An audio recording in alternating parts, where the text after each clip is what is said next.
Buenos días a todos y a todas. Queríamos pedirles muy amablemente que pudiéramos ir como ubicándonos, sentándonos para comenzar este diálogo regional del agua en América Latina y el Caribe. Es una conferencia del agua de las Naciones Unidas para que comencemos a abrir los fuegos durante estos 3 días.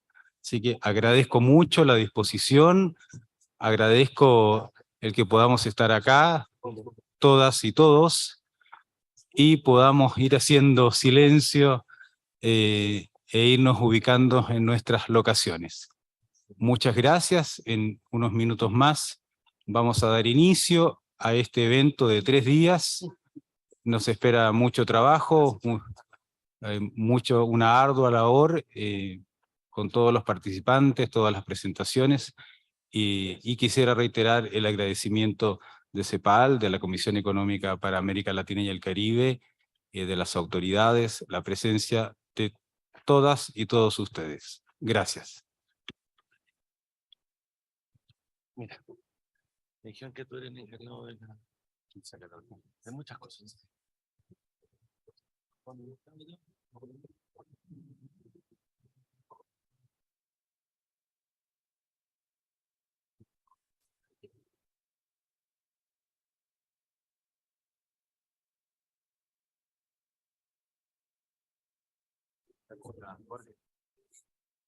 Aló, ¿ya venís o todavía estás en el hotel? Gracias. ¿A qué se falta? Ok. Maja, ¿puedes revisar mi cartera y el maletín por si tengo uno un poquito más elegante? Sí tengo. Mira.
Bueno, muy buenos días. Bienvenidos a los Diálogos Regionales del Agua 2023. Desde la CEPAL nos sentimos muy orgullosos de organizar, junto al apoyo de más de 10 organismos internacionales, este evento tan relevante para la región y por primera vez presencial en este tema, que contribuye a la construcción del camino que seguirá la región de América Latina y el Caribe hacia la Conferencia del Agua de las Naciones Unidas y del logro de las metas del Objetivo de Desarrollo Sostenible 6. Agradecemos la participación de casi 200 personas que están presentes hoy aquí, tanto representantes de los países como expertos y también de los más de 2,000 participantes que nos acompañan virtualmente desde 70 países, no solo de la región, sino también de fuera de la región, representando a los sectores público, privado, academia, organizaciones internacionales, ONGs, sociedad civil, de los cuales casi la mitad son mujeres. Quiero agradecer también el reconocimiento, el aporte y el entusiasmo de todos ustedes por este tema tan fundamental, no solo para la vida misma, sino también para el progreso hacia el desarrollo sostenible de la región. Hace pocas semanas, durante su intervención en el Foro Económico Mundial, el secretario general de Naciones Unidas afirmó que estamos viviendo al borde de la catástrofe climática. Indudablemente, este impacto afecta a todo el ciclo del agua y eso discutiremos hoy sobre qué podemos hacer respecto a aquello. Esto es especialmente relevante para nuestra región, la cual, según el último informe del Grupo de Expertos sobre Cambio Climático, es una de las más afectadas por los desastres relacionados al clima. El secretario general también destacó en Davos la falta de preparación del mundo frente a la pandemia. Y en la CEPAL sabemos que esta preparación pasa necesariamente por el aumento de la cobertura de acceso a agua potable y saneamiento en la región donde, por ejemplo, solo la mitad de la población del Caribe tiene acceso a instalaciones básicas para lavarse las manos. Ante esta situación, desde CEPAL estamos impulsando la propuesta de una transición hídrica sostenible e inclusiva de la región que nos permita acelerar el avance hacia el logro de las metas del Objetivo de Desarrollo Sostenible 6. Los diálogos políticos no solo construyen democracia, sino también desatan posibilidades y aprendizajes. Este diálogo sobre el agua al que nos convoca ahora en Santiago, tiene como objetivos, primero, analizar el avance del ODS 6 respecto de los compromisos adquiridos para acelerar su implementación en los países de América Latina y el Caribe, y dos, constituir un espacio para intercambiar experiencias y lecciones aprendidas para avanzar y acelerar el logro de este objetivo. Creemos que a partir de las discusiones que se den en esta importante reunión, se podrán aprender lecciones y soluciones aplicables para nuestros países. Y entre todos podamos construir esta agenda necesaria, regional, de acción por el agua con enfoque multiactor. Estos diálogos incluyen 6 sesiones: agua como vector de desarrollo en el contexto global y regional, agua y desarrollo sostenible, agua y clima, agua, financiamiento y salud, agua y cooperación regional y territorial, y finalmente agua, energía y alimentación. Estos paneles han sido coorganizados con instituciones claves que están trabajando en estas temáticas en la región, como son la Organización Meteorológica Mundial, UNESCO y el Programa Hidrológico Intergubernamental, la Organización de Estados Americanos, la Conferencia de Directores Iberoamericanos del Agua, la Cooperación Alemana, el Banco Interamericano de Desarrollo, la Organización para la Agricultura y Alimentación FAO y el Grupo Regional de Expertos en Recursos Hídricos de nuestra región. La agenda cierra con una jornada técnica en el último día viernes para presentar y discutir las soluciones hídricas de diversas escalas que permiten acelerar el logro del ODS 6 bajo los principios de valoración del agua de Naciones Unidas. Esta sesión especial ha sido coordinada con el Reino de Países Bajos, del TARES y la Global Water Partnership. Finalmente, lanzaremos oficialmente el proyecto de construcción de capacidades liderado por CEPAL, denominado ROSA, Red y Observatorio para la Sostenibilidad del Agua, que acompañará a los países de la región en los próximos 3 años en el diseño de políticas hídricas basadas en la evidencia. Les quiero animar a todos a participar y sobre todo a manifestar sus compromisos, pues el esfuerzo conjunto de todos será lo que nos permite avanzar para lograr el cuidado integral de los recursos hídricos y su uso sostenible. Con esta introducción, doy inicio a la mesa de inauguración de los diálogos, en la cual contamos con distinguidos participantes. Tengo el placer de empezar dando la palabra a la doctora Maisa Rojas, ministra de Medio Ambiente de Chile, nuestro país anfitrión. Señora ministra, tiene la palabra. You're recognized. Thank you. Thank you very much and good morning. Let me greet José Manuel Salazar Silac as the Executive Secretary, newly appointed Executive Secretary of ECLAC. Thank you for welcoming us at your home. Let me skip the rest of the guests. It's a great pleasure being here with you. As a host country, let me share with you what's the situation we have in Chile. And for those living in Chile, you know that we have spent more than 10 years with a very severe and extended, geographically extended drought, the so-called the mega drought. And these mega drought, we know it's due to climate change. But not only climate change is the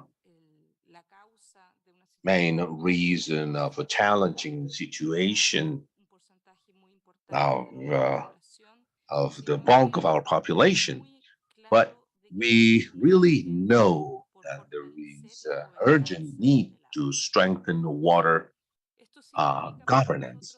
That means 3 things for us, things that we don't have today. On the one hand, a policy for water security. We have a water insecurity today, a policy that will provide clear long-term guidelines guiding the programs and plans in the different areas that deal with the water management. Chile requires a national authority. Therefore, we need these national water authority that will guarantee water policy and to coordinate over 50 agencies involved in decision making around water. And third of all, it is key to have a governance at the basin level. Chile has 101 watersheds or basins in order to guarantee involvement and integration of the various uses and values of water in planning and decision making to address water gaps. Thus, as a starting point, we put together a interministerial committee for fair water transition. This is a coordinating agency advising the president of the republic in the gradual transformation towards water security. This committee, this board, is made up of the public works, agriculture, mining, energy, science, and environment ministries. This year, for the first time, and as a clear sign from our government to expand the view of a comprehensive management of water resources, the Ministry of the Environment is coordinating this interministerial board or committee, thus putting a priority on basin level governance. Thus, let me say that last November, we completed a selection together with all 16 governors, the 16 pilot basins for these basin boards in every region of the country. The purpose being the establishment of water resource planning at the shared level in an agreed manner with all the stakeholders relevant to water management, with or without water rights, which is a characteristic of the current governance, water governance in Chile, which historically left aside of the conversation the, those people, organizations without these water rights. But in order to organize these, we need a bill that will be drafted and put together according to the lessons learned from these 16 watershed board. Transformation processes are challenging. Some of them are shared with Latin America and the Caribbean. The Water Conference in next March is a unique opportunity. Then, after 46 years from the first and last conference, water protection and the goals into a sustainable development may be recognized in this international conference.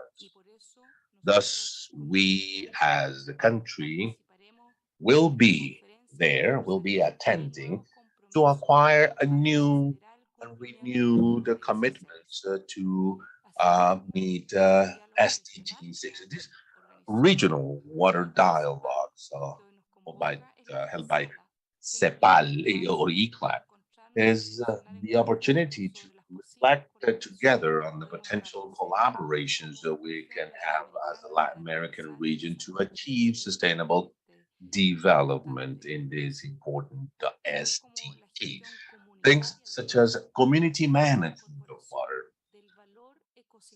the ecosystem-wide value. Remember, the fact that the environment is coordinating this, it's because we have to emphasize the ecosystem-wide value besides the social and cultural value of water in our frame and legal framework, security, food sovereignty, green infrastructure.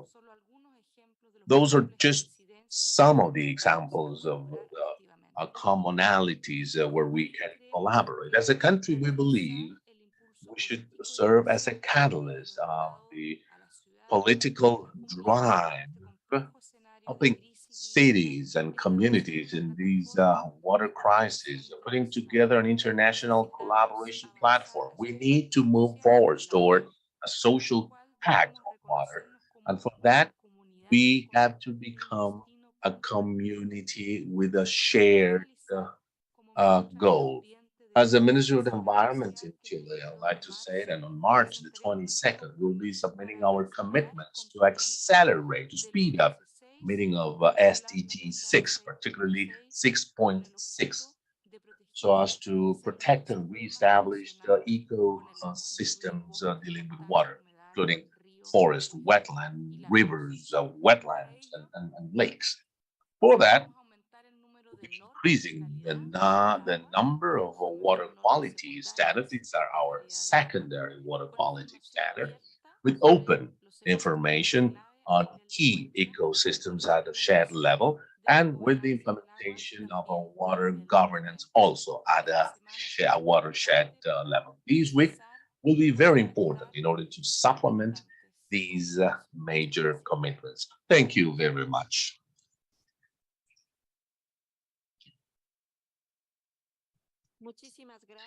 Thank you, Madam Minister, for sharing your proposals and ideas from Chile, which is always at the leading edge on this topic. Let me now go to the presentation by a renowned professor of economics and innovation in public value from the University College of London, Dr. Mariana Mazzucato, who will be discussing the key components that the regional agenda should follow for a water action to meet the SDG 6 and drive a water transition in Latin America and the Caribbean. So let's roll the video. Thank you.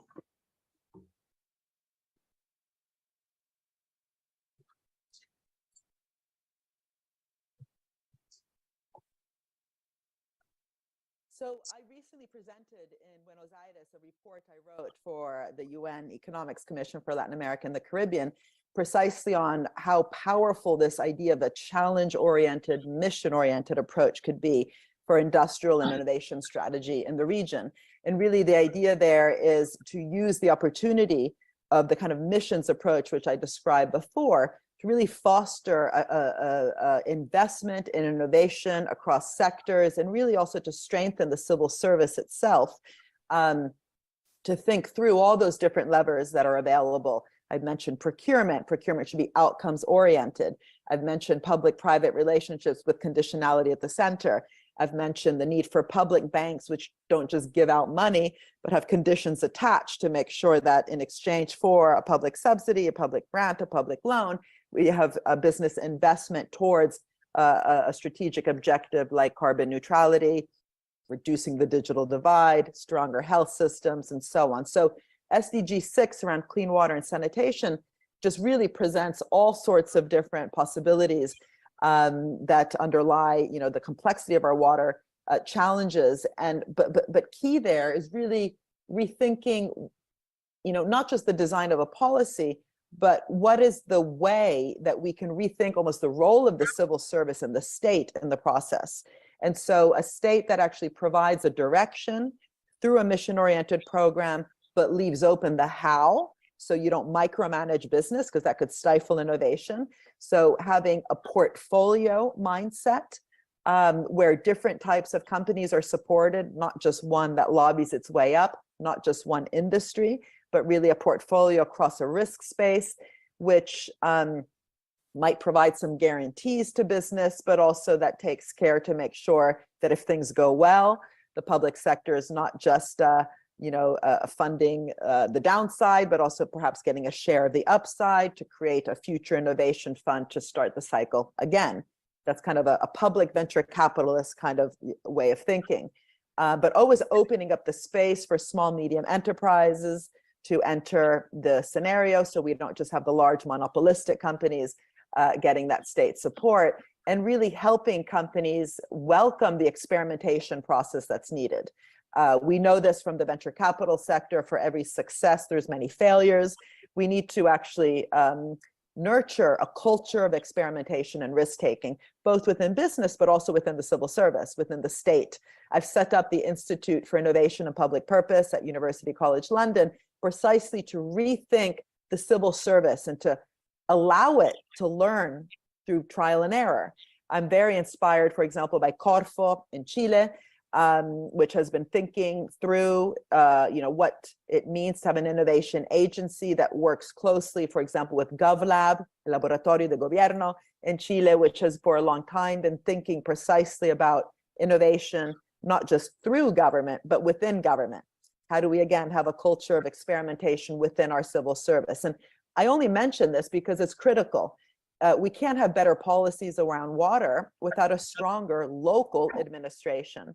I have a new book coming out on the problems around outsourcing to the consulting companies. We have many governments across Latin America, Africa, and Europe, which have unfortunately decided to outsource a lot of that capacity that used to be within our public administrations to consulting companies, whether it's McKinsey, KPMG, Deloitte. We need to insource that capacity. Of course, using some consulting is fine, but in order to really govern our water challenges, we need new ways of thinking about the governance process itself and value creation, so that government isn't there just to redistribute value, but also to co-create. And it's precisely around the co-creation side that we need to really think about innovation and industrial strategy at the center of our ability to tackle the water challenges. So it really becomes a way to think together of what the goals should be around SDG 6, which then require public and private investment and that portfolio approach and experimentation approach.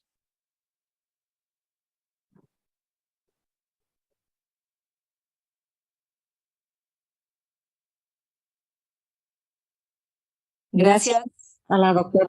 Thank you, Dr. Mazzucato.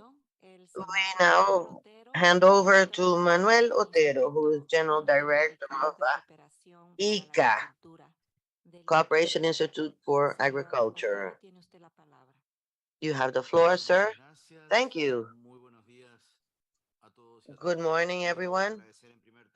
I'd like to, first of all, thank Mr. Jose Manuel Salazar, ECLAC's Executive Secretary, for the invitation to be here in a topic that requires hierarchy in the world agenda, I'd say.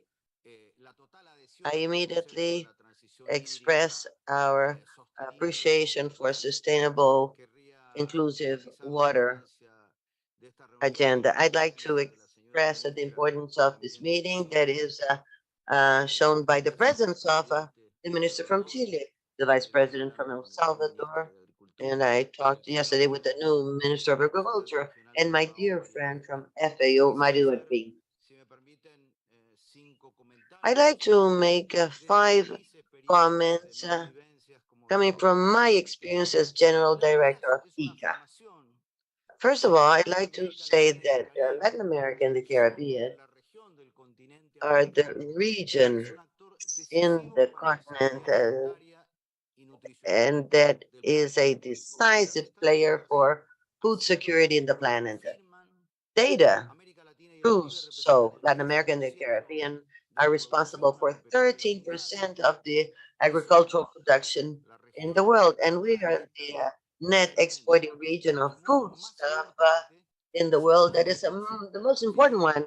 Even if we were to add the net exports from USA, Canada, EU, with the 27 members, Australia and New Zealand, we ensure food security for the world. And this importance will grow even further in the future. Why? Because we all know that there is a demographic growth, there will be more demand reaching up to 60% according to FAO statistical data. This means that we will also have to face the need to protect our natural resources, to reduce productivity gaps that are tremendous, of about 10 to 1 in most chains. That naturally involves rational use of water. What I mean to say is that Latin America and the Caribbean is a crucial region for food security in the planet in order to reach net zero economies, for maintaining biodiversity, for water cycle and oxygen for the whole globe. My second statement has to do with something that has already been said in different fora. But let me repeat, without water, there's no agriculture. Without agriculture, there won't be any food security. Water, therefore, has an extremely fundamental role to play, even more during those days when it becomes evident that we cannot ignore that this is a limited resource. In the future, conflicts related to its use will be harsher and more serious. In talking about the drought, the Minister of Chile just talked about the drought in Chile. I've just visited a few countries, and one of them was Argentina, my homeland. The economic consequences of that drought that we're going through are of more than $10 billion. This naturally may have a very important effect, reaching up to 2 points of GDP. And Argentina, as a big importer and exporter, is being affected by the dynamics of foreign trade. Wheat is going to be affected. Soy will also be affected. So that means we're facing a very serious problem that proves the importance of water for agriculture as well as agribusiness systems. And this brings in the need to develop new systems for more efficient use of water. If we don't do so, some scenarios say that the production could drop in more than 25% by 2050. That is why, and this is my third comment, I believe that we must set up a continental action plan in order to better use water, recognizing that there is no panacea for that, and that quite the contrary, in the region, we must recognize that there is a diversity of productive system. The Chilean model is different from that of the Pampas, the lowlands. It is different from the agriculture in Central America. So here, there's no one fit for all kind of thing. We have to be innovative in finding out systems that will be useful for these different systems we have in the region. There are two things I'd like to mention. First, technology. We are now going through a lot of technological advance and science in technology, and this brings in also progress in terms of the creation of necessary information on the dynamics of water systems, but also in terms of the management of ecosystems, in the design of productive systems. That includes smart systems for water distribution within the farms, different species that can be used during droughts or different cycles. We also have to face institutionality and regulation. Water use is intersectorial. We're not just talking about being more efficient in water in agriculture. We also need water in urban scenarios, in manufacturing, in construction, in tourism, etc. But institutions don't have that kind of perspective. They do what they have to do, and they often lack the human and financial resources to face this tremendous challenge. Something similar occurs with the regulatory frameworks that often are obsolete or not comprehensive. My fourth comment has to do with ICA in the building of hemispheric platforms for uh, building partnerships. I'd like to mention two efforts where uh, a common position was achieved. And here we see that agriculture is part of the solution in view of the contribution it may bring in for adaptation in and climate change. The first one is the summit on food systems that was uh, called on by UN in mid 2019. ICA, through consultations and meetings with the ministers of agriculture and representatives from private sector as well, were able to become the only continent that was able to have a consensus through principles and recommendations defending the role of agriculture to improve food systems,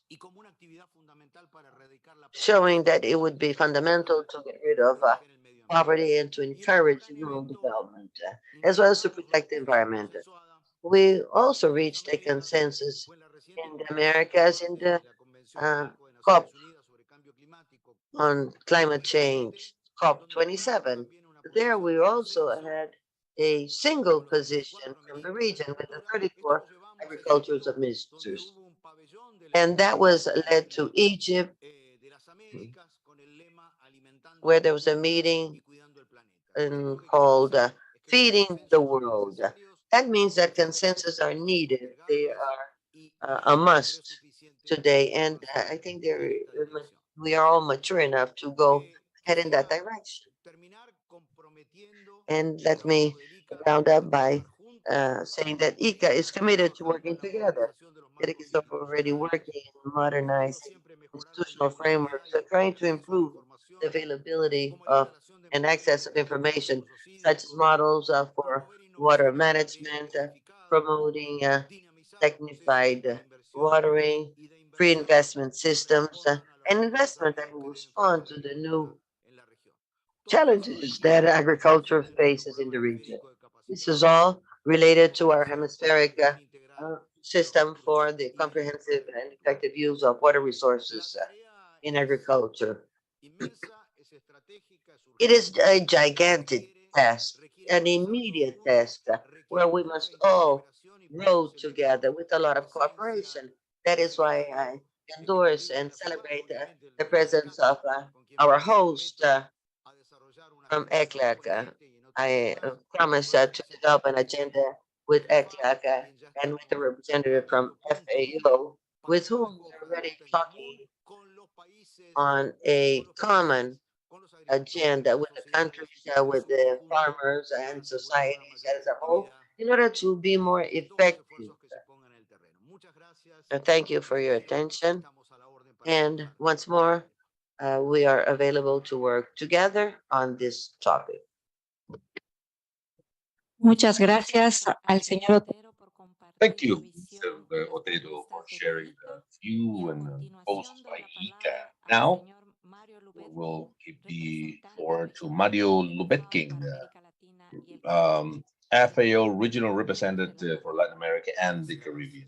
Mr. Lubetkin. Thank you, Jeanette, Madam Rojas, Madam Minister Maisa Rojas, Jose Manuel Salazar, ECLAC, Executive Secretary Manuel Otero, General Director of ICA, Mariana Mazzucato, Mr.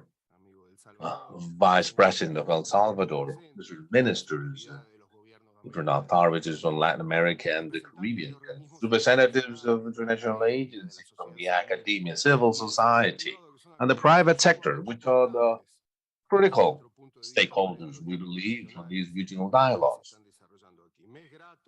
It's a pleasure to address to you on behalf of FAO in the framework of these initiative of regional dialogues. In the recent dialogue in Rome on water last November, FAO General Director mentioned that the comprehensive management of water resources is a world priority in our organization. According to FAO estimates, for by 2050, world production of food will increase by 50% compared to 2012 in order to meet the growing demand of food.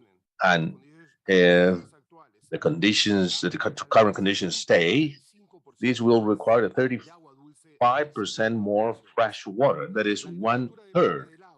Agriculture depends on water and accounts for 72% of water production of fresh water. So we have to sustainably manage the scarce water resources on Earth as put before, and to recognize that water, cleaning, and sanitation, ecosystems, oceans, energy, food systems, and nutrition are all interconnected.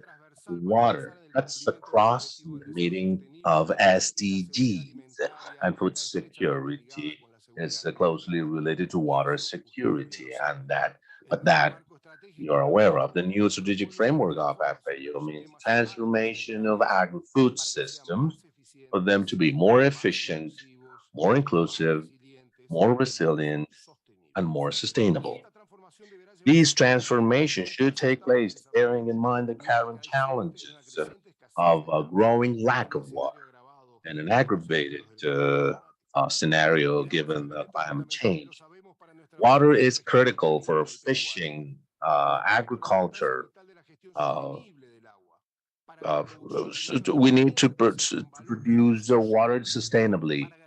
It is a social value to guarantee nutrition of population. FAO is supporting intentions to address the necessary changes for them to have more sustainable agri-food systems that will reduce the degradation of natural resources, particularly the pollution of water courses. We are working so that our member states can gain access to funding sources and investment mechanisms to consider water infrastructure and the necessary strategies for water supply, also in the rural environment. We have used technical assistance mechanisms so that the regional countries can implement inclusive water governance with multidisciplinary approaches to move forward an integrated management of the territory through sustainable and resilient agriculture,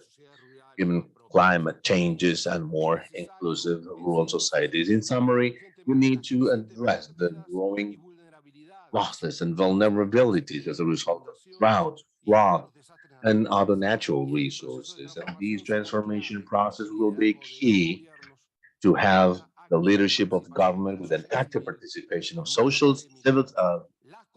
society, academia, local communities, women, girls, in the youth and private sector, because decisions are made will dramatically affect availability and access to these resources, the means of life for small farmers, fishing, indigenous peoples, and the human right to food. Let me thank ECLAC, or we work closely for inviting us to be here. And I'm sure that this dialogue will allow us to move forward with consolidating a regional agenda on water action to promote progress that will strengthen processes of integration, political strategies, and national and regional investment for sustainable development to manage water resources in the different industries and to guarantee the protection of the rights of our people and the meeting of the international objectives in the social, economic, and environmental dimensions, which are closely related with our topics. Thank you.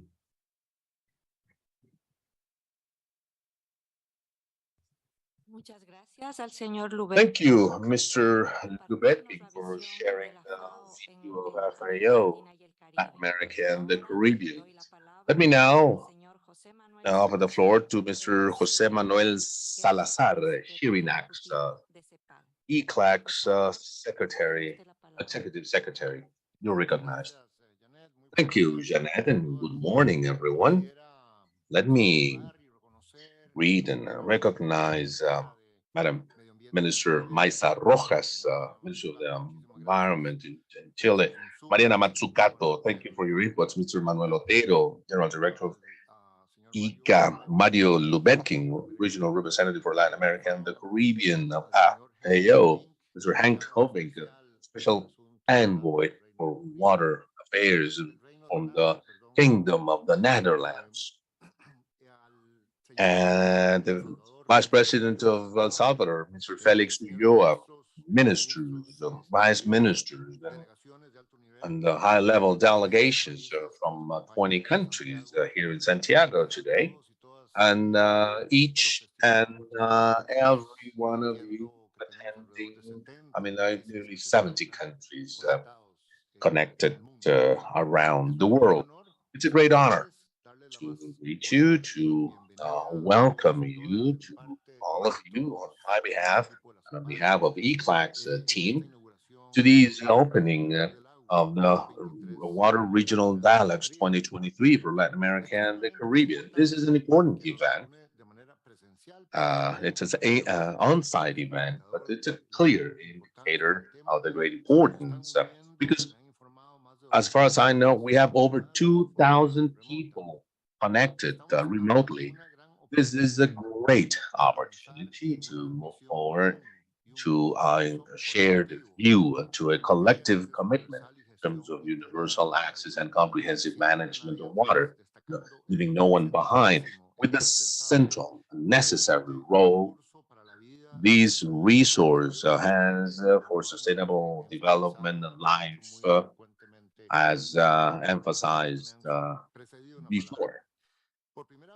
For the very first time in history, the challenges and solutions we discuss will allow us to reduce a regional agenda for or action for water. Not only that, this agenda will be submitted in the next World Water Conference to be held as discussed before in the UN headquarters in March. As a regional voice, I commend you for this achievement. We not always we have a common voice, Latin America and the Caribbean only. So this is something we should celebrate. But overall, not always we have a common voice before the world. And in this topic, you are about to achieve. So these times requires ambitious requirements, and 32%, which is 201 million people, is living in poverty, according to our statistics in the social overlook for Latin America. 2023 will be a challenging year for Latin American Caribbean countries. This will be the end of a second lost decade where the growth rate of the region is it's only 0.9% on average. As we have said, the average of growth in the region, the so-called lost decade of the 80s, it was 2%. Now it's a 0.9. Poverty and inequality, lack of socioeconomic mobility, uh, among others, are generalized in the region. The insufficient water and sanitation coverage, it's part of the problem. High poverty and inequality of income, and there are certain clear links among these phenomena. Even though water is seen as a human right, since 2010, much of the population does not have water and sanitation managed in a safe manner in our country. These gaps are clear. 25% of people have access to fresh water managed properly. This is 161 million people. 66% of the population of the region, 471 million people, do not have access to sanitation services. The most vulnerable quintile suffers the situation the most. It's 25% less access to services, and because of these water rates, this more vulnerable quintile may pay up to twice as much as the richest quintile. Our region faces the impact of climate change, as discussed by the Natural Resource Director mentioned. And this is one of the main reasons why the water scarcity will continue to be a trend in the midterm unless major changes reducing greenhouse effect gases emissions are adopted.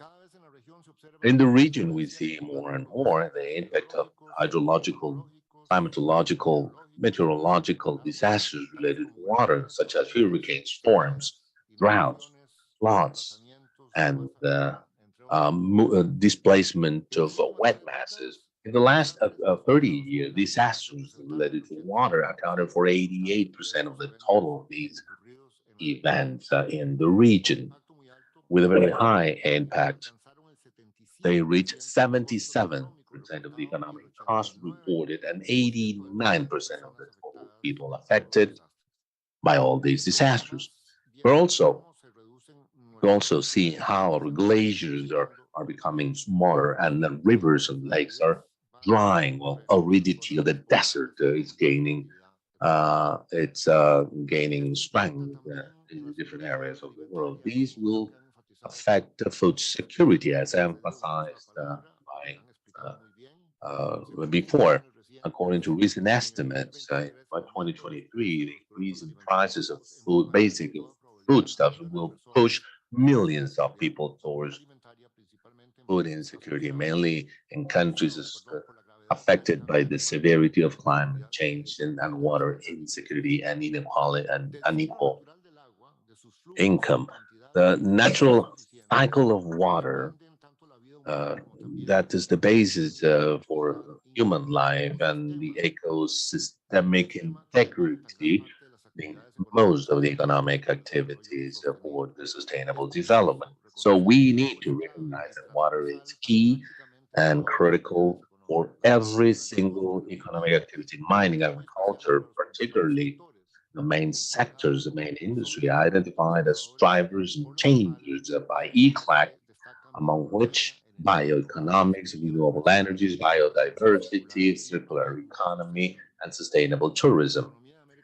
The economy of Latin America and the Caribbean is heavily based on natural resources and environmental legacy and environmental services. We use water for the production and distribution of goods and services. Unfortunately, water back to the fresh water courses and oceans uh, is bringing contaminants and pollutants, as well as the temperature affecting other activities downstream. Water is critical for tourism, a key activity for the economic recovery, especially for most of Caribbean, Central America, and Mexico.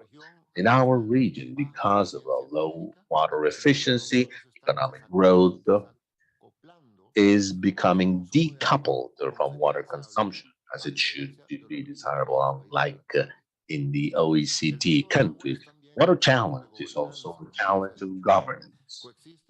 We have multiple stakeholders with unequal roles. Water authorities in most countries do not have a ministry level authorities, and managers have several authorities in the water cycle and throughout the territories, but frequently they compete with other central, local, public, rural, and community organizations. And thus, Minister, these topics are really interesting, like you said, and in countries as developed as Chile, those are still major gaps, and these governance of the 101 watersheds, and that you are working on it. The strengthening of the institutionality and the capability of managers and water suppliers, as well as authorities, is critical to solve water poverty and pollution of water we experience in every country. It is critical then to promote investments in water services to improve the well-being and life quality, as well as to reactivate the economy. ECLAC estimates that in order to drive the water transition by having a universal access to water and sanitation, we require an investment push, which is about 1.3 of the regional GDP for 10 years. This is a major effort, yet not impossible. This means 3.6 million in green jobs and family revenues, which becomes a recovery of the economy of countries, thereby reducing pollutants and increasing resilience to climate change, sanitary and health challenges such as the pandemic. Let me emphasize this because I, um, I'm also giving bad news in your reports and overlooks and social and economic dimensions in every topic. We are in the middle of bad news, but let's see how these topics and how these conference, it's a big opportunity for everyone, big opportunities for countries, and let's at least we are anxious to raise our hopes. I believe here this is a huge opportunity for hope if we do what we are supposed to do. And here, as was already mentioned at the World Forum by UN Secretary General, there's a tremendous need for more investment in sustainable development. That requires PPPs, work with the communities, and that is a big challenge for the Latin American and Caribbean economies that are right now facing harsher funding conditions in the world and high cost because of the servicing of the debt. As we said, this could become an inflection moment in terms of inflation and interest rates, but this is going to be slow. Here, the proper management of water is essential. As Dr. Mutsukato said, SDGs has a direct effect on the other SDGs, such as poverty, hunger, health, renewable energy, and their relations. Latin America has a big possibility of investment in trying to build a green economy with less carbon footprint and improving water availability. This can be done in different ways, such as with clean renewables, hydro power that contributes to energy supply, and decarbonization through the big hydro plants, as well as through distributed generation to supply local communities through different bypass plants. Into the future, water is the raw material that is needed for green hydrogen. Its molecule is separated through solar or wind energy, and that can be used as energy only using or delivering vapor as side production. Now, in Chile, as we know, there are many renewable possibilities. And let me say that more than 30 million persons live in the Amazons, the largest tropical forest and the greatest biological reservoir. Immediate action to prevent the degradation of ecosystems will affect the stability of world climate systems and the possibility of encouraging bioeconomy of the Amazons to provide benefits to the persons in the world is a concrete offer. And there are many hopes around this, so that the new governments around the Amazon basin have already launched their uh, commitment to innovative plans to that direction.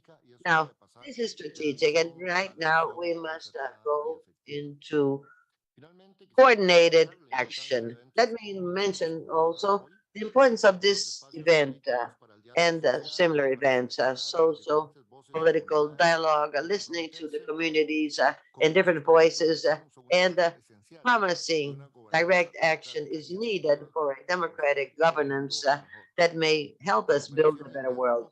Cooperation and dialogue with all sectors of society is fundamental for decision making with consensus to pinpoint investment and to solve water deficits, as well as to reduce negative external events that have to do with water. That is why I thank you all who are participating here in presence or virtually. Thank you, because I know you are supporting the construction of this very important regional agenda for action and water. This will help us to reach SDG 6, leaving no one behind. Let us all recall the urgency to act immediately, all aware that the cost of doing nothing is certainly much greater than the cost of action. Thank you very much, and I hope you will have a very productive dialogue.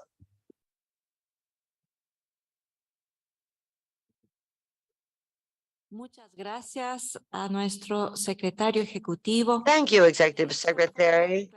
We now declare open the Water Dialogues 2023. We will now have a short break to allow for the authorities to leave the premise, and we will then continue with the next part of our agenda. Please remain seated. Thank you.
Por favor, tomen asiento.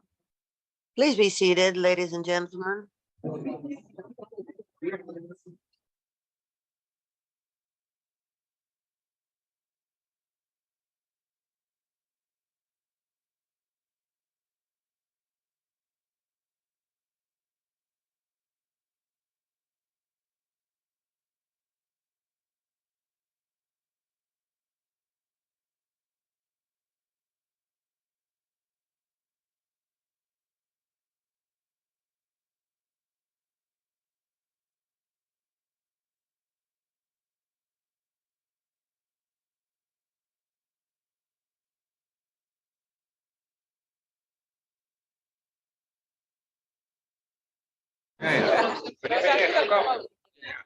Se les ruega tomar asiento, por favor, para continuar. Please be seated so as to resume our conference.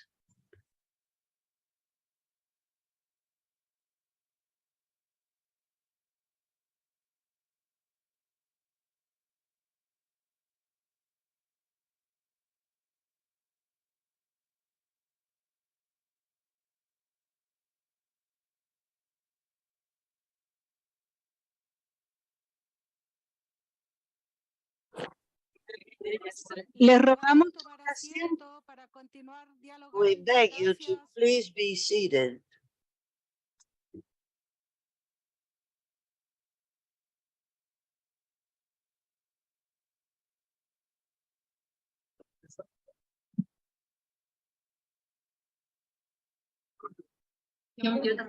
Okay.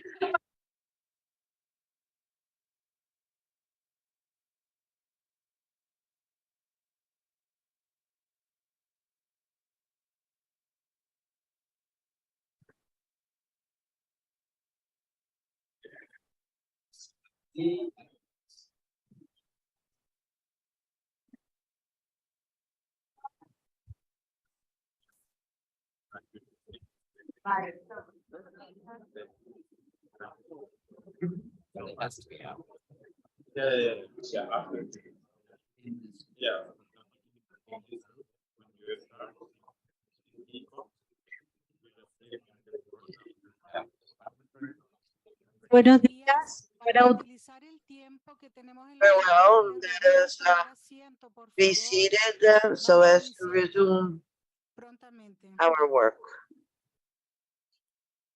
Por favor, tomen asiento. Vamos a dar inicio a la primera. Very well, we continue with the first working session. Buenos días nuevamente con todos. Vamos a iniciar la sesión número 1. We are now on session number 1. Por favor, si pueden tomar asiento. I once more ask that you all be seated. Session number 1. ¿Qué se refiere al contexto global y regional? It has to do with the como regional vector de context of desarrollo water en as América a Latina vector y of el development in Latin En America este and the sentido, Caribbean. Vamos a presentar los desafíos We will be de la bringing región the que se enfrenta en challenges materia de agua that the para region avanzar faces in hacia la terms of búsqueda water, principal move de una towards transición hídrica ECLEC's proposal for sostenible a e sustainable inclusiva. and inclusive water Junto con transition compartir las in Latin perspectivas America and the internacionales Caribbean, para along alcanzar with el logro del derecho sharing al agua international y perspectives también to los achieve avances human globales en rights esta to materia water a and través de las global preparaciones progress. para la UN Water This has to Conference a la do que with se the refirió preparation for the nuestro UN Water secretario Conference ejecutivo. mentioned by our En executive este secretary. sentido, es un gran honor para It is an nosotros honor for us presentar a to nuestro introduce primer our panelista, distinguished el señor Henk panelist, Ollink, Mr. para Henk tener una perspectiva of internacional Vink, hacia la to Conferencia de hear las Naciones an Unidas. international El señor perspective towards Ollink that es el UN enviado conference. especial He is the special del país envoy Bajo ante from las Naciones Netherlands Unidas at y jefa UN para la and the SEPA conferencia de las for Naciones Unidas para el UN's agua, conference on que water. tengo aquí a mi lado. Entonces, con mucho gusto, He is por right here favor, next to me, señor Henk and Ollink, it is le an doy la honor and a palabra. pleasure to give you the floor, sir.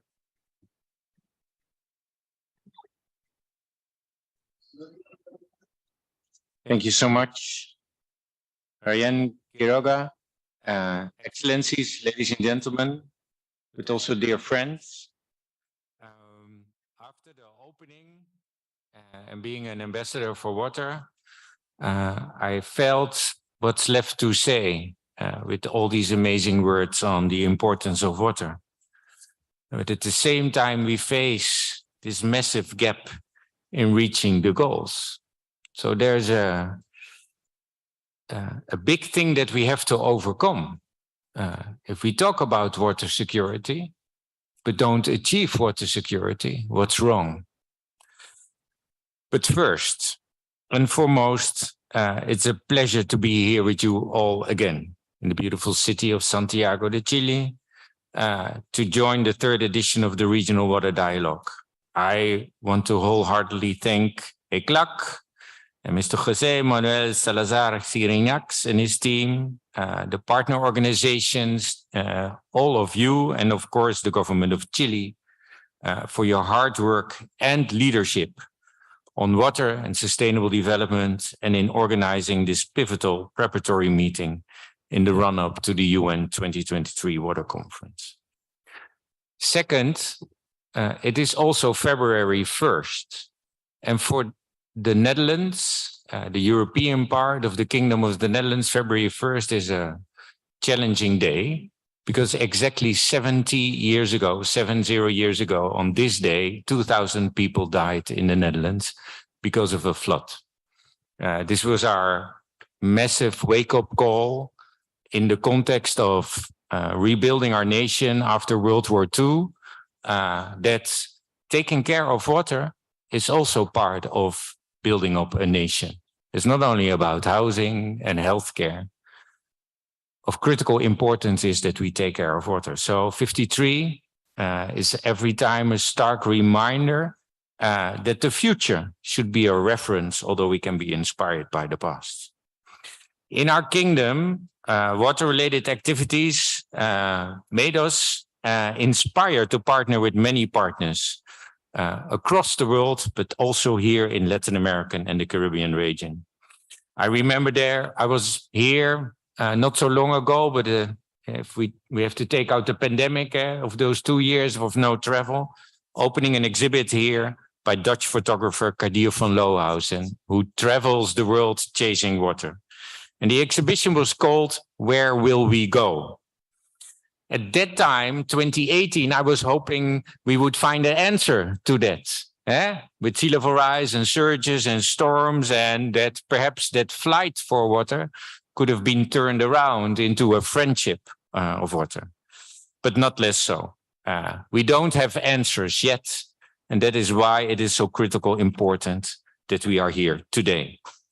The Netherlands and Europe, a low-lying delta with islands in the Caribbean, we face those challenging questions ourselves. Where will we go?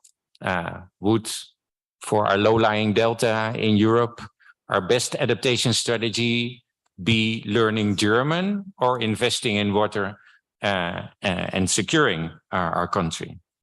We've learned a lot in the past centuries of working together across the world, as well as in our own country, facing the challenges of too much, too little, and polluted water every day.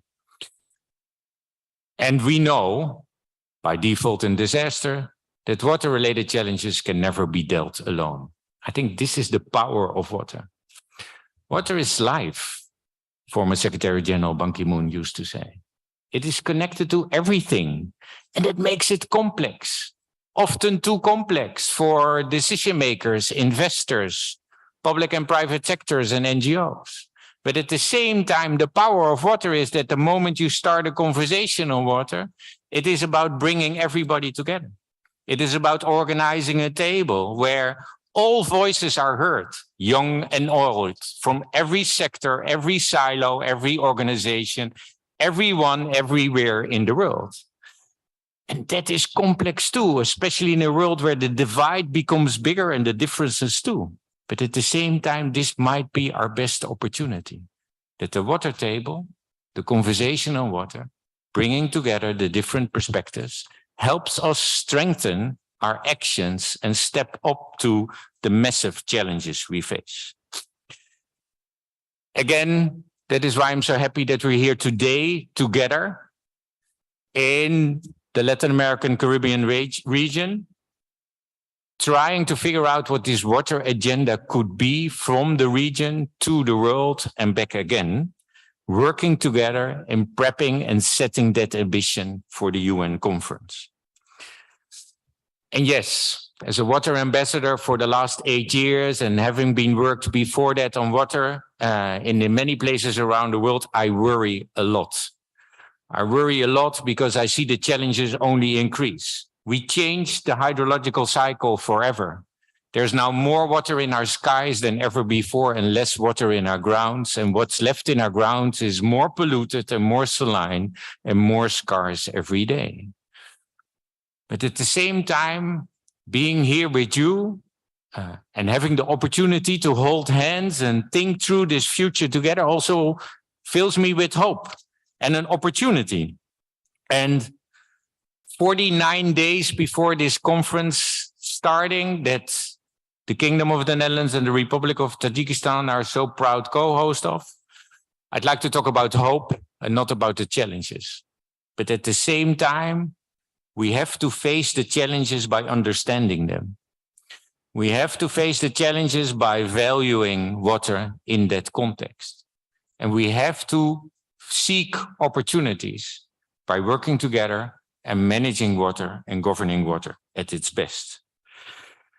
So let's not talk only about worries, but about hope and the opportunities. And the opportunities come with collaboration and, of course, with the people that are here. People like you and your institutions and partnerships that are willing and able to take action. Actions in the context of next year's conference that are so important. People and institutions from across the world, across generations, that open not only their minds, but also their hearts to the opportunities water brings and figure out how with their hands they can make water work based on their feet, their culture, their environments, their watersheds that they come from. And water, as said, is connected to health, climate, biodiversity, food, energy, urban development, and more.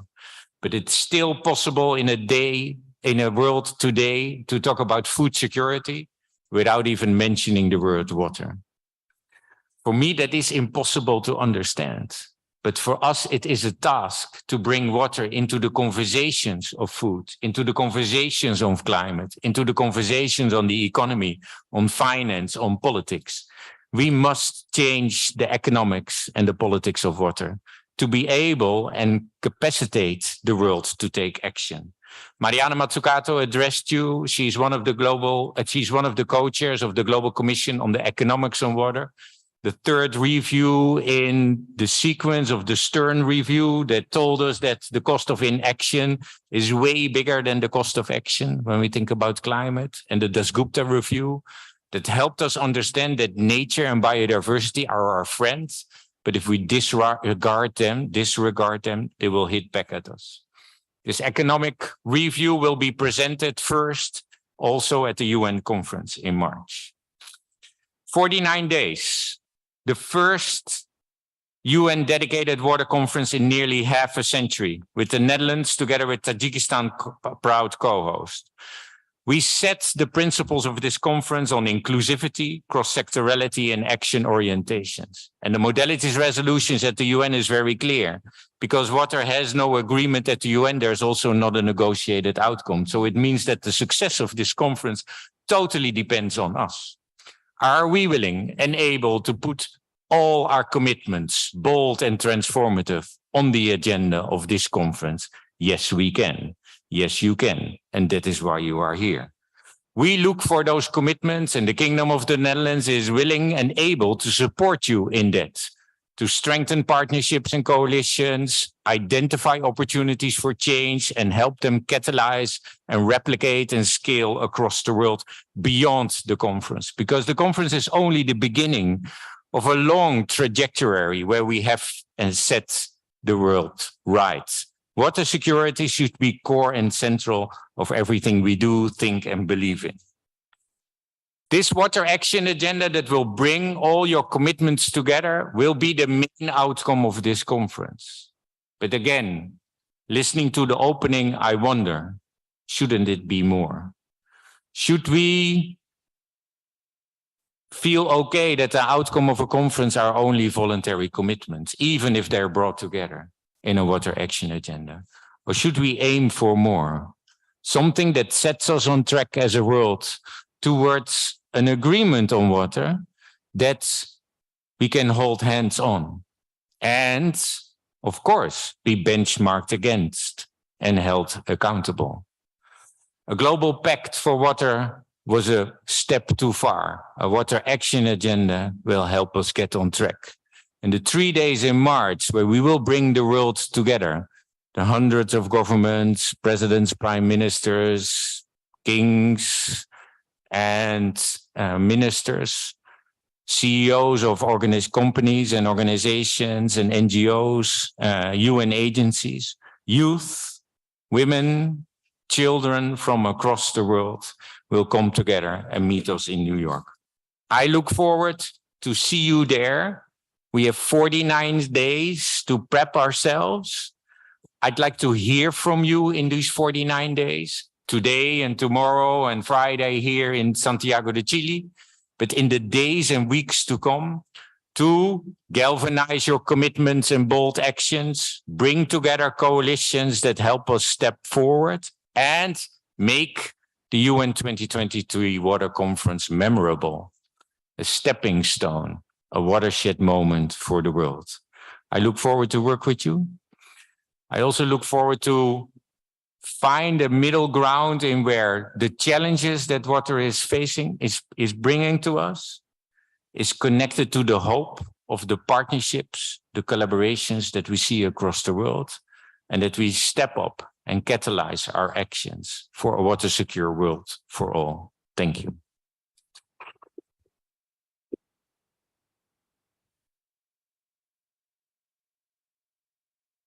Excelente, muchísimas gracias, señor Oving, por esas palabras tan estimulantes y que aumentan nuestra ambición en esta materia hacia la conferencia, que como usted dijo es un primer paso en la agenda global y también regional para la transición hídrica sostenible y justa.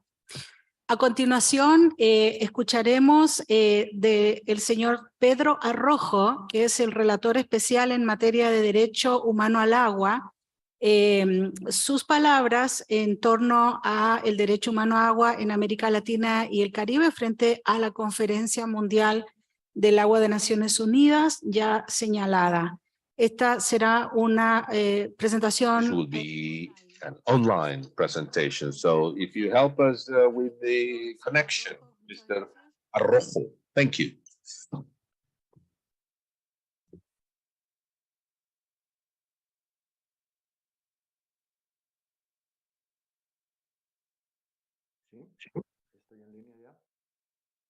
I'm already online. Mr. Arrojo, you are recognized. Thank you. Ladies and gentlemen, friends, thank you for the invitation and for the honor to share with you for a couple of minutes my thoughts and maybe suggestions given the historical event that the UN Water Conference in New York will be.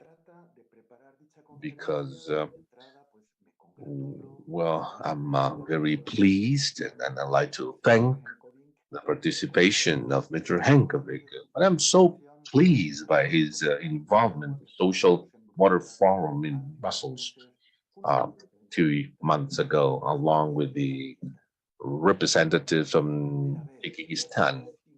It's the first time for over half a century that the United Nations is calling us a world event to think about the global crisis of water in the planet water, the blue planet. Given the perspective of climate change, which the most important social and economic aspects have to do with the unprecedented risks related to water. Given the institutional weakness of the United Nations in water management, which again, it's so important with the climate change, is the private sector who has taken the UN space. And this is not a criticism, but this is just a statement. Think if there will be no World Health Organization to discuss, and if we would have to discuss with the lobbyists, but with COVID, United Nations call for a World Congress or World meeting where in water management this is something similar. That's why, my dear friends, I've been encouraging indigenous peoples, community organizations, community water associations, interreligious platforms, NGOs, social movements, river defenders, human rights, environment, those who are there to defend water, which are prosecuted for defending human rights to fresh water and sanitation. I'm encouraging them to attend the UN conference. This time it's not just organizing an alternative forum, side forum, as because United Nations is now calling all of us, and we should be there to have this as a great opportunity for United Nations and those who are defending water as subjects of these rights, not just as a stakeholder, the water stakeholders, but rate holders.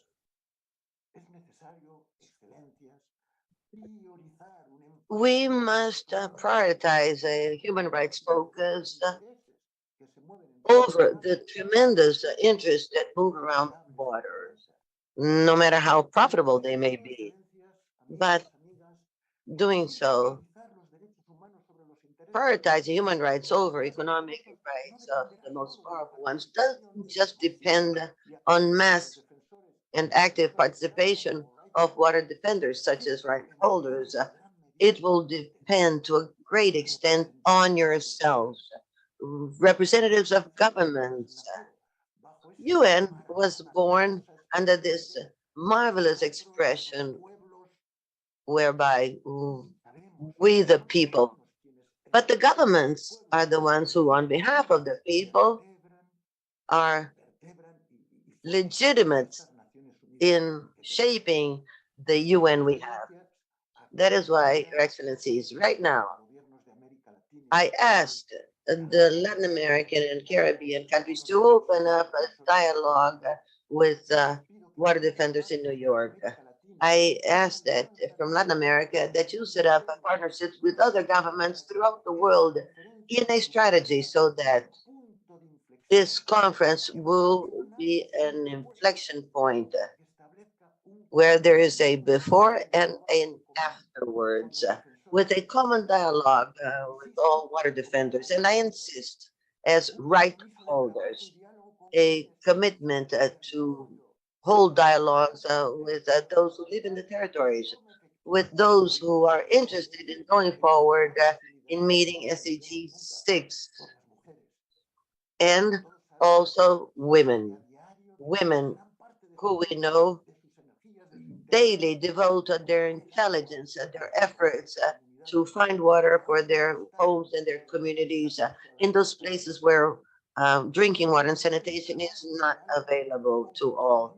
A commitment to work with those who are penalized, who are repressed, and even murdered, as my dear friend and sister, the Cáceres, for defending their rivers and their water ways and their human rights. We have said that this is an obligation for all UN nations. The Forum on Water that was organized recently set a precedence for the ongoing future conference that opened up spaces of dialogue with water defenders. The meeting just held in Cochabamba also set the road. Latin America, Your Excellencies, has leadership in many, many things having to do with human rights, water, and sanitation. Many of your countries have responded correctly to UN's appeal, including these human rights in your own constitutions. Many of you have been able to subscribe to ESCASU. We're talking about participative management of water and water systems. The Inter-American Court of Human Rights has been set up, and many of the processes have to do with water. ECLAC represents an effort to bring in economic development to the sustainability and respect of human rights. But here, the region has a cultural and social political patrimony that is unequal. The organization of indigenous peoples with sacred respect and preservation of watersheds and rivers, completely harmonized with the paradigm of sustainability of comprehensive management and democratic governance of water. We need to develop this throughout the world. And I, as a rapporteur, see the tremendous network that maintain communities together for water management for millions and millions of poor peoples in the region. There, this on many places, the state has difficulties to even get there. There are many things, such as the Red Vida that organizes water defenders and so many other social movements and institutions that must be seen as the great allies of governments who want to meet UN obligations in this matter in terms of human rights to water and sanitation. There are so many problems, so many challenges ahead of us. But as I said in Cochabamba, the strength, the energy joined will create a tremendous social force. There we have the challenge of preparing laws on water and management that will permit this to become a constitutional right. And there is the challenge to fully meet the UN Charter on Indigenous People and the challenge of developing the partnership system that will join all water systems, such as the one in Colombia. And then we have to also face the destruction of our watersheds. We have to also fight the poison from heavy metals that bring in toxicity to our waters. Mining, oil, agrotoxics, and land squatting are all behind that challenge. They are great challenge, but we also have tremendous energy to face these tremendous challenges that are priority throughout the world in view of the global water crisis. The first one, make peace with our waters and water systems. Secondly, promoting a democratic governance of water as seen as a common good that is accessible to all and not property of just a few. Thank you for your attention.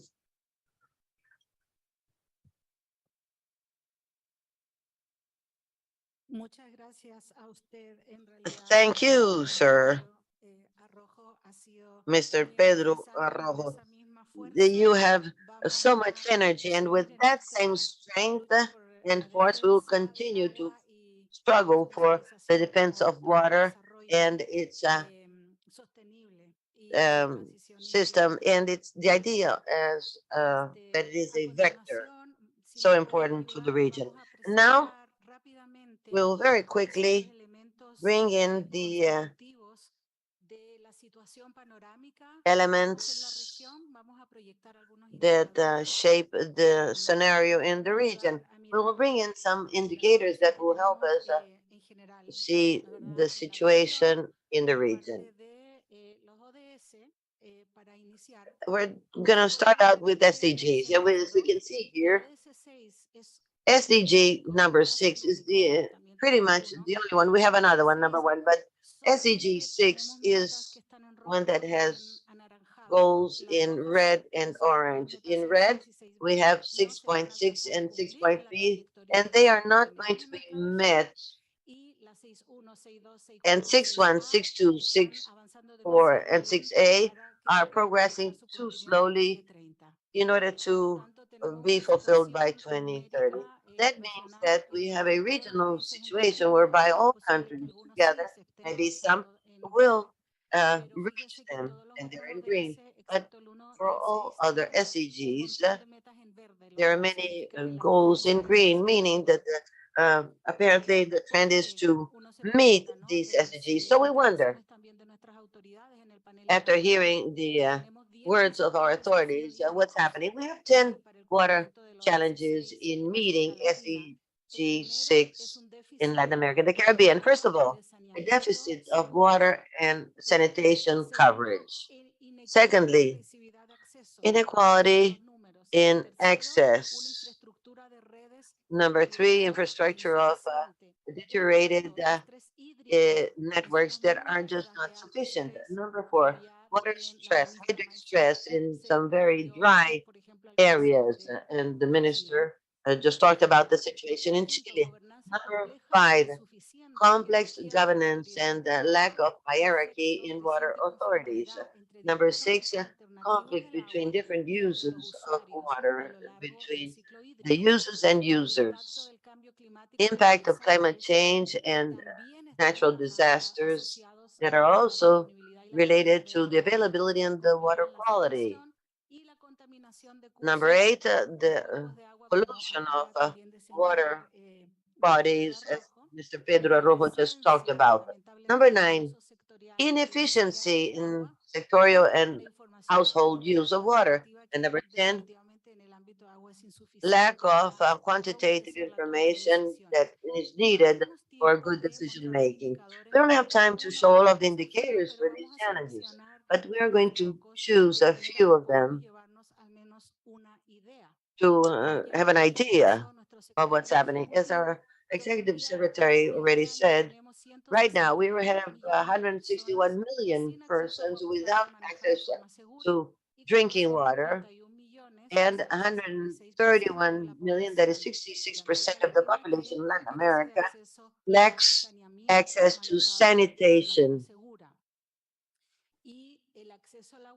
Access to drinking water and sanitation becomes even more difficult in rural areas, as you can see on the right-hand side. And the first quintile, the most vulnerable population, has 25% less access to water safely managed, according to our studies. And besides, because of lack of access and the rates to buy water, they pay twice as much for that water than the wealthier quintile. So that reproduces inequality. As the executive secretary well said, poverty, especially extreme poverty, is increasing in the region as a result of the series of crises, pandemic, war, supply chains, inflation, high prices of foodstuff, and fiscal pressures, as well as problems of development that affect even more access of the more needy to water and sanitation. As a result, it becomes even more difficult for the state to conduct the needed investment. That is why we need PPP and community as well in order to push forward investments that we'll be showing you shortly. Here we see that in Latin America, the availability of water per person is 4 times higher than that of the world average. Even so, we are suffering water stress, especially in large cities and areas with a greater economic activity. As you can see in this map, the darker the color, the greater the water stress, hydric stress. And we can also see it by basins. Here we see the problem of lack of water shortage. As we will see later on in the afternoon, climate change and water bring in a big impact. Now, challenges in terms of infrastructure. It is inadequate. It's not enough. It's been deteriorated, especially have in mind the leaving no one behind. We have great levels of vulnerability in the infrastructure because of natural disasters.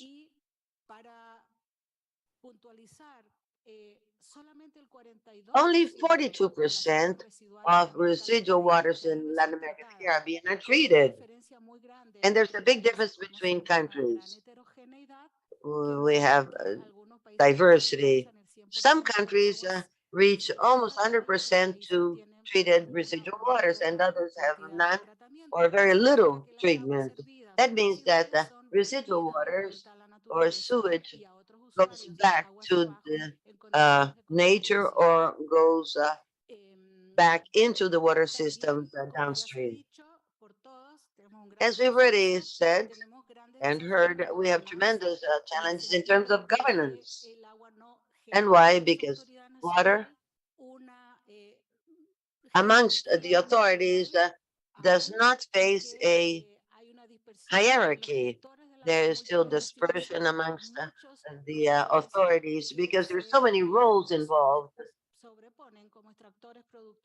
And these are distributors and suppliers, oversight, and users as well.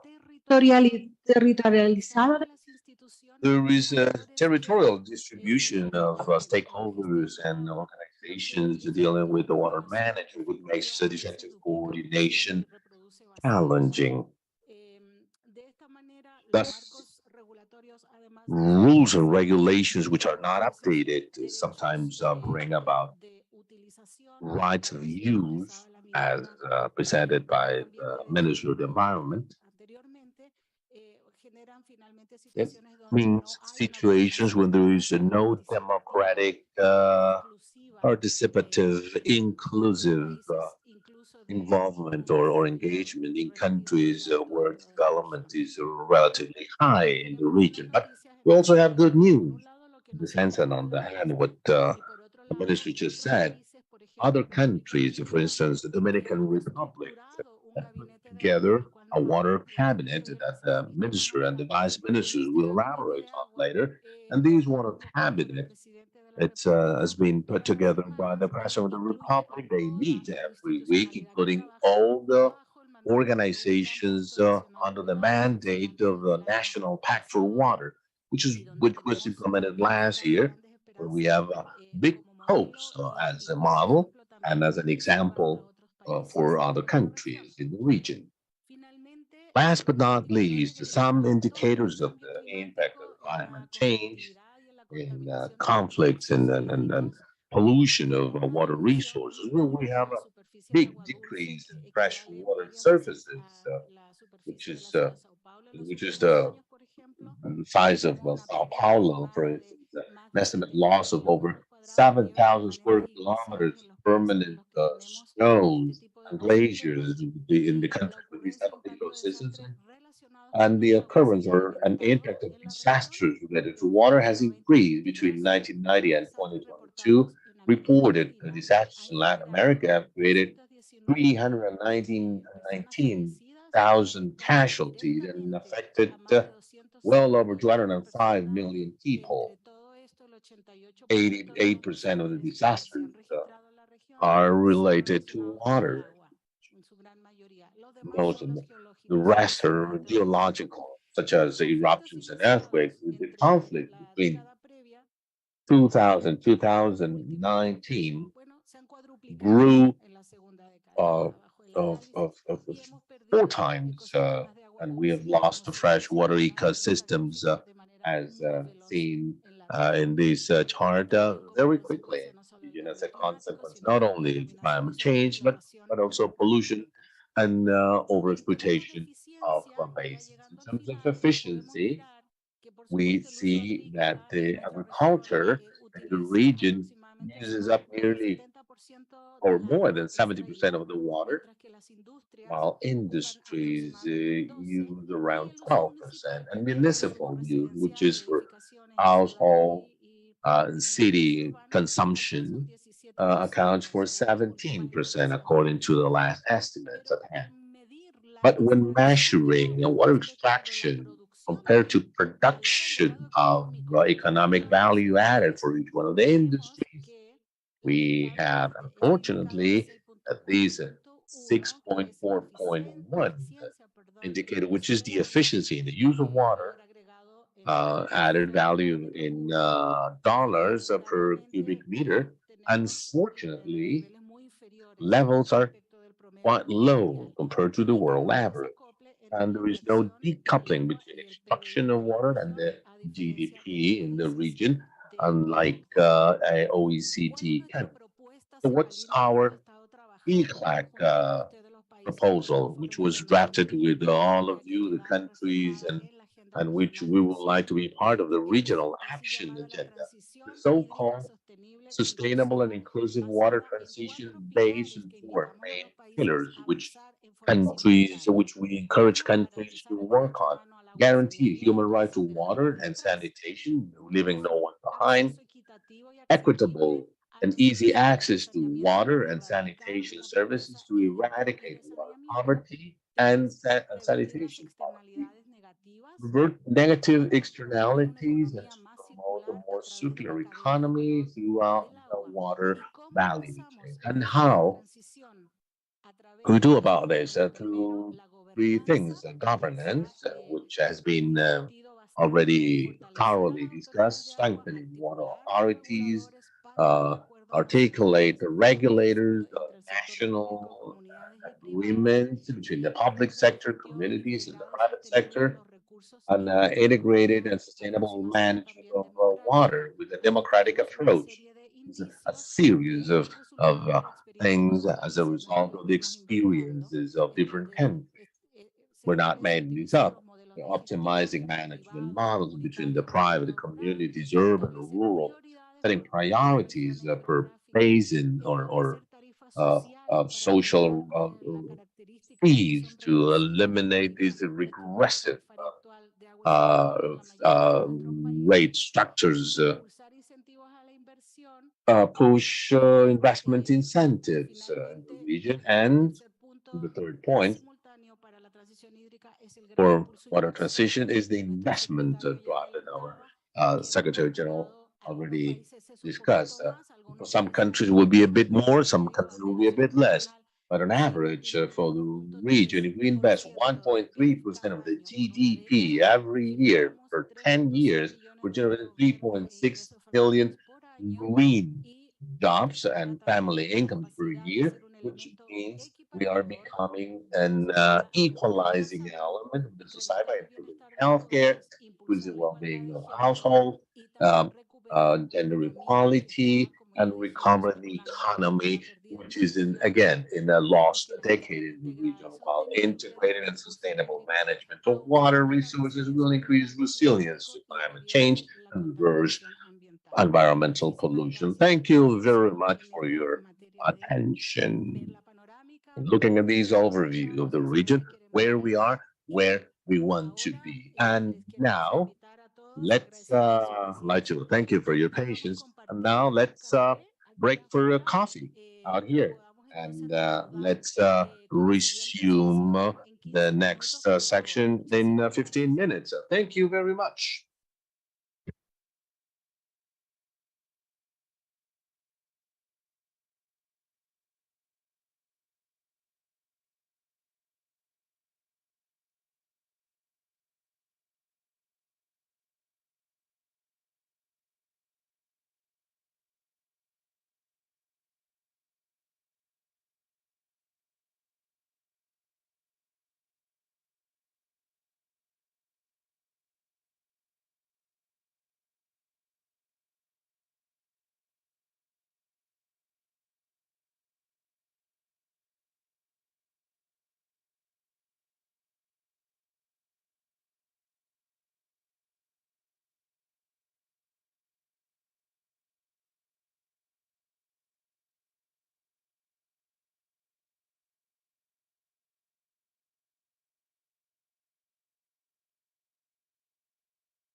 invito a tomar asiento. Let's resume your seats, please. Hello, good morning. We're about to begin Water and Sustainable Development panel. Hello, please resume your seats. We're about to begin Water and Sustainable Development panel.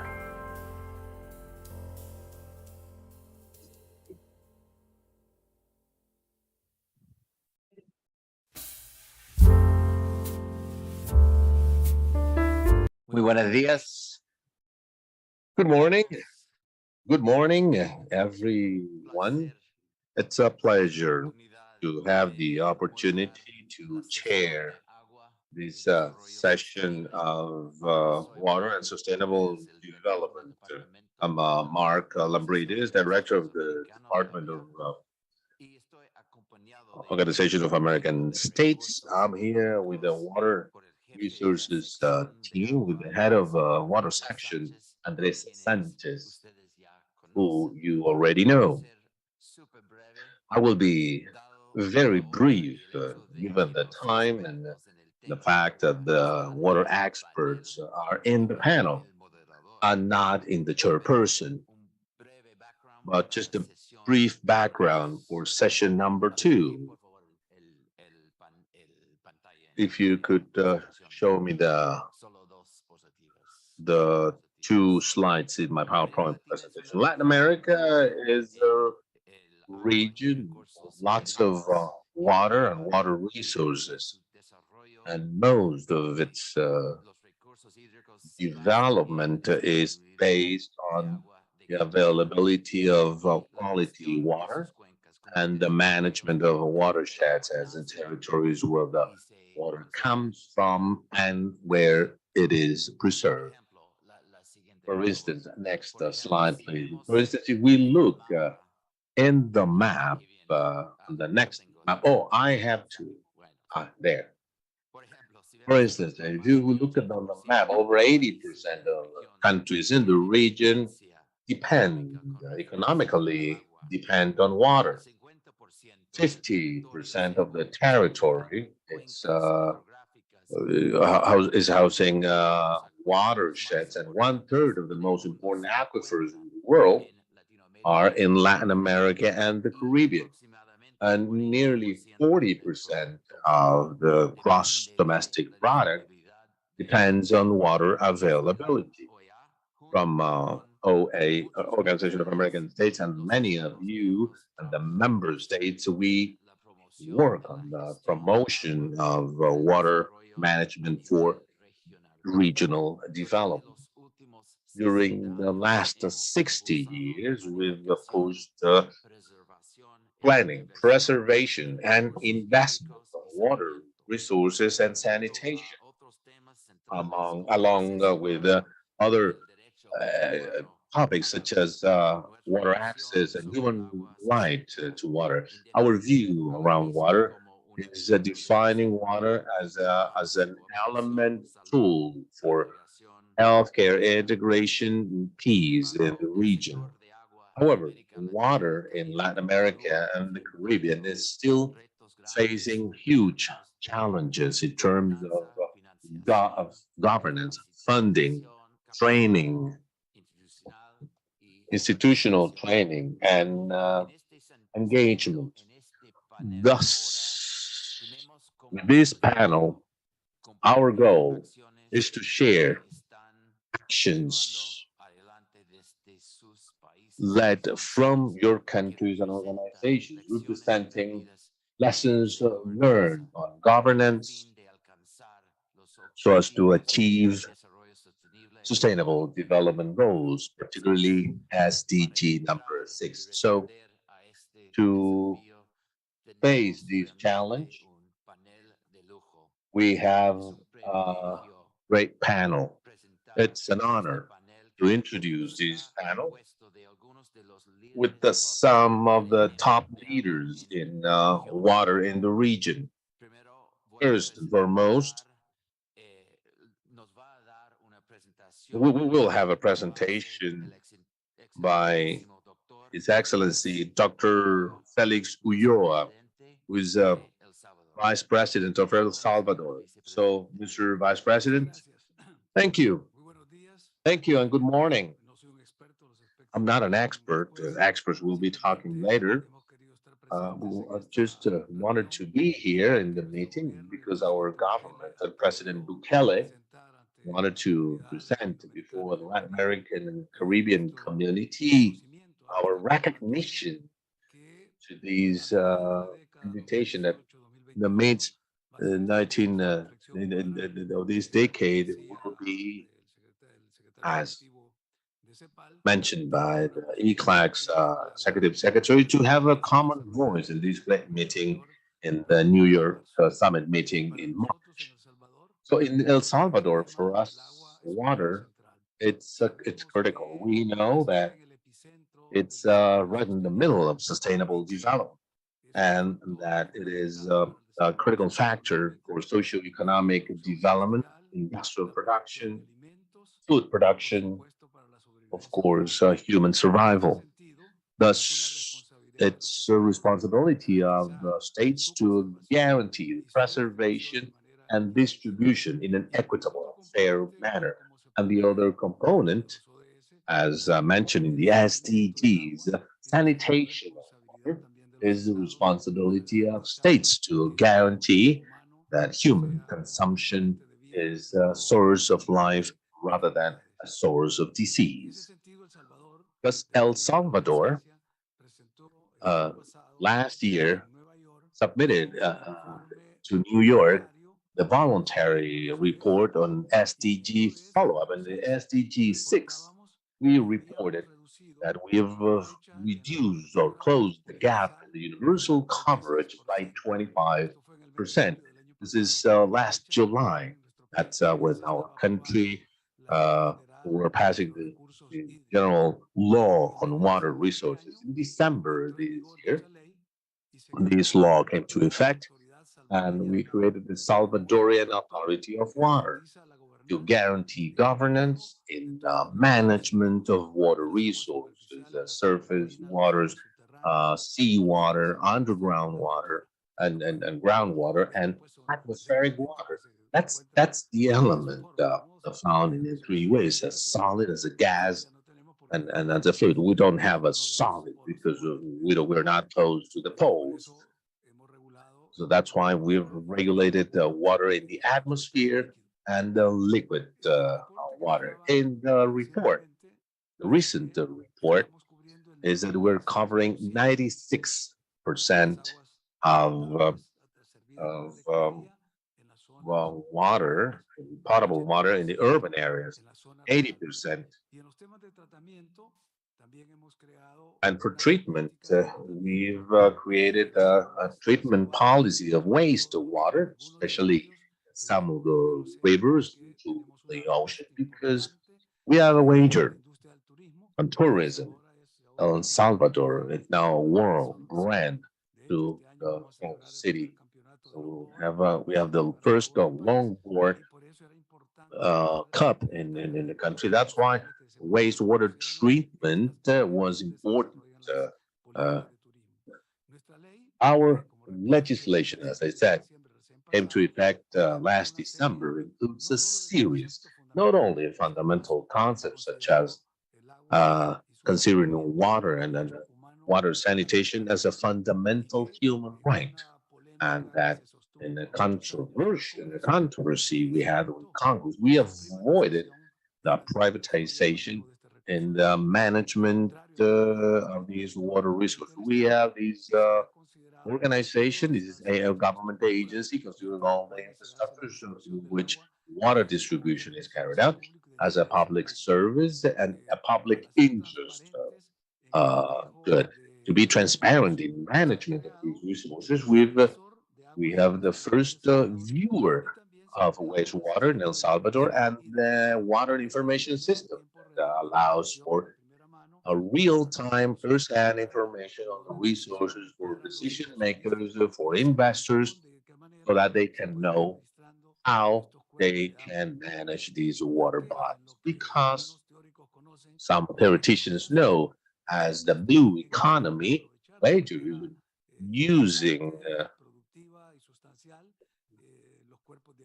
your water bodies in a productive manner, both ocean, the lakes, and the rivers, and especially the water we want to uh, we want to collect during the rainy seasons because of our geographic situation. Possibility of collecting rainwater. For that, we have two seasons, and as a paradox, in the rainy season, we have very strong winters, and in the dry season, we have uh, we have a huge lack of water, endangering not only agricultural production but also uh, livestock production. These are the two ideas I have from our government as measures of the Salvadorian government. El Salvador is also part of a Central American integration. And at CICLA, we have an institution which is a subsystem, a regional, sub-regional subsystem. This is called the Trifinio region. This is a project that we are managing between Honduras, Guatemala, and El Salvador, as in about 7,000 square kilometers, where about 5% of the coffee is produced worldwide. And here we have the three VPs from three government countries, and also we have 25 local governments from the three countries participating. And in the intermediary level, we have a search for players from the academia, private sector, and others to create models for local development. We have the Association of Local Development that is cross-border in nature. Now, in terms of the water, the basins involved brings in a cross-border basin system because between these three countries we have the Rio Motagua, the Rio Ulua, and Lempa that feed the economy of these three countries. In the case of Lepa, that is a source of input for our hydraulic sources. We have a treatment water so that 1.5 million inhabitants receive this treated water in El Salvador. Now, having this mission of the use of water, in the case of Delfinio, with this transnational cross-border nature, and in the last declaration we signed in January in Guatemala, we have entitled this the project of water without borders, taking care of these aquifer mantles. We have one of 800 square kilometers, another for that is a 600-kilometer aquifer. And this must be treated not just because of an open pit mining that was polluting. There we had to set up mechanisms to avoid this kind of a mining to pollute the underground water nearby. Now, our friend Manuel from ECLAC said at the beginning that he is the bearer of bad news usually, but we are the bearer of good news because this is an area of potential development. They're working with a master plan that was provided by the Central American Bank for Economic Integration with an agenda from 22 up to 2040, an annual plan with many development projects, with value chains, with ecologic tourism, with the production of fruits, vegetables, and exotic fruits, such as avocado, for example. And this will permit that for the communities to have this kind of economic development, having in mind the protection of the environment. We have found many partners for this development model. OAS must be recognized. OAS is an important partner together with the UN and green funds. We are seeing a tremendous investment in the region. UK with the landscape project is also investing there because we have about 150 square kilometers in an area called, that is a natural reserve. It's called Trifinio Fraternidad Biosphere. There we find a tremendously rich biodiversity. And thus we have this landscape project. And we also have partnerships with the KfW Bank in Germany. We are also working with other partners. The Kingdom of Morocco is also assisting with state-of-the-art technology as applied to productive agricultural endeavor. FAO is another one that has been working with us for the technification of the agricultural production in the region. Here, the Kingdom of Morocco is an important partner. The Italian Republic is also collaborating with us. In short, for the international community, the Trifinio project is very attractive because it is a project with 3 countries and cross-border. And through the Constitution, the Commission that I'm speaking here on behalf of has 3 directors from each country as well as an international secretary. And you'll be hearing in detail about these projects. But we have a governance that is articulated with the 45 local governments involving all players from the communities and societies. This is really a model to follow. As a matter of fact, at SICA, at the Central American Integration, we have shown this so that this may be useful for other regions. You can see that we have 8 states that belong to that isthmus, as well as the Dominican Republic that is a part of this integration. Thank you for your attention and for allowing me to bring in the details on what we're doing. The experts that know about this and that are in charge of these policies will be talking to you.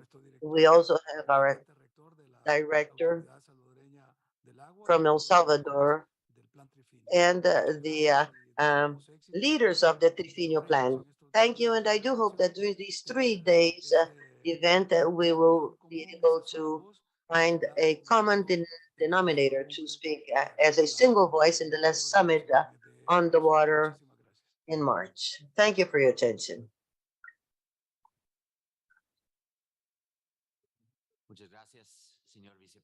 Thank you, Vice President. It is indeed a pleasure to have you here with us.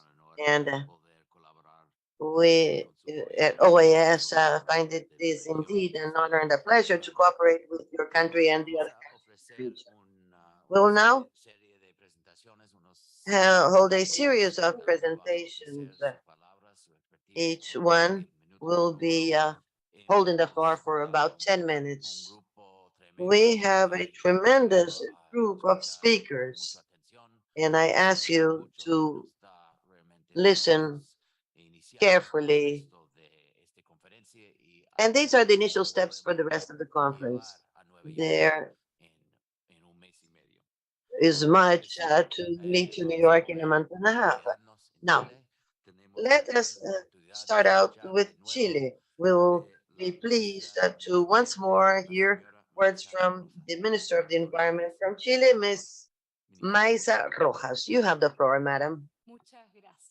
Thank you. You have the floor, Madam Minister of the Environment from Chile, Marisa Rojas. Indeed, thank you very much.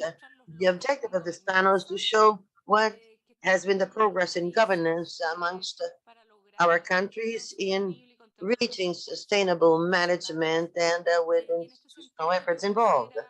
I would like, first of all, to stress the work that has been conducted at this interministerial committee for water, fair water transition, made up by 6 ministries in the beginning of the current administration.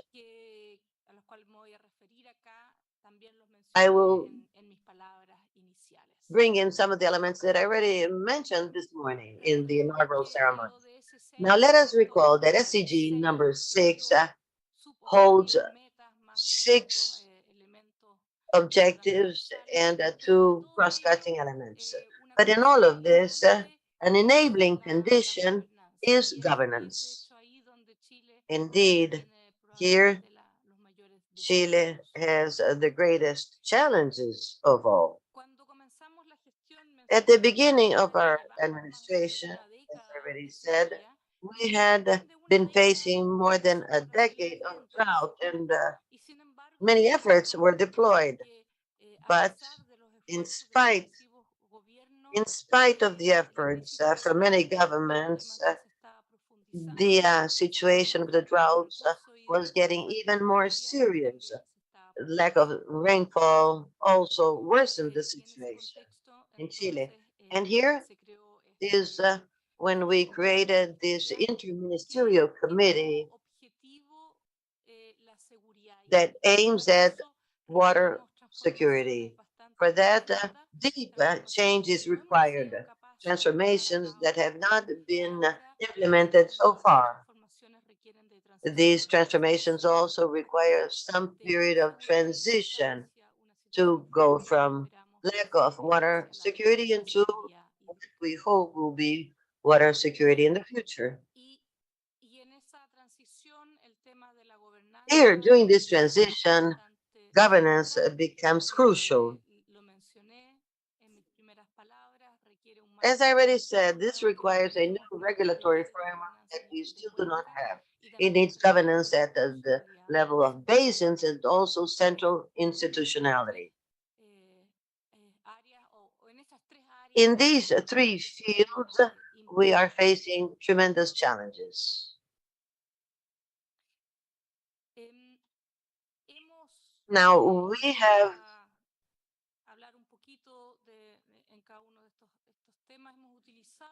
used the principles of governance on water coming from OECD. The progress reached in terms of governance, participation, and effectiveness follows precisely the principles from OECD. As to effectiveness, we have the national water policy, and in the near future, we will have a national water authority as well. In 2023, we have set up an interministerial program. And this is interesting because it's the first time that we have a program on economic resources in the hands of different ministries. This is called the Productive Sustainable Development Framework. And we will talk about this water policy that will give us the long-term guidelines. And this is the main input that we have in this country to go forward in national water autonomy. Now, let us continue with efficiency. Here we have reached progress in terms of the regulatory framework as well as information systems. Let me mention 3 pieces of legislation. We have a framework law on climate change that was enacted on June last year. The goal is to become carbon neutral at 2050 by the latest. And we also intend to be resilient towards the climate. That is, in view of the adverse effects of climate change, where the most visible, not the only one, but the most visible impact is precisely the decrease in rainfall. As a result, this includes the goal of water security. Last year, we were also able to update in our Congress the water code. The framework law, as well as the water code, both find for the first time a priority in terms of water use. Here, right to access water and also to ecosystems becomes a priority. And this is a very important step forward. Now, as to a third law, and I'm very happy, by the way, because tomorrow will be the International Day on Wetlands. We have a law recognizing ecosystems that are very important for water security. And why? Because there are many ecosystems involved, including water sanitation or the quality of the water available. And these are urban wetlands. So they are found where people live. And tomorrow we will be able to celebrate this law that was enacted 2 years ago. And let us recall that Chile is a very long, diverse country. And we believe that in the north, there is a big, big desert with little diversity, but that is not so. We have in all areas of Chile different systems. Now, as to information, we have a platform or a monitoring of our biodiversity. This year, we have been committed to the work in a special module of certain ecosystems at our basins. Something I would like to refer to as across all this. Last year, Chile joined the Escazú Agreement, which it's human right, the treatment on environmental issues, or the access to information and engagement and part and justice, access to justice becomes universal. We're working on information and participation as well. Right. Participation, particularly, this is has to do with watershed level governance until last year, but in full development, because this year we began with the pilot plans in 16 basins, one for each region in Chile, and we want to implement this with our law.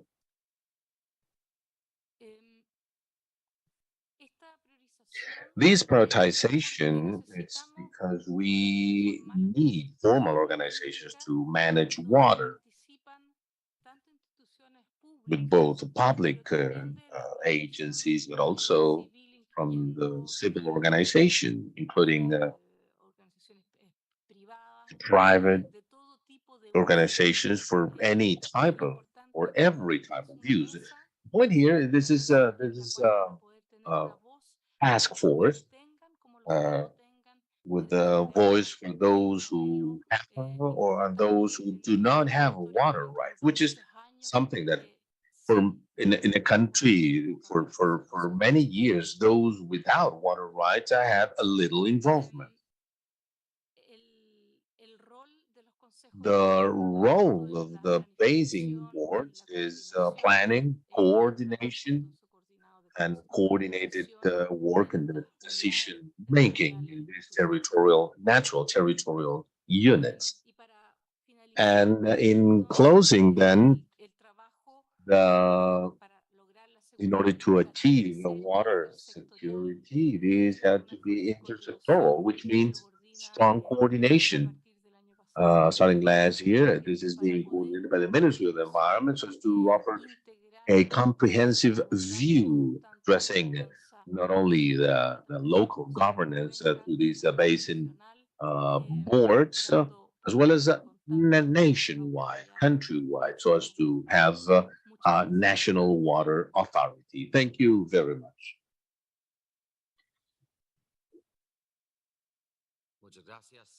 Thank you, Madam Minister. Quite clear what you say. It's quite clear what you say. Thank you for your presentation. Now we'll have the opportunity to go further north in the Caribbean, listening to a different minister. In this case, Mr. Pavelaisa is the Minister of Economics, Planning, and Development from the Dominican Republic. On my right. And without further ado, you have the floor. Thank you, Mark. First of all, I'd like to thank ECLAC and the international organizations and the partner governments of these important initiative. The goal of my presentation is some sort of a snapshot of water situation and water services in the Dominican Republic, and then share with you what are our policies right now. Maybe the first thing is the water situation. Dominican Republic has a privileged water balance compared to the rest of the world. As you can see, or if you can see, those are the water balance bars showing evapotranspiration and water excess, as well as the rainfall in the Dominican Republic compared to the different regions and the world. The Dominican Republic has a water balance only and second to Latin America. So we do have water. Rainfall, evapotranspiration balance is quite positive. However, there are significant territorial differences. As you can see, the northeast regions and central regions of the countries have this privilege compared to the northwest and southwest regions, where the water balance is it's much lower. So we have to say that there is we don't use the full potential. There is a low storage capacity. Our standard of storage capacity, we're using 40% of the water, potentially available water. However, the Dominican Republic is only using 9%. And still major differences in the different regions. The Atlantic and the East have no use in terms of water dams. Then, as a result of such regional differences and use capacity, we have a severe water stress in several regions, particularly as you see in the map, in the south, west, and the northwest regions in red. Water demand there, it's much higher than the availability and supply, therefore a significant water stress.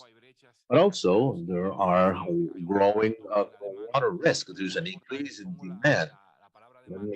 I use demand in quotes because since we have no control of the demand, this is uncontrolled demand. Prices, particularly because there's no price system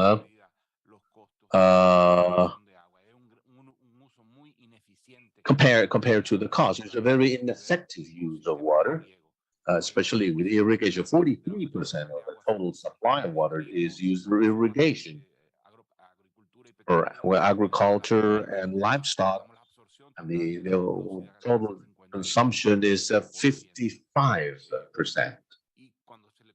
So when compared to supply, that's when the problem lies. So we have sustained consistent underinvestment in the last 30 years. There's an overexploitation of sources, and the third element is a significant degradation of the quality of the water bodies because of disposal of wastewater and wedges of seawater into the aquifers, which exerts pressure on populations and on tourism. That in the Dominican Republic, it's quite important.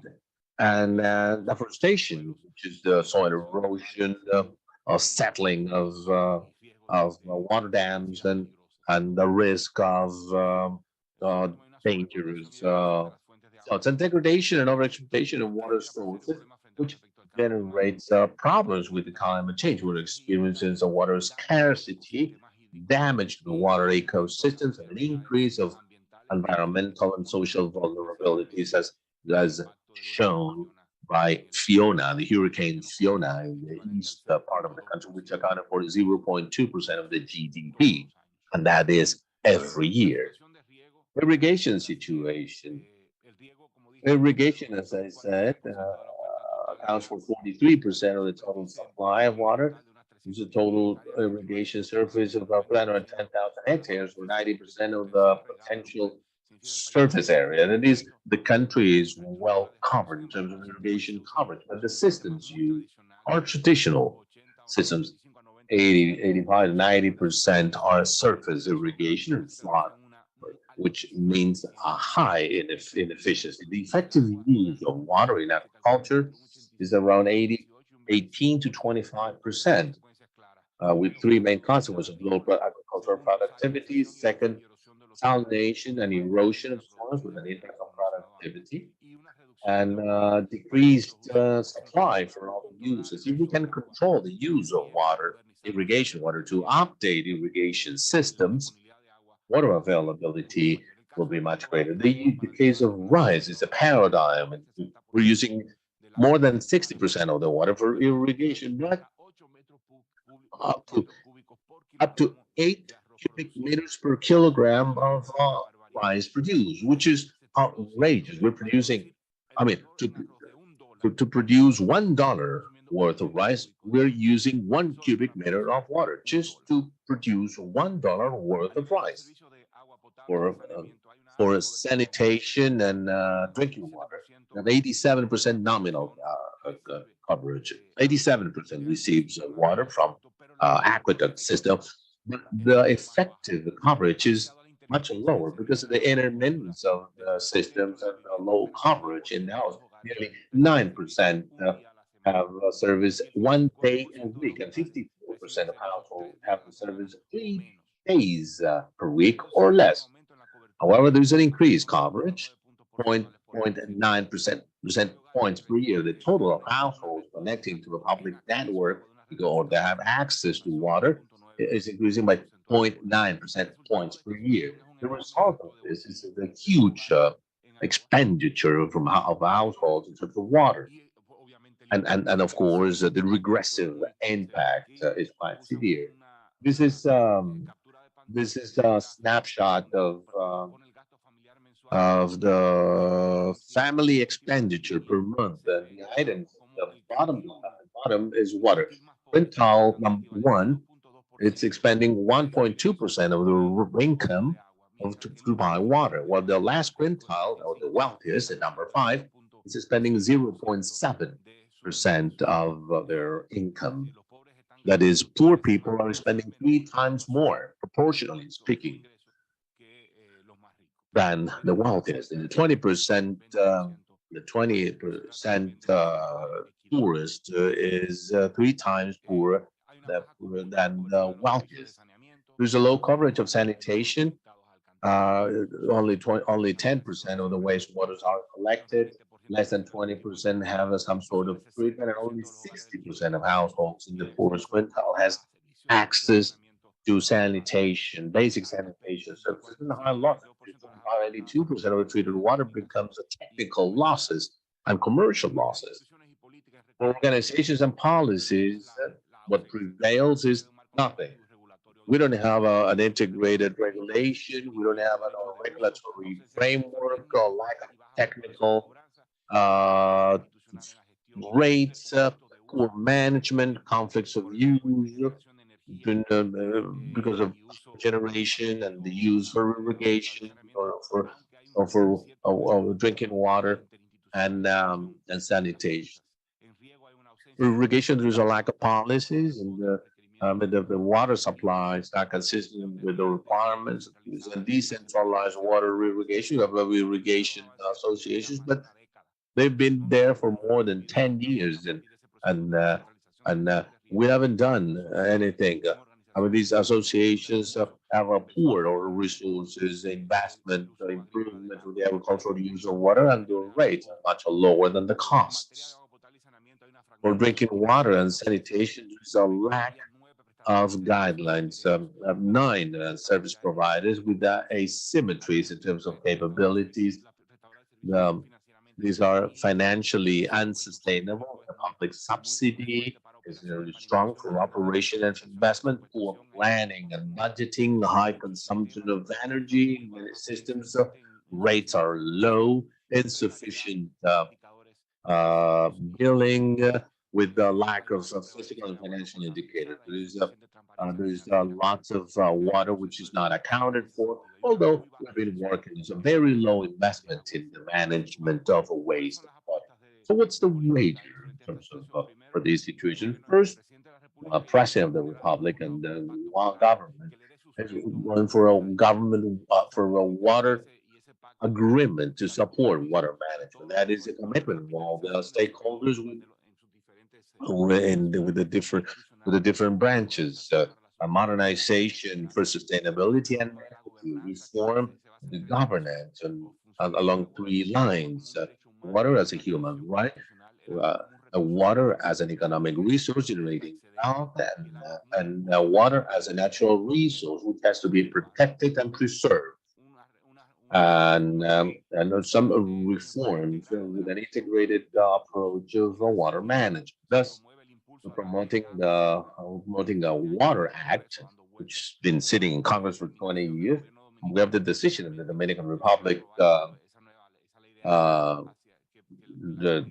government, it's just to create an institutional framework and comprehensive guidelines. We will putting together basin boards and a water authority, and we're regulating the management of rights of use. And we're in the process of creating a law to regulate drinking water and sanitation services. And last but not least, we will not wait for the reforms. Things are already underway. Since we were first inaugurated, strengthening of institutional coordination and management of with the water cabinet, which is a coordination entity among all the organizations. One of the water suppliers is coordinating the investment of all the water suppliers. We have 9 suppliers, and we don't have a coordination or a regulating agency. And we're strengthening the collection management. So, building a new water infrastructure. The budget is going into housing and water. Those are the two main aspects in the capital expenditure of the Dominican. We're building 2 water dams, and we're 7 in the process of budgeting, and we're building reservoirs and wells, and we're expanding an improvement of water and sanitation to expand networks and to expand new sanitation services to reduce the pollution of aquifers. There is a strong view of policies for much greater attention to water with a sustainability and equity approach. Thank you very much. Yes. Thank you, Minister. That was a very well organized and clear presentation. I'd like to congratulate you on the actions conducted to tackle these serious issues in Dominican Republic. We will now go to Mr. Jose Perez, who is Vice Minister of Water and Basic Sanitation from Colombia. You have the floor, sir. Thank you. Let me first greet ECLAC and all of the members who are here with us. This is indeed an excellent venue that is very beneficial to all.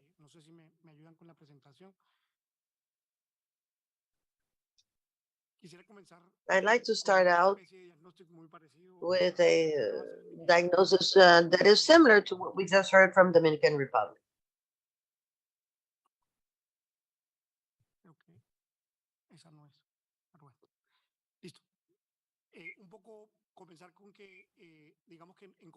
In Colombia, we have made headway in the last 30 years, starting from a coverage of 71% to a nominal coverage now of 98% of drinking water, potable water. But in following the lines of what we just heard from the minister, this nominal coverage has the coverage to infrastructure, that is with pipes going through neighborhoods, but not necessarily ending up in real water. If we just talk of pure coverage, there are 3 million Colombians who still do not have access to potable water. But if we talk about real water, we believe that 12 million Colombians, 12 to 5% of the population, does not have access to continuous quality water, not potable water, that is. Most of this spread gap is found in rural areas.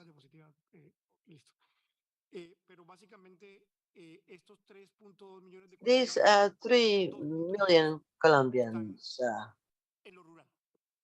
are mostly in rural areas, that is 2.6. And of the 12 million, almost 90% is found in rural areas. Even though we have made important headway, still this progress is found in urban areas mainly.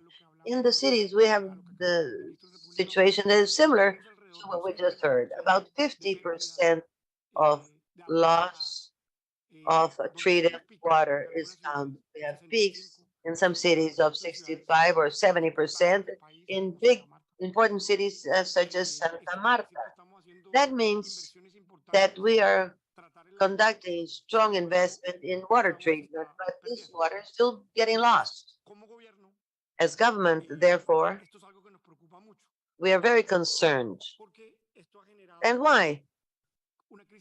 This has brought a health social crisis, and we have seen in different media the social crisis that we have at La Guajira, where many children are dying because of lack of potable water as well as lack of food. On the left, we have a picture of the Pacific coast, and that is not amongst the 98% of coverage, and we have not been able to serve this population. We have also serious problems in terms of sanitation. 1.7 million Colombians are still doing all of their needs out in the open. And this means that many of the peoples are also left behind. And we are also greatly affected because of climate variability. We have suffered greatly from El Nino, that has to do with, and La Nina, that have to do with floods and droughts. And the supply of potable water and sanitation often cannot be done as conventionally, as traditionally it was. And why? Because many of these places are constantly flooded. Now, in taking a look at governance and the different uses of water, we see a distribution of water use in Colombia. In most regions, we have conflict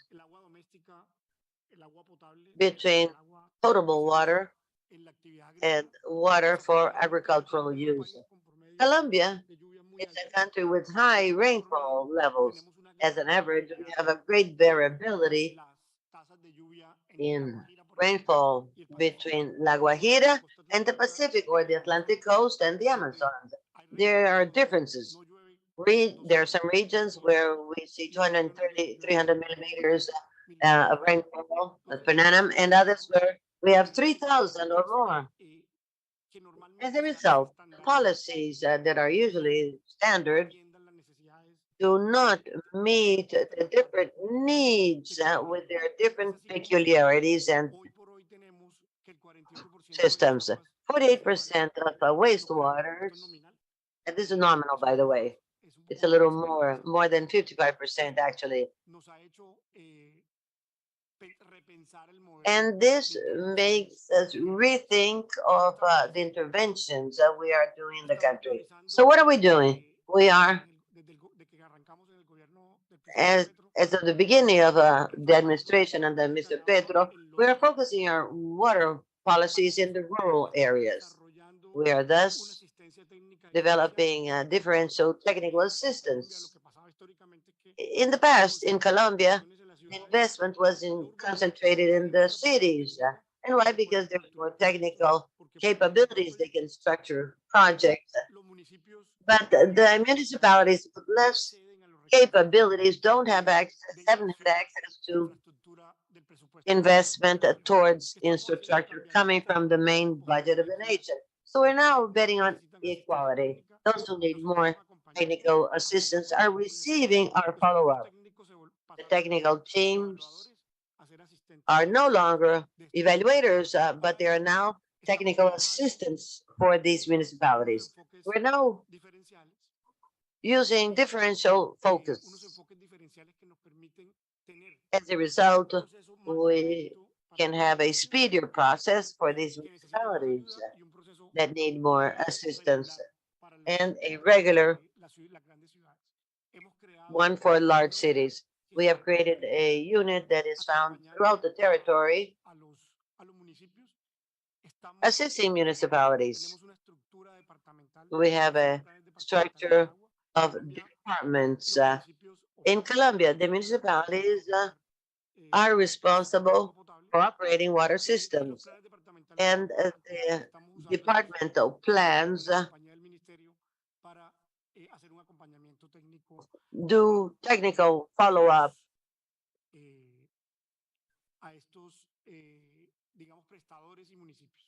to these municipalities. We are thus making headway in this differentiated attention. We can't do the same in Bogota than as in the Pacific coast. So we're building this community management system for community aqueducts. We are talking about three main pillars under the government, and these have to do with encouraging popular community. The communities are the ones that do the projects and are in charge of the projects. Then we support their implementation through subsidies. And thirdly, we protect the environment. And why? Because the communities have their environmental organizations that are in charge of protecting their water sources. We do have a gap, though, and I will bring this further on.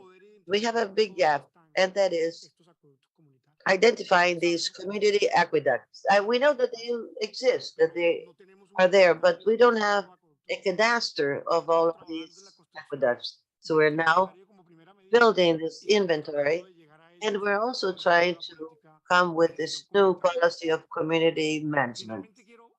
Finally, I'd like to mention something that is not necessarily related to water.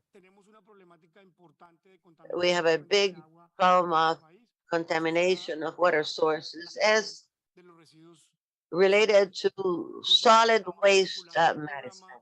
We are then articulating a program for these solid waste. We have a new regulatory system where subproducts can be used in order to create, for example, biogas and biofertilizers. And this relates both elements. In Colombia, the water ministry is in charge of the AAA water, water waste, and we'd like to understand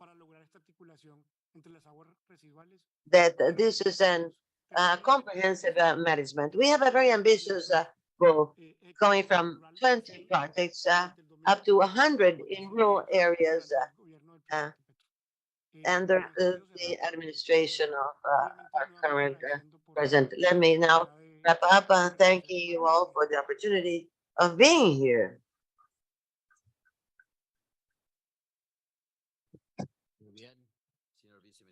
Thank you, Vice Minister. This is very interesting. You were quite clear, and congratulations to yourself and your country for all of the efforts deployed to face water issues in Colombia. It is now a pleasure for me to bring to you Frederick Mamani from the plurinational state of Bolivia. You have the floor, Mr. Mamani. Thank you. I'd like to greet the Vice President from El Salvador, and distinguished panelists. For decades, at the peak of the new liberal system, vulnerable marginal populations were prevented from having access to water.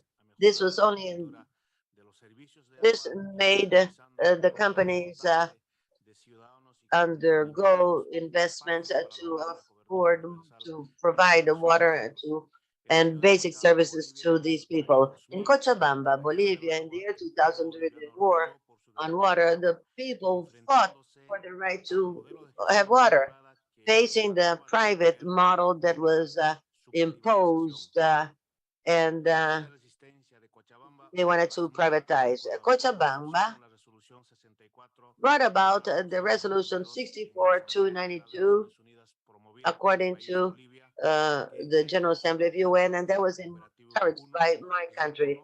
And amongst others, it recognizes the right to potable water and sanitation as an essential human right for the enjoyment of life and all human rights.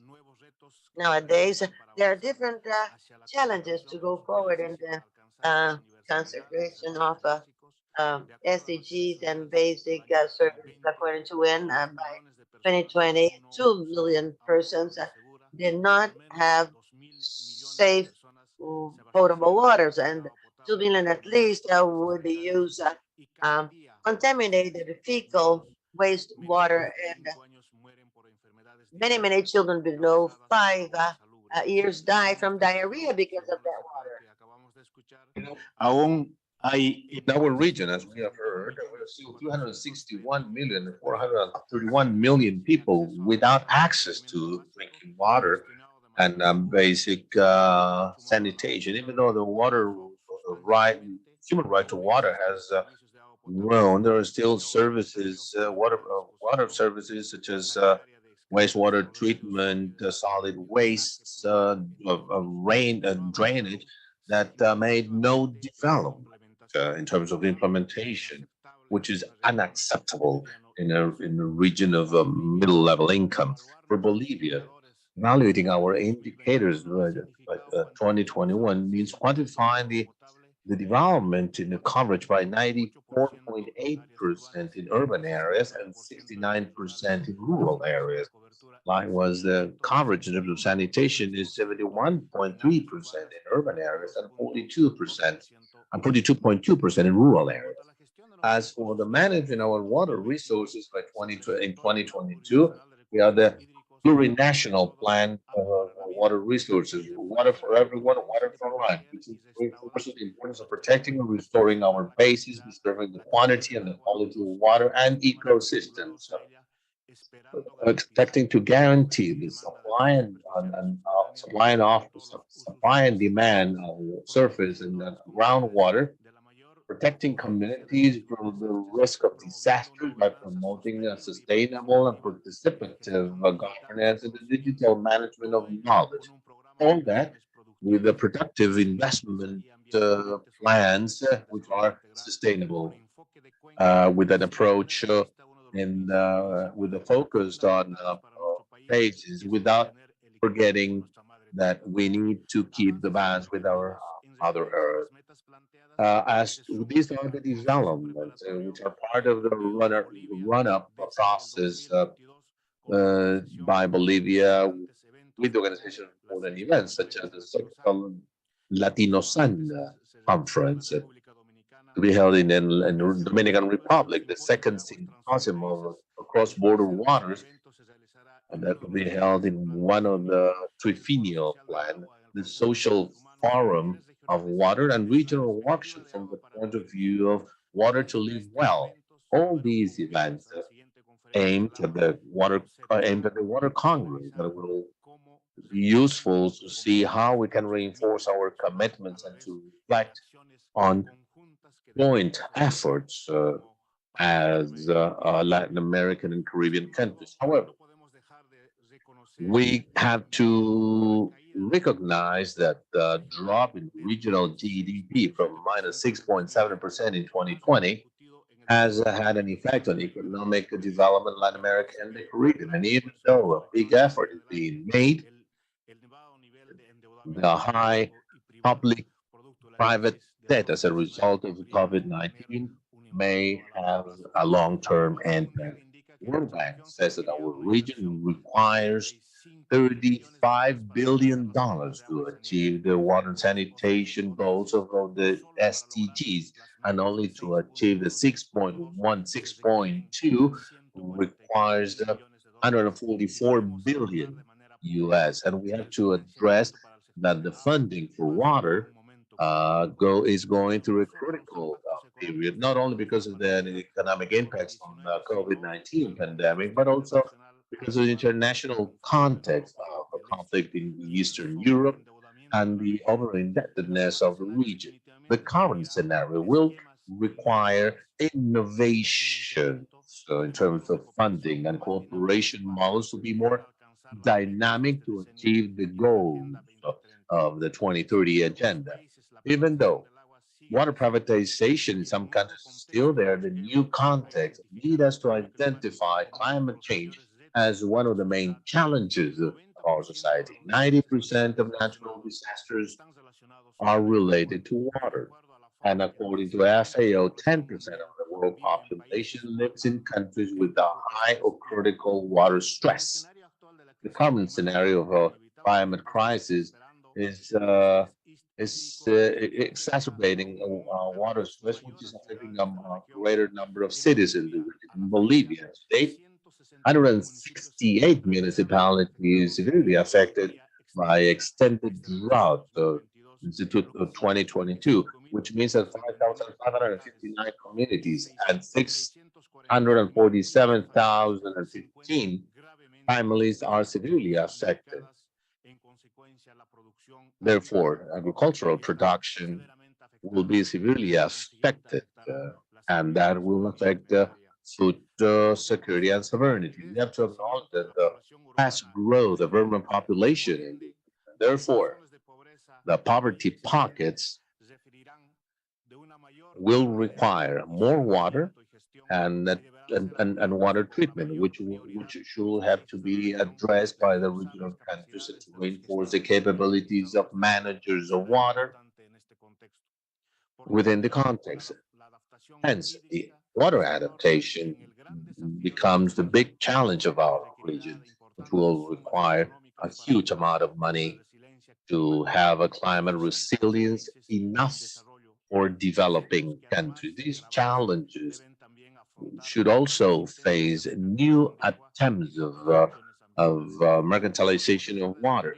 We have to mention the vulnerability of indigenous peoples in the region, in Latin America and the Caribbean. We have more than 58 million indigenous people, accounting for 8.5% of the population of the region, and 857 people, which account for 20% of the territory, which is best preserved in our region. And from their conception, they protect water as a life support based on the legal and social principle of collective property in water, collective ownership of water, and with the traditional water management rules live in harmony with the Mother Earth. We also should recognize and preserve their technologies and practices on guaranteeing sustainability of ecosystems, and that today are proven alternatives for the sustainability of water resources. We should consider the respect of water as a vital element of Mother Earth and the recognition of the practices of which has been given by our ancestors in the fielding and dancing with reciprocity in a close link with the Mother Earth, the forest, the biodiversity, and other natural resources, and with a deep knowledge, which becomes as an alternative civilization mandate. So we should vindicate water as a human right, which is key for the economic and sustainable development, elimination of poverty, malnutrition, and develop policies of a comprehensive healthcare with the ability to guarantee an institutional reaction to future pandemics as to the full enjoyment of life and human rights, and to recognize that water is a critical condition for the life of peoples and all living things in the Mother Earth, which we should keep surface and groundwater sources in terms of quality and quantity, as well as the sanitation and available uh, and affordable for everyone, so as to strengthen and achieve sustainable development and sanitary and healthcare coverage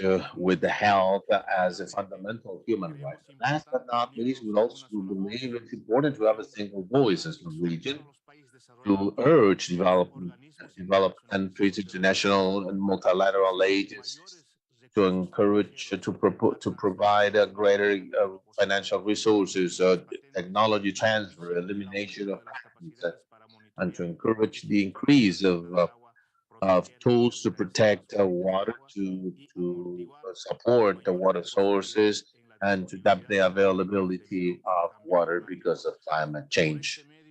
So, through international cooperation, particularly for developing countries to provide more adaptation and climate resilience to all the vulnerable populations, we should strengthen the effort to achieve the goals of the decade and the global water agenda. Thus, in the conference, of the water conference of the United Nations to be held in next March, Latin America and the Caribbean should propose the creation of an intergovernment mechanism on water to promote management and preservation, eradication of poverty and sustainable development, among other topics, since the forest, biodiversity, the wetlands, the climate change, they all have in on water after 46 or 48 hours.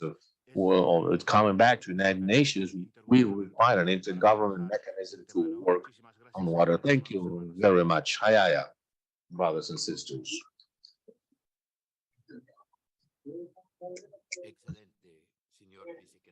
Excellent, Mr. Vice Minister. Thank you for emphasizing the fact that water is a human right. I'd like to thank Bolivia for being a leader in bringing these concepts to the United Nations. So thank you. Let me now go back to Chile. Listen to the Minister of Public Works, Mr. Juan Carlos Garcia. Thank you. I'd like to thank ECLAC for this opportunity. Even the water conference, we can address the development towards sustainable development of water. Back in 2015, every country, all the countries agreed on the sustainable development with a common plan, 2030 agenda and the 17 SDGs, guided by 7 principles: universality, integrality, balance, sustainability, equity, and commitments. The Nations Conference on Water emphasizes the principle of commitment. But how we can make SDG 6 is met? How to do a bit more than what we're doing today. In Latin America and the Caribbean, we have some achievements to show. Our region already met the century achievement between 2000 and 2015. And in Chile, after 10 years of debate, we agreed on important reforms to our water code. In Chile, we have more than 18 million inhabitants. 12% they live in rural areas. Out of the 5 million houses in the public network, we have 363,000 in rural areas.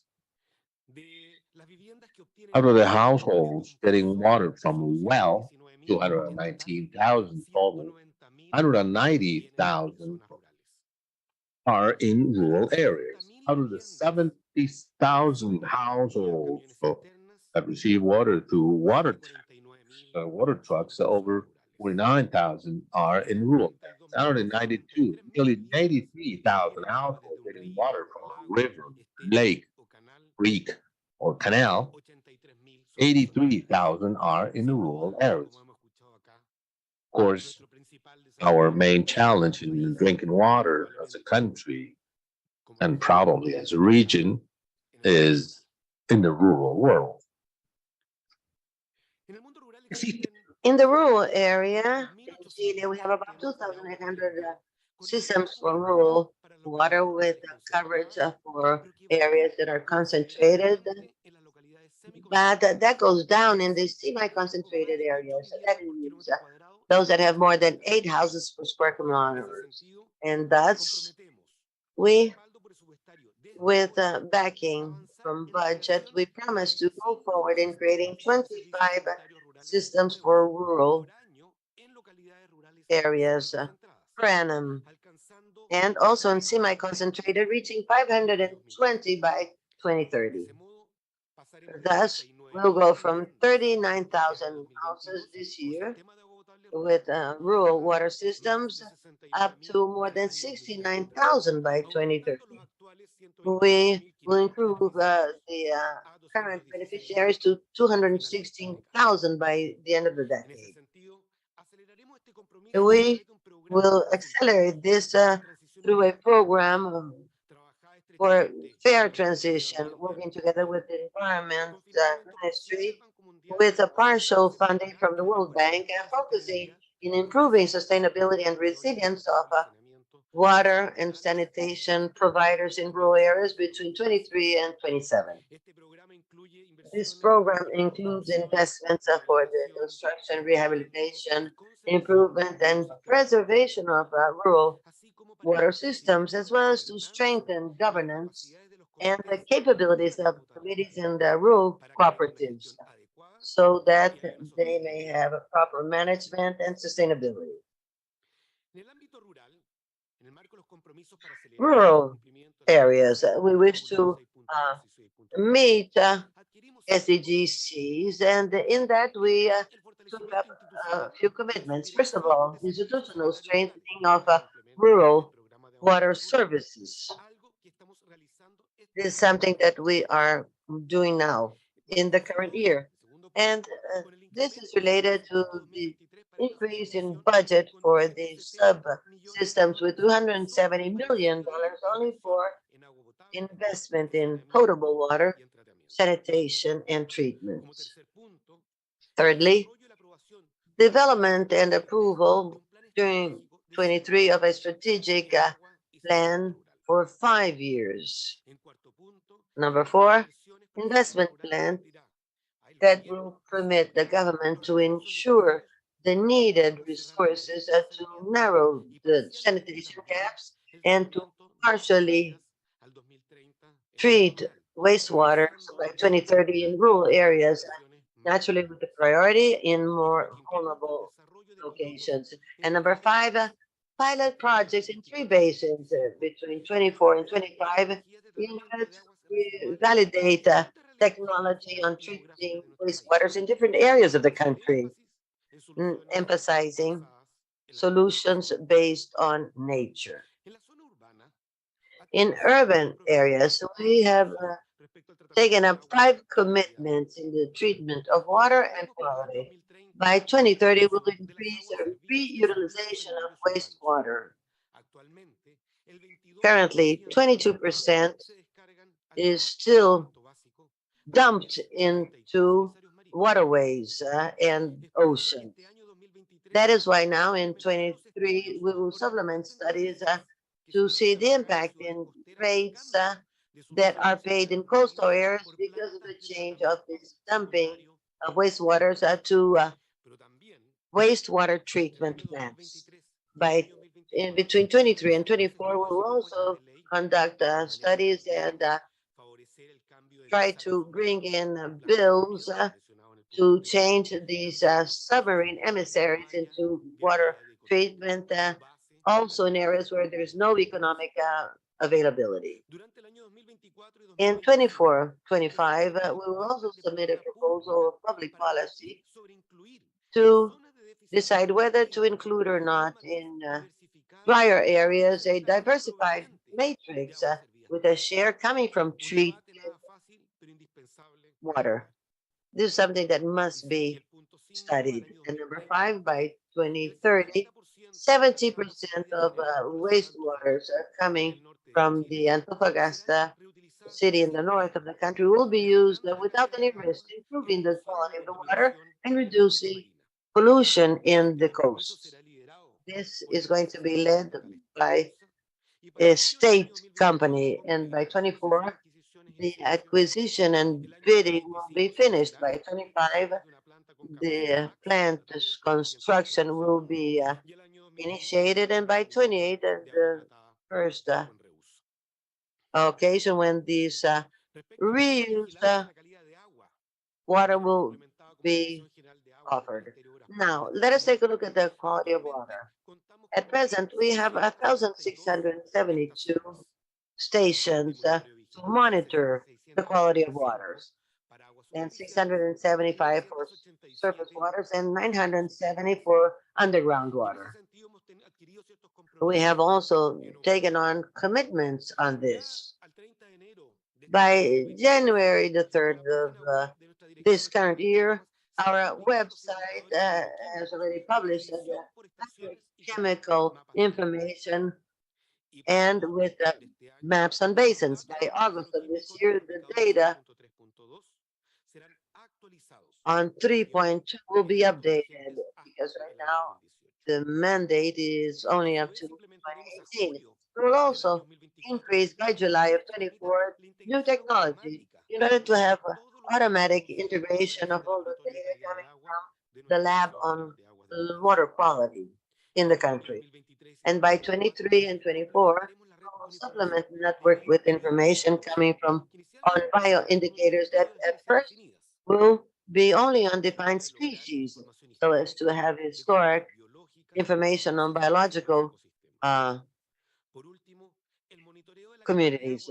And finally, the monitoring of natural waters will be increasing by 25 in 20%, and by 28 in 40%. But we still cannot efficiently manage what is unknown. That is why our main commitment with SEG 6.4 on open data involves the following. First, in the second semester of the current year, we will create, by presidential decree, a department for monitoring and extraction of underground and surface waters. By December of this year, we will incorporate the last 2 regions in the country so that this will be mandatory. And that means that all water extraction will have to set up these monitors. And by August of 25, the 56 basins that glaciers will have this glacier monitoring station. Right now, there are very few available. Now, let us talk about the bill on the efficiency of water resources. The government has already submitted to Congress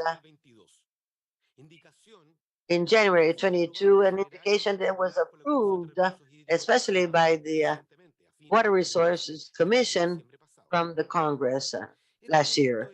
This bill, amongst others, brings in rules on different things and regionally and locally. We will set up units that will be responsible on an action plan for water efficiency. We also see regulation on the creation and monitoring of indicators with their certification of water efficiency. It also takes advantage of rainwater in non-residential construction that involve more than 5,000 square meters, and it also rules participation for the implementation and monitoring of a national plan on water efficiency. I wish to emphasize the tremendous contribution of the Senate in order to contribute to this very important future law. Now, as to the integrated management of water resources, our water code and the framework law on climate change that it was just enacted last year brings in the need to have a strategic plan on water resources at all basins. Standards follow SDG 6, and they are to be regularly analyzed. Here we have to integrate the existing plans with the view of water security and the protection of the right to water and sanitation. Thus, this year and next year, we will be developing 16 strategic plans at the pilot basins to create the Basin Council. This has already been mentioned here by our minister, who will thus update the objectives, instruments, and activities involved in this activity. In August this year, we will subscribe an outcome-based project with the World Bank, and this was done by the Ministries of Public Works and the Environment. And the first area has to do with the integration of water resources to a new institutionality, as well as a new governance. Evidently, these are just some of the challenges that we are facing as countries, and this falls amongst the challenge of the whole region. We have much to do, yes, and much to learn from each other. Our commitments are to give us strong steps ahead, and we will certainly do so jointly between all of our countries in the region. Thank you for your attention. Muchas gracias, señor ministro. Thank you, Minister. It has been so useful to hear about your ambitious agenda in view of the challenge you are facing in Chile. Now, we will continue giving the floor to Ms. Mar Gracia, who is Permanent Technical Secretary of CODIA. Good morning. It's a pleasure to be part of this magnificent set of speakers. Yes, there's my presentation. My name is Mar Gracia, and I'm part of the Permanent Technical Secretariat of CODIA. That is the Ibero-American Conference on Water. This technical secretariat falls under the Ministry for Ecological Transition and the demographic challenge in Spain. So I will now wear your hat as a technical secretary, and you'll give me now a few minutes to talk about some of the things that we in Spain find very interesting and that are worth bringing here to this forum. Let me first of all give you some background information. Maybe not many of you know about CODIA. This network of water managers in Iberoamerica started in 2001 at the Ministerial Forum that was held in Spain. So we have already more than 20 years in our experience. The main goal during those days was to have a forum where discussion, whether it be technical or of cooperation, could be led at the highest level possible. We took water then to the most important fora in decision making. That was the main instrument or main goal behind the making of CODIA. This is part of the Ibero-American General Secretariat, and we work closely with them. At CODIA, we encourage joint plans. We coordinate regional cooperation activities. We exchange experiences. And naturally, we have other activities. We have a program for water training in the region, aiming at strengthening or training civil servants so that future public policy will be sounder and more useful for our countries. As I said, last year, we had a meeting in Dominican Republic and we celebrated then our 20th anniversary. A publication was formulated with the history of these 2 decades, and this can be found in our website.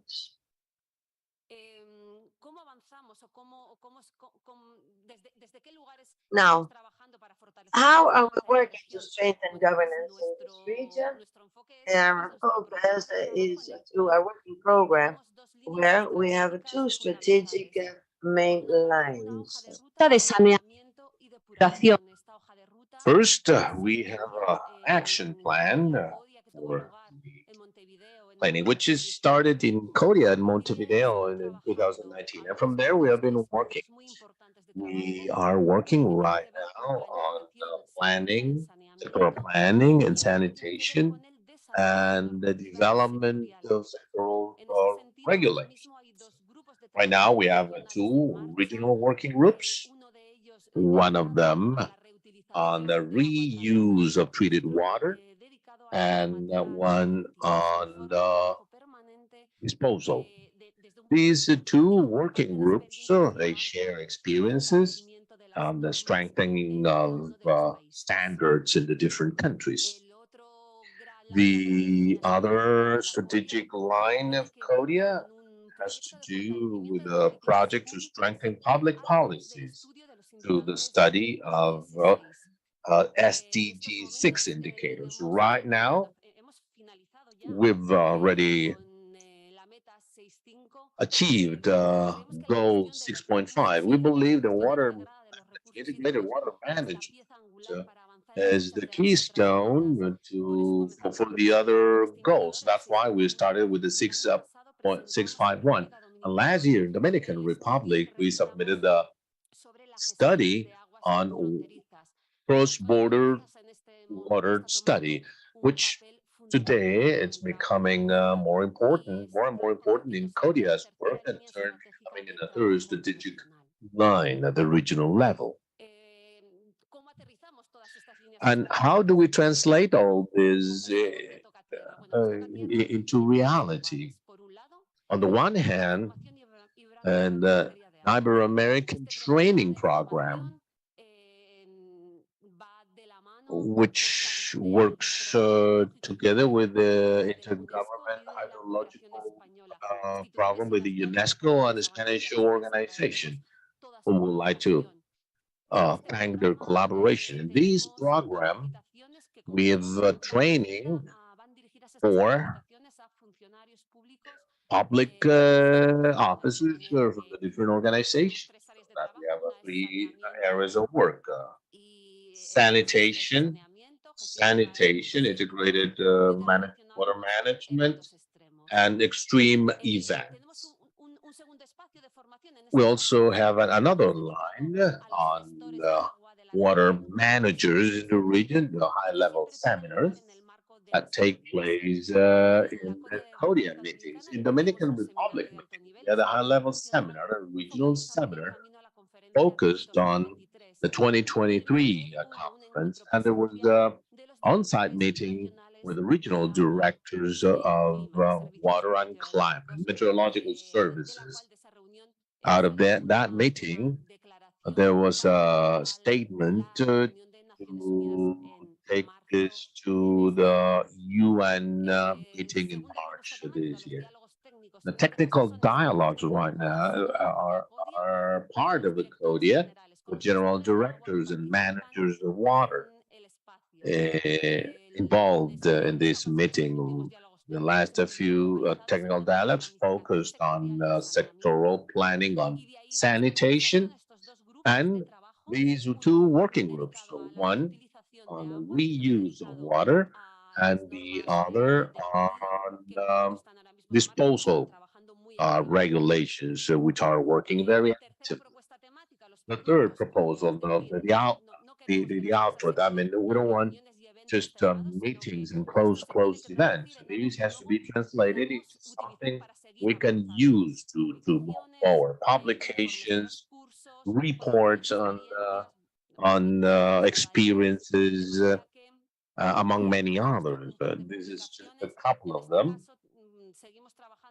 We are still working close to the intergovernment hydrological program with the UNESCO and Spanish cooperation, um, working hand in hand.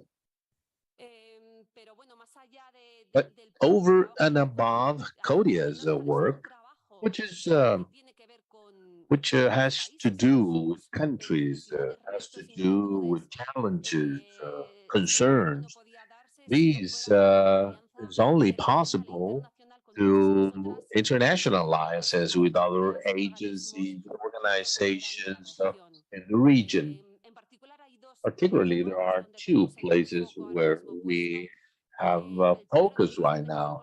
One of them is the building of the Ibero-American Environmental Agenda, which was introduced in the ministerial meeting of Dominican Republic, and that we're now building Ibero-American Environmental Chart. This is the three network, which had to do with two other Ibero-American network, the RIOCC and the network of meteorological and hydrometeorological service directors. So Korea, RIOC, and CIMET are meeting at Sejit in order to work on the technical interest of water, climate change, and climate to the highest level of the summit meetings. And last but not least, the United Nations Conference on Water in 2023, which will be the gathering point for all of us, place where we're all looking at. We want, as a result of that, we want a big general agreement for and by and for everyone. So all these things that been adopted by CODIA, as well as the statement, the declaration, climate and water meeting in Dominican Republic, will be taken to this water conference. And of course, the Ibero-American space for us is critical. And right now, let me switch hats. As in Spain, we have some concerns, both in the Conference of Ibero-American Directors as well as in other fora, that have to do with the work at the EU. And one of the things which are important to us,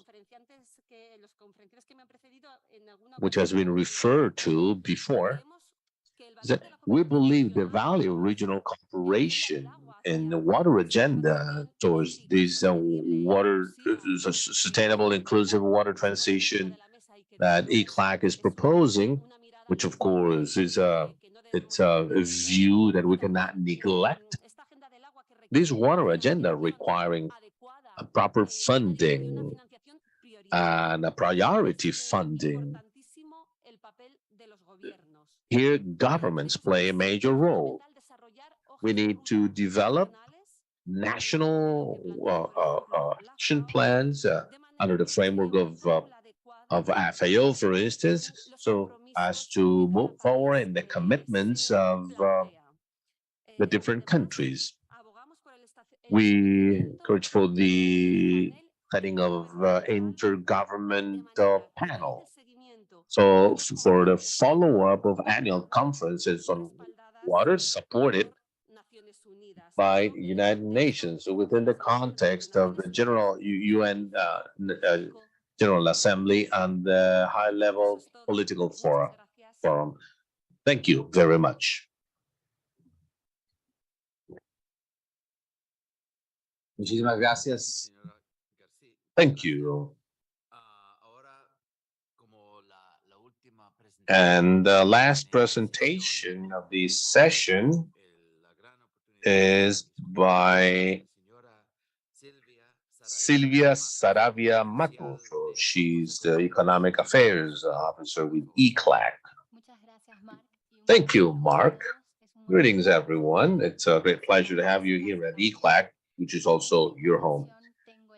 I have the pleasure to emphasize the main action points we can drive for a better inclusion of a gender perspective in water management, based on a recent publication, as you can read there. So without further ado, let's quickly review the four main gaps we have identified in the region.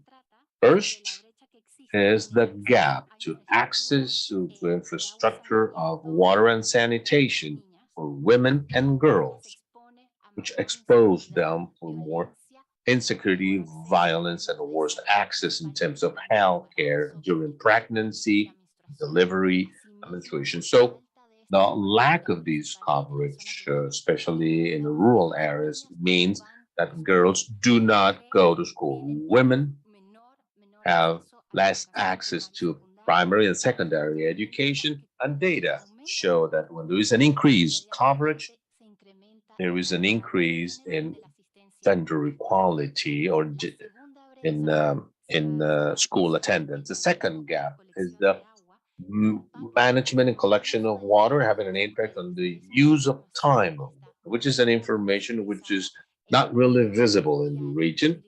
And when girls are using their time in these tasks, they lose the opportunity for education, training, or for joining another labor opportunities, job opportunities. So these gaps is strongly related to water access at the household, and in those households where there is no water, women will do this job, unlike men, which only 28% deal with this task. As I said, in the region, we cannot give a number like that, but we can identify that women in the region spend nearly three times longer hours than men. And the third gap is related to what we listened to FAO and ICA in the opening remarks, where access to water for agricultural production affects mainly women that have no access to land, because we know only 31% of the owners of land are women. And without formal access, sobre los recursos there is no control on water resources nor access to loans or insurances to protect leaders in family agriculture to the effects of climate change and floods. Food security of women then is particularly affected. La cuarta brecha tiene Gap number 4 has to do with governance and engagement and participation in water management. When we plan construction of wells, for instance, or an improvement, we don't ask those that will collect water, women. And when there is technical training or scientific training, they are mainly focused on men. A good example is that users associations or water committees, female or women participation, it's reaches only 27%. So we conducted an analysis at ECLAC policies in terms of water and gender from the last 20 years. A positive aspect is that we found 54 policies in at least 21 out of the 33 member states and that these policies had functional goals aimed at empowerment of women and incentive of participation on the one hand, strengthening and the promotion and dissemination in blue and yellow, and on monitoring so as to see what were the impacts of those policies and investment policies that have been emphasized during this discussion. As to the types of gaps these policies are dealing with, we find strong reinforcement as to participation, engagement of women in the different committees, associations, or boards. We need progress it's necessary there, but there are less efforts in the gap of closing the lack of coverage and the lack of, uh, of drinking water and sanitation and the use of time. These time spent by women in collecting and managing water, which has a negative impact on their job opportunities. Okay, what are the opportunities and recommendations from ECLAC? We have to emphasize that policies and investment with a gender view, especially in water, could act as a catalyst of change for half of the population, which is affected in terms of less access to education, healthcare, and food security. With the water security can be enhanced. Second is the availability of deaggregated data, not only with the use of time, but also national and local budgets and the different items with indicators on the impact of certain investments on gender equality, acknowledging that water is critical for that, and data and information for monitoring and evaluation of these policies, these plans we are introducing. And last but not least, not only incentives for women to participate or training for women, but also training men to be more aware along these lines. Thank you very much.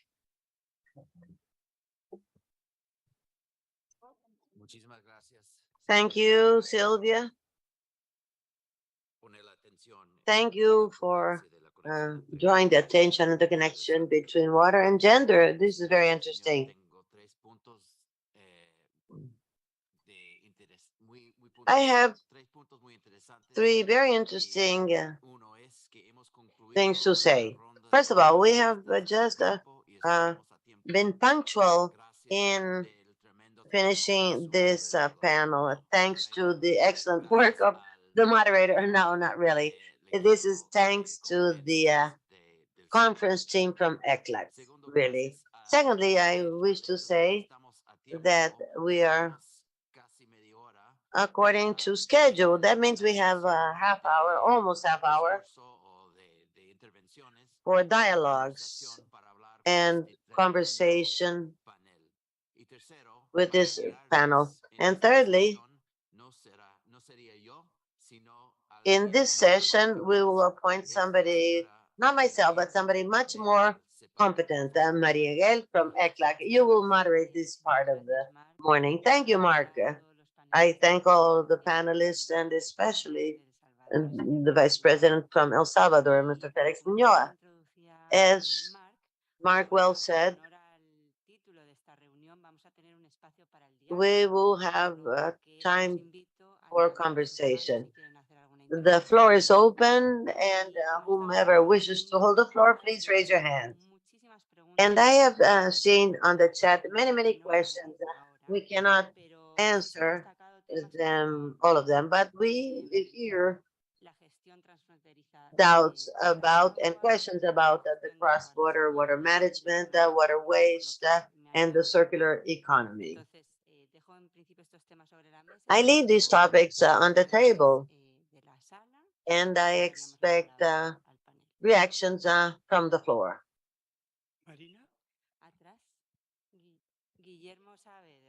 Guillermo Saavedra, you have the floor. Thank you. Good morning. All of those present have expressed their concern with the rural life, with the rural development, and for the women who must go fetch water far away, especially in Central American countries and other Andean communities. In short, the problem is complex, as we heard from our special envoy. It has also been recognized by the Chilean government, as we heard from Minister Garcia. All of the participants here agree that this is a source of great concern. At the same time, I'd like to express the following. We, as the chair of the National Corporation of Cooperatives on Health and Rural Services in Chile, I find that this is really an opportunity. Raising awareness of the fact that if we do not worry about the rural communities in America, first of all, we won't progress towards SDG 6 at all. In urban areas, it's easier to make headway there, but in rural areas, we have more than 100 million persons who are supplied by this system and that are lagging behind. I want to express our concern, and I'd like to mention here the change in paradigm, realizing that our national governments and local governments can encourage development in these communities with the active participation of the inhabitants themselves.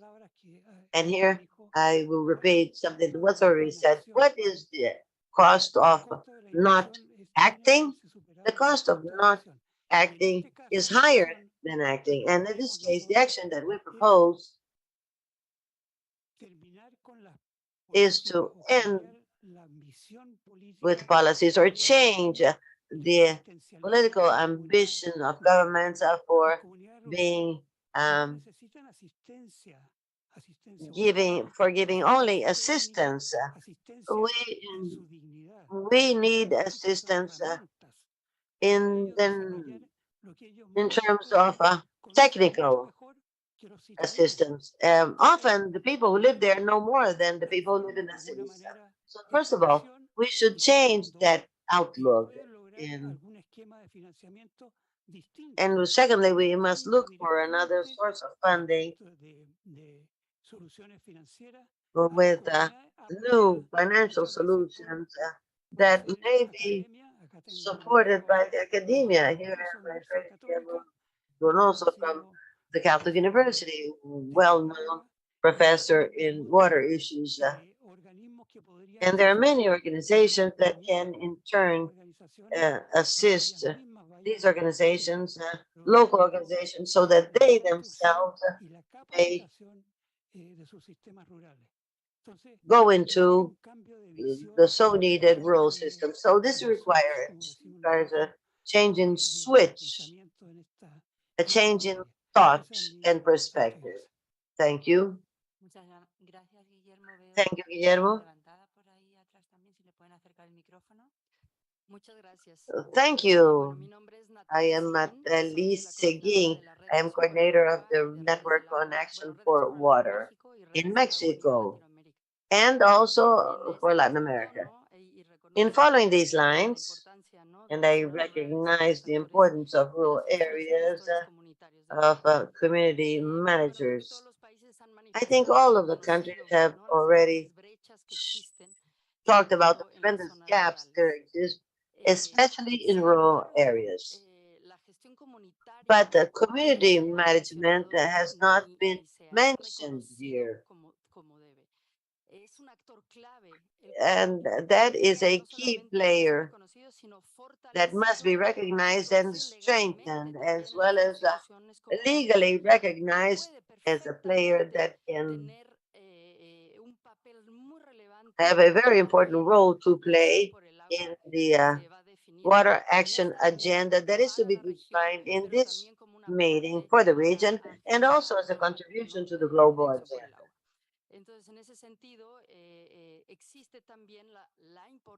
So, and we also must think of the public agreement on community agreements. We have heard about public-private enterprise, but in rural areas, some of these schemes just don't work. We must also strengthen and promote public community agreements. Thank you. Thank you for your words. You have the floor.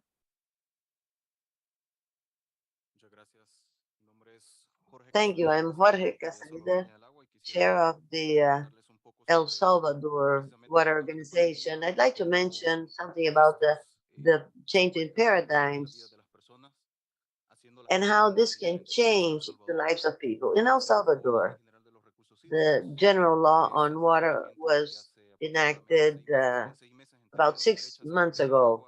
And I'd like to quickly talk about our experience. As part of the organizational structure of water in my country, we have a territorial management, and that articulates governance with the communities. There's also legal recognition on the water boards. We have developed a special regulation on this. And here, we also recognize that these water boards. We have another project called Biohouse. We're about to finish the pilot program, and that involves many cisterns and systems that are made up of ecological toilets made of ceramics that use only 1 or 2 liters at the most for discharge. This is connected to a bio manager that brings in gas that will in turn go into a kitchen. That way, we are recognizing the fact that women do invest time not only in using water at their homes, but also use wood. And this will prevent using wood, and in turn, they would be using gas coming from the toilets. Now, what have we done in terms of water and gender? We have two focus. One, a political one that is preparing a national law on water resources, and that will include a special item on gender. And there are a series of tools to the National Cadastre of Water Resources, which will register the water boards, and they will receive legal assistance that is very much needed, technical assistance, assistance in managing financial resources. In terms of financial flows, here we have a scheme of incentives, and in a short time, we have approved a regulation for the use of water resources and maximum limits of discharge. This will mean that the polluter pays, and these resources, plus the environmental compensation coming from the projects that are being built in the country, and as a result of the environmental impact, that will enter the institution, and these funds in turn will be able to finance new projects. That is why in 6 months we have been able to accomplish a lot from a political side and a tool kit as well. I think that this has been very efficient, and I wanted to share this with you. Thank you. Thank you for that. We will take up another question, and then we will give the floor to the panelists.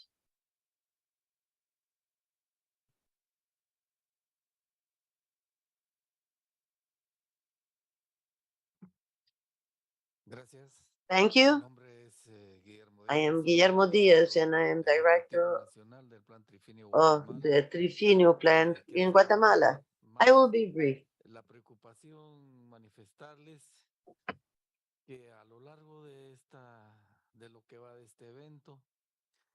Today, we have heard a lot of information, and I agree with all of those who spoke before me. But I would say that the strong participation of all show the absence of another focus, and that would be how to work on something that what is already known by scientists who know a lot about this topic, and they in turn have brought to us progress and scientific reports, but we still haven't heard about how and with whom. In Trifinio area, we do have a lot of experience that must be shared. And here, I would like to say that in the future, we should go back to one of ECLEC's priority, and I'm talking about that the fact that our negotiations should start at nature itself. I would also say that our actions should start from the active participation of the youth and community leaders, men and women, eager to participate. I believe we should spend our time, our energy in proposing specific actions from the local environment. As we've heard, already have the knowledge, already have experience, and we need to give these younger people to the opportunity that so that through communication and organizational networks, so we can move forward in this, I mean, in this 2018, 2028 decade. And this is a cornerstone. We are evaluating and we want water for sustainable development. It is then the right time to think about this, the participation of communities, but in an organized manner along the basins. And let me close here. The basins, the upper, the middle, and the lower basin, they have different characterizations. So therefore they need a different sort of the upper basin. We have the different sectors of the population in the middle and the lower basin. The things are different. So there is no one size fits all. We need to address how we can work along these basins. And thank you. Thank you, Guillermo. Okay, we can hear that round of applause, of course. Sí. Efectivamente.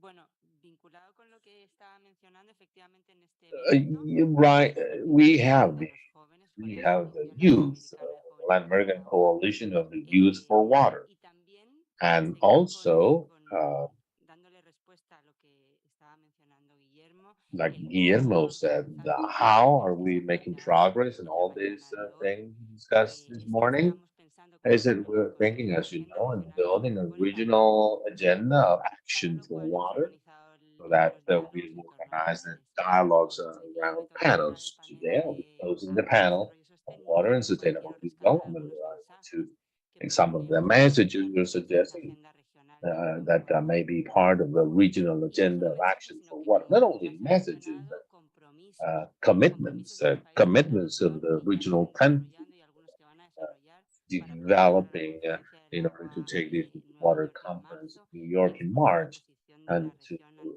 estos present our position as a region. Well, a main message from all these presentations is that water is a common good and is taking us to build integration, especially into regional water security. That as a big message of the panel, let me focus on two other topics. First is democratic governance of water, to strengthen not only the organizations in the region, but also rules and regulations on water. And we have seen how enthusiastic are you and commitment. Let me mention some of the examples which are already being implemented, are de facto commitments of the countries, such as the Interinstitutional Committee of Water, the Fair Water Transition in Chile, the Water Cabinet in Dominican Republic, the Water Resources Law in El Salvador, the Agreement for Water Management for the Dominican Republic, the departmental water management, and the efforts in Bolivia. Some of the commitments the countries brought to the panel, which are in the process of construction, have to do with commonality. Several countries mentioned that they're in the process for preparing the water policies, but above all, creating national water authorities and national water committees. So that's some of the challenges we have in terms of governance. And the other topic is to do with the integration in this, of different stakeholders in the decision-making process. Like Pedro Arrojo said, they have the right to water.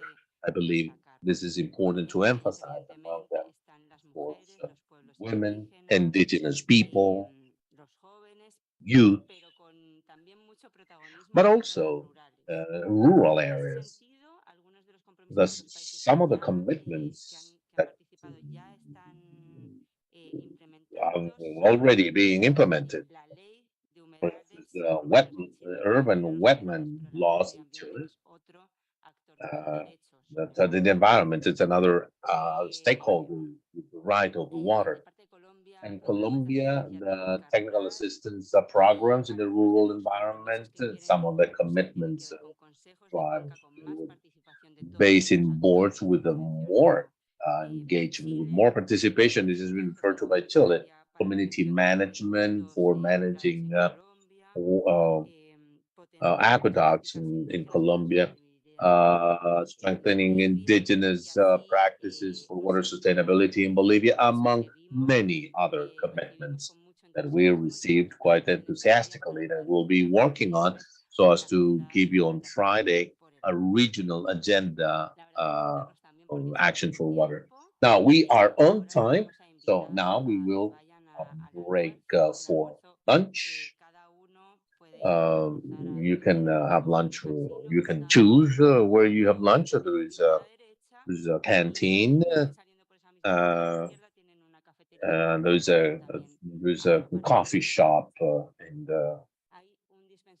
and a water dispenser outside for those who are thirsty and would like to defend water. So we will reconvene at 2:30. Please be on time, and thank you very much, everyone.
Estimados colegas, les rogamos por favor entrar a la sala. Please be seated, gentlemen, so we may begin with special panel.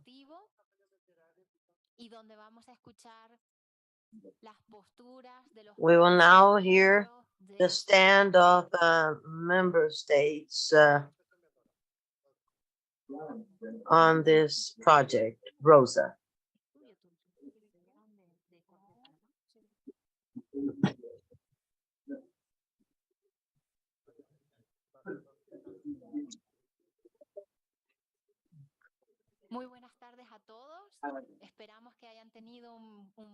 I do hope that you've all had a pleasant lunch and that you're now full of energy for these two panels. The first one is a special panel for the launching of the network and observatory for water sustainability. The next has to do with water and climate. 1 hour later. Without further ado, we will immediately begin with this panel. It is related to the launching of this initiative that was promoted by ECLAC. ROSA means Network and Observatory Towards Water Sustainability. The main purpose of ROSA is to strengthen national capacities with the different levels at technical institutional levels in order to push on the sustainable water transition. As mentioned this morning, we wish also to speed up the implementation of SDG 6. It was created to exchange ideas between member states. We will now talk about the 5 founding members. But during the project from 23 to 26, we hope that other members will join. It will then become stronger. The observatory will have a single digital repository with all of the efforts conducted, such as OLA, GMP, the platforms that exist at basins or at central levels to gather that kind of material to know what is the water situation in the region. This map shows the countries that have officially expressed to ECLAC their desire to foster ROSA. You can see that there are a series of varieties and diversities amongst the geographic situation and institutions. Here we have El Salvador, Panama, Dominican Republic, Colombia, and Bolivia. Let us go over expected outcome from ROSA. First, we talk about institutional strengthening of water policies that are sustainable and inclusive. We're not just rethinking about these policies, we also are rethinking about the role of civil servants so that with innovation, other players may join, as well as other partnerships, other voices, because water is a common good. We all have a share and responsibilities at play. We are now then launching this as another activity that was expected of this. Well, afterwards, I have to do with a regional network that will be what we'll do in the afternoon. And because of this topic, in a hybrid mode, other countries will join. We will also talk about the observatory for water sustainability that is going to gather data and cases in different places. And then we will have the workshop itself. that it will be part of the project. The second expected outcome is the strengthening of technical capabilities to gather and use indicators, and also quantitative and qualitative evidence to strengthen mechanisms and water policies. On this outcome, we will involve training courses online. We will also prepare publications and the guidelines with experiences of different countries, and what is even more important, technical assistance, specific technical assistance as requested by the countries. And that because we know that each country is different, requiring different treatments.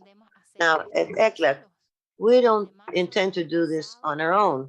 As of May last year, we count on a regional group of experts on water resources. Many are already working with us in these dialogues, and we hope to continue working together to provide technical solutions for ROSA countries. And finally, here's a timetable on the different activities. And what perhaps is most important, let me say that yesterday we had a meeting to find out about synergies, points of interest in terms of training amongst the 5 founding members of ROSA. Let us now hear from these countries about their experience. We hope that this will have an impact in all water initiatives. I give the floor then to Minister Pavel Isa, Minister of Economy, Planning and Development from Dominican Republic.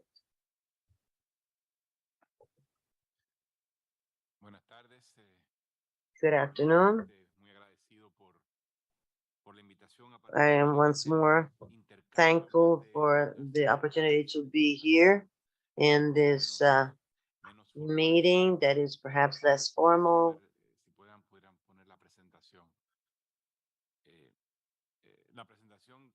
And my presentation is very brief. I only have 4 slides. And it talks about the needs to build capacity for water policies development in Dominican Republic.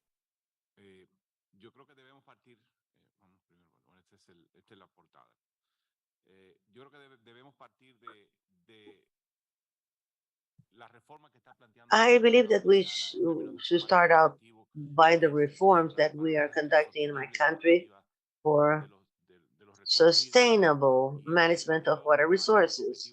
There are 2 main goals here. First, building a new institutional architecture under the principles of integrality, environmental and financial sustainability, and equality.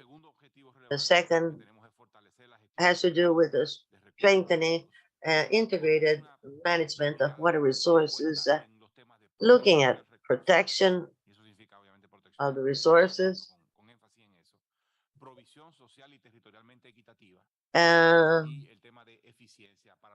being equitable and efficient in sustainability of resources.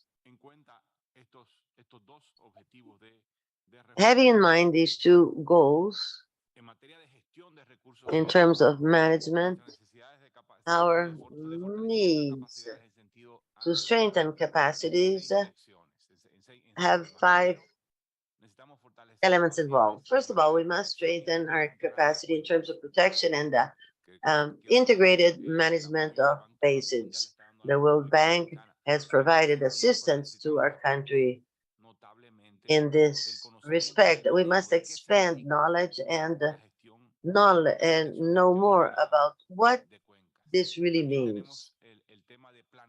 We also have to do with hydrological planning of our basins and policies to take advantage of our water resources.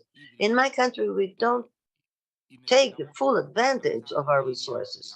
That is why we need a long-term plan to narrow the gap between the potential and true use of water resources, but we don't really know where to start. What are the criteria to take advantage of resources in one basin comparing to the other? That is what I mean by hydrological planning. And here, social and community participation becomes a must. We often build water infrastructure without considering the people who live there. And then we have dams that have been built, but the communities that live nearby don't have access to water. So this in turn creates conflict in the creation and building of new projects. So how to involve the community, always having in mind their needs. And this naturally softens stress and tension, but it really seriously considers their requirements. Thirdly, safe management and protection of water infrastructure. In countries such as Caribbean countries that are always subject to hurricanes and storms, I would say that managing water resources in view of these extreme events is crucial. And we know that firsthand because we ourselves have faced serious incidents because of unsafe management of our infrastructures. Next, policies for the allocation and management of use rights. We need legislation, policies for the management of rights of use, and then accounting on water, macro accounting naturally. Irrigation. Here there are 5 things involved. We have policies for the modernization of irrigation systems because we waste so much water in irrigation, which in turn leaves less water for other activities. ¿Cuáles son las políticas que tenemos? So what are the policies we have to think for each one of the contexts in different countries? I mean, policies promoting the modernization and efficiency, politically speaking, I mean. And the second point is that we need to strengthen the capabilities in terms of design, maintenance, and operation of irrigation systems, of management of water for agriculture, meaning irrigation users, and rate schemes. We have to introduce rate schemes that will make people feel there is a value for water and that there is a cost for water. That's in this case for agricultural producers. And irrigation in arid and saline soils, how to develop projects there, what types of projects, what type of crops, how you manage water in this type of area. I mean, recovery of water for irrigation once the water is wasted. How can we reuse water? And the management of water user organizations, irrigation associations, and corporations. I mean, depending on the different governance in the different territories of the Dominican Republic. And drinking water and sanitation, we need to strengthen capabilities in 6 areas. Again, water accounting, in this case, not only macro, but also macro and micro measure. We don't know how much water we are taking, how much water we're using. We don't know how much water is being wasted. Monitoring, generation, and analysis of data. This is a quite clear, and that's why our statistics bureau is here with us. The commercial and social management of drinking water and sanitation services, how to strengthen collection, billing, willingness to pay for services like the population services, which are being poorly offered, by the way, and that feedback these lack of willingness to pay for a service. But also serve the social needs of the marginalized population for whom paying for these services might be a significant impact on their budgets. And that's why social participation, community participation is critical in order to deploy commercial and social systems. We need the communities involved, and we need a more social engagement. And then protection of drinking water systems against extreme events, and not only macro storage infrastructure such as dams, but also drinking water and sanitation system. Those are the first affected in case of extreme events. That's the first thing that I'll make to on the front page when there is a hurricane or a storm. So many water systems were decommissioned.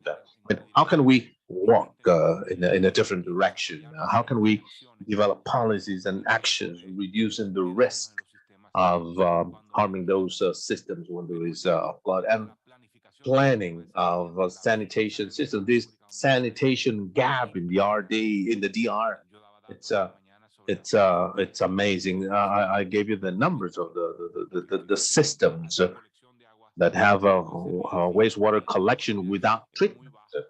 That's very low. This is a long-term plan. This is a long-term plan where sanitation is that will take the longest because of the huge cost of the entail. The government, though, it's making a huge effort investing in several sanitation systems, which are critical to reduce pollution in some of our aquifers. But we need to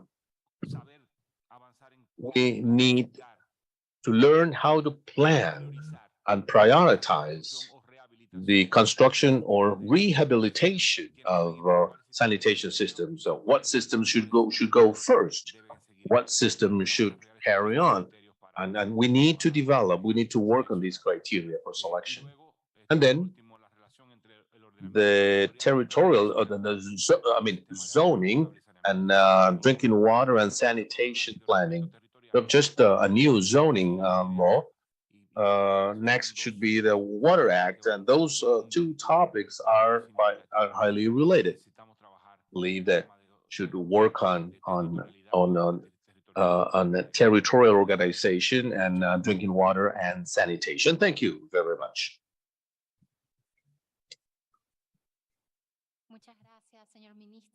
Thank you, Mr. Minister. Let me reflect on a couple of points which may be commonalities with other countries. Hydrological planning in this context of uncertainty of climate change, or funding solutions with innovative schemes to keep not only infrastructure, but also think of rates, as you say, at a commercial and social level that could be sustainable over time and well accepted with this participation of the different social groups. Now, let me floor to Mr. Aníbal José Pérez, who's Vice Minister of Drinking Water and Basic Sanitation in Colombia. Mr. Vice Minister, you're recognized. Good afternoon. Thank you. Let me begin. Once we have the slides on, let me start discussing a concept that has to do with housing, city, and territory, which is a minister Ministry of Housing and Water, as we call it. And the concept is habitat. We live in a territory because we're thinking of this concept of habitat. So let me put the Rosa role within the perspective of habitat. So along those lines, on top, we'll always see part of what we already know. And at the bottom, what's missing, what should be strengthened within the framework of Rosa. So in Colombia, we have had several developments in terms of how to operate big water and sanitation systems. Big steps toward the regional operation of water and sanitation. And in a way, we've made progress, as I said. But in order to meet with the SDG 6, we need universal right to water and sanitation. So we have to think of what we call informality, but what I would call differential service schemes, not within the rates, not within the market, but how can we serve all these communities, indigenous communities, community organizations, how we reach them. I believe the experience in Latin America of this could help us, different countries, to face these challenges and see how we can react, how we can serve these special communities over and above the rate, over and above the market. That would be the first approach of water and sanitation to meet with this universal approach. Then, if we go into drinking water, I shared with you some numbers this morning, but we didn't have the slide this morning. With the 12 million people with inadequate service in the rural, and 32 million, so 3.2 million without access. Somebody asked me now, what's the difference between nominal and real or actual water? Even though Colombia has a 98% coverage, urban is 94. I mean, not necessarily 98% of the Colombians receive potable or drinking water 24/7. So we have a platform to have real, actual indicators. As the OECD, they don't talk about pipes or infrastructure; they talk about water. So that's the change in the Millennium Goals. So that's the difference with the SDGs. It's a real water. The challenge is how we measure these real access. We're talking about coverage. Minister of Public Works here in Chile talked about real, actual water. In Colombia today, we have challenges. It will be very important. At the bottom, we see all these regional experiences. For instance, we know about Bolivia, the experiences, successful experiences, how to reach these communities, and not only reaching them, but how to guarantee that these investments will remain, and the service, once we leave, will continue to operate, what we call assurance. And the same is true for a basic sanitation. Basic sanitation, we know numbers. We have sewage pipes which are bigger, but we do not know. Not that we don't know. We're not treating. We are just collecting and dumping that water into the river, and therefore the ocean. According to the SDGs, we're not contributing. In a country such as Colombia, where we have this diversity and all three mountain ranges and cutting access, it's been a challenge to measure these real or actual access to real or actual sanitation. Here, these policies will be critical, but we need to be able to measure the actual impact. Meeting the SDG, that's easy in a city, but way more complicated in the rural area, scattered rural area, have 2 or 3 houses in the middle of nowhere. So those are the challenges vis-a-vis Rosa. I know we're talking about water, but cleaning for me is important, because in Colombia we have a big issue with the leachates and runoff. We believe we can meet under the umbrella of Rosa to find other experiences in other countries that can contribute, can be useful for us all. For instance, something I believe it's amazing is that we do not know how, we don't measure how much leachate it's coming from our landfill. We don't know the flow rate, nor we are characterizing these leachates. Of course, this is fully connected with SDG 6. Last but not least, a summary of this big challenge in meeting SDG 6 and potential lines of work in Rosa. Policies, what I've just mentioned, indicators. That's difficult to measure, as I said, in these regions. And last but not least, examples such as this dialogue, feedback, sharing of experience will be instrumental for us all together can meet SDG 6. And let me close my presentation. Thank you.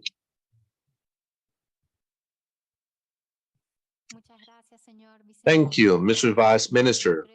I believe Rosa should allow us to innovate, to exchange, and really finding innovative solutions for this universal coverage in those challenged areas such as rural or indigenous areas. So thank you for the summary with the 3 points, which is really useful. And again, measurement, the organized measurement among countries to have a safe management, real, actual water. Let me offer the floor to Mr. Carmelo Valda, who's Vice Minister of Water and Basic Sanitation of the plurinational state of Bolivia. Mr. Valda, you are recognized. Thank you. Good afternoon. On behalf of the government of the plurinational state of Bolivia, let me share with you within ROSA, these monitoring networks for water service and sanitation of water sources. Our constitution passed in 2009, Article 20, which every individual has the right to universal and equitable access to the basic services of potable water, sewage, and paragraph 3 reads access to water and sewage are human rights, not subject to concession or privatization, and are subject to licenses and registrations as according to the law. The Article 373 of the same Constitution, paragraph 1 says, water is a fundamental right for life within the framework of the people's sovereignty. The state will promote the use and access to water based on solidarity, complementarity, reciprocity, equity, diversity, and sustainability principle.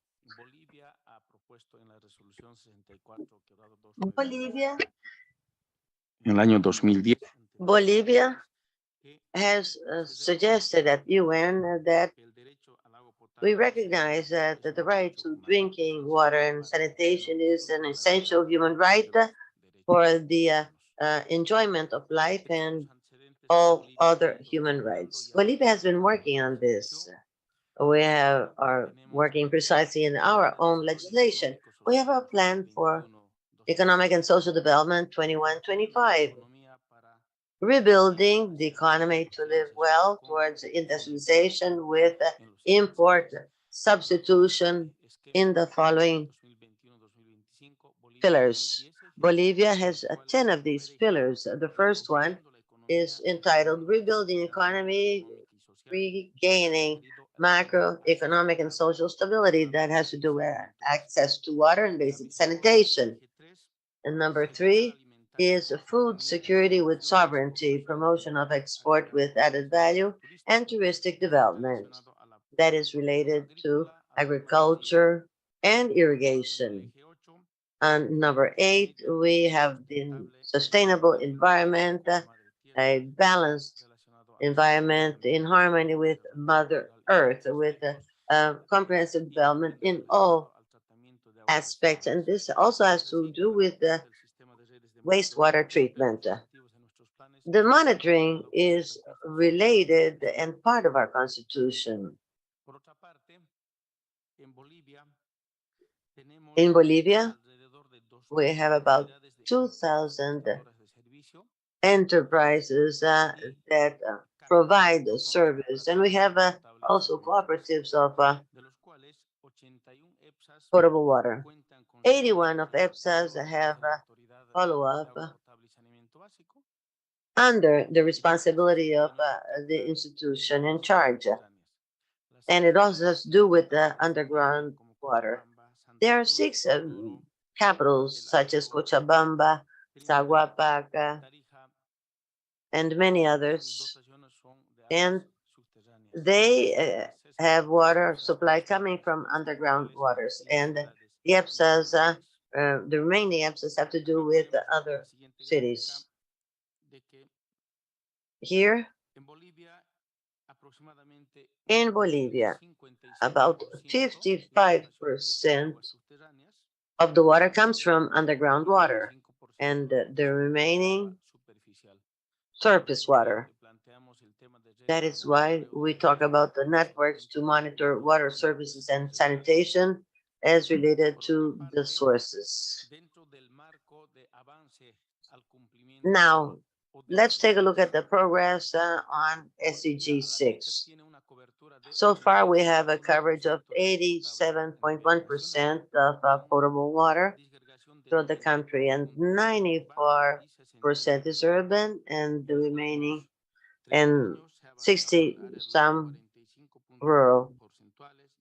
We have already in the rural area progressed 45 points, and in urban 10. Basic sanitation. In the last 30 years, Bolivia has in rural areas made a 27-point progress, and in urban 35. And Bolivia has a coverage, an average coverage of 63 points. Now, in the framework of ROSA network, we propose to strengthen the institutions in order to consolidate and increase the networks to monitor both surface as well as underground waters through a technical administrative division that will collect and systematize information to find out about the water availability and thus support the EPSAs in compliance with the development of public policies that will respond to national plan. With this proposal, we expect to have data on the flow, static levels in wells, quality of water services coverage, quality of services, as well as continuity, financial statements, areas where services are provided, disposal of wastewaters and treatment, status of information systems and reports, and georeferencing. Strategies for the implementation of the proposal. In order to consolidate these networks within the Environment Ministry, will set up a technical administrative division in charge of monitoring water. And this will be done through institutional strengthening with trained staff. That means hydrology, meteorology, water chemistry in ITC and others. Now, training operators in technical fields in all of the plants that have to do with wastewater treatment, bombing, pumping station, pressure control, and water systems. Bolivia also wishes to strengthen governance of water with the exchange of practical experiences and integrated management of water resources, as well as disaster prevention with a focus on gender and indigenous peoples. We wish to help out in the sustainable and comprehensive management of life systems related to water, such as glaciers, wetlands, and others, so as to have a policy that will protect and revitalize these systems.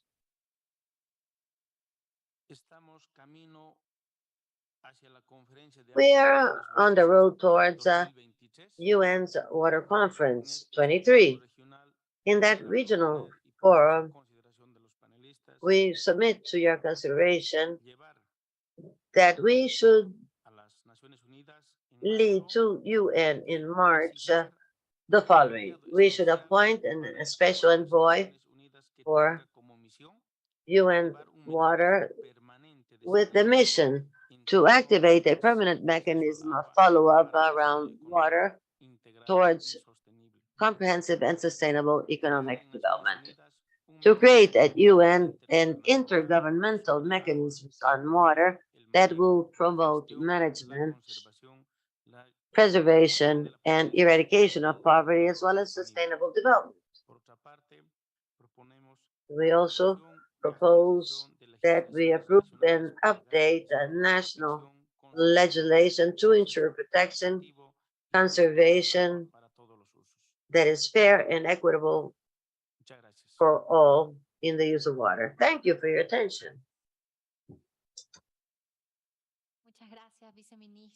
Thank you, Vice Minister Balda.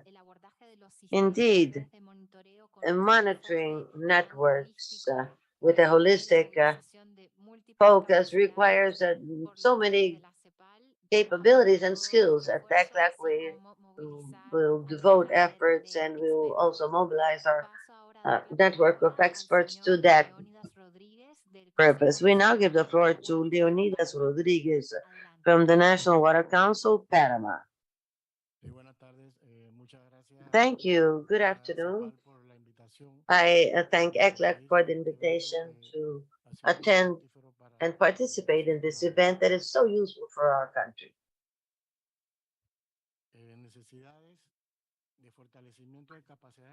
Needs for capacity building towards the development of water policies in my country. I will briefly show you what we have identified as relevant to the ROSA program.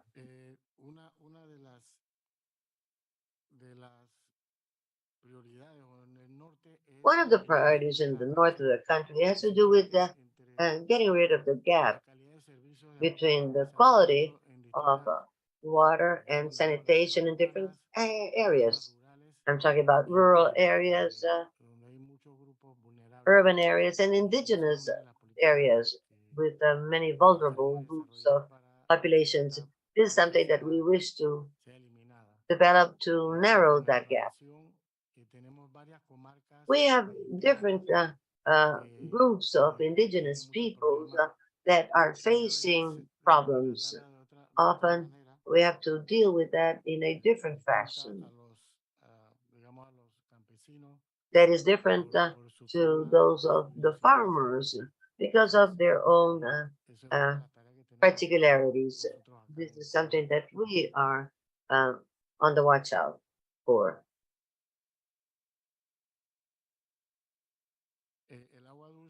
Fresh water. This is our most valued resource. The National Plan on Water Security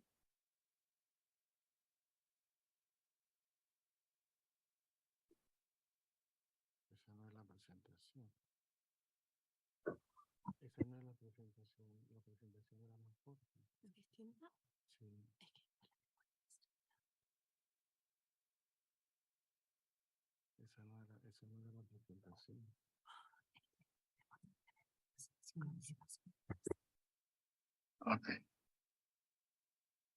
Bueno, I'm afraid there's a change in slides, but we'll continue.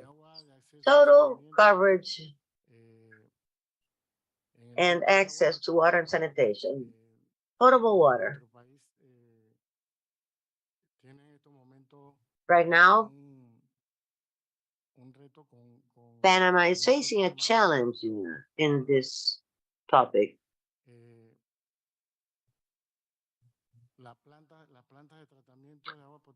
Treatment plants Here we have 90% of supply of water to the population. Wastewaters.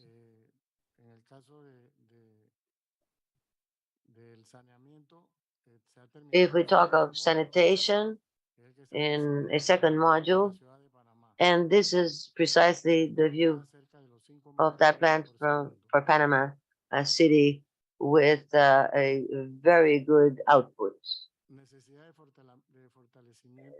What we need to strengthen?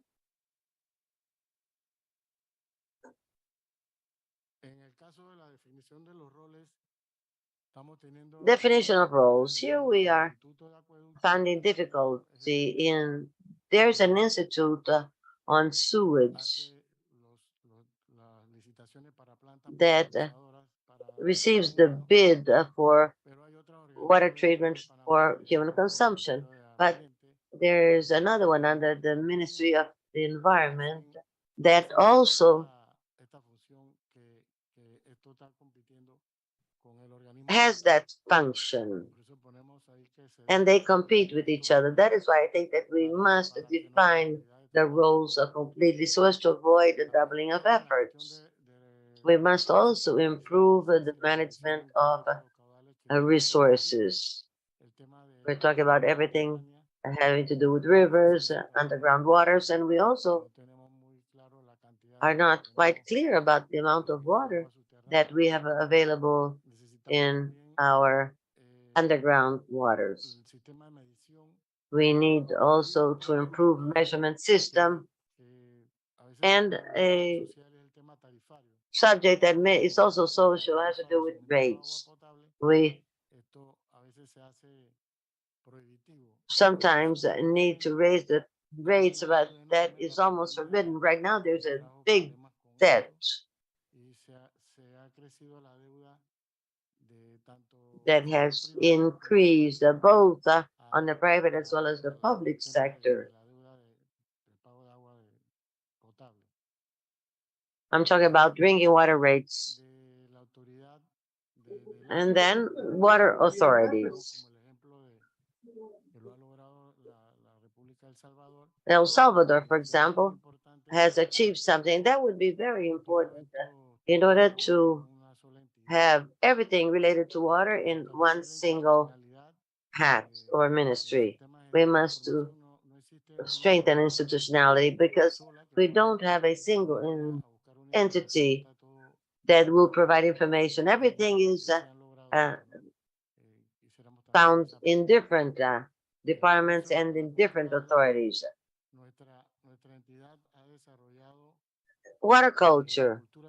We are encouraging water culture at early education. There we have made projects among children who like to paint or who like to watch videos or who like to speak out. We have made some projects giving awards to these children, and this is done together with the Ministry of Education. Next, regulation of the stabilized sludged, as we have already seen, and waste. Scal systems for rainwater collection. At mid-April until December last year, we have the wet season, and then from July to November, the waterfall is really intense. And now with climate change, we have even stronger rainfall, as precisely what happened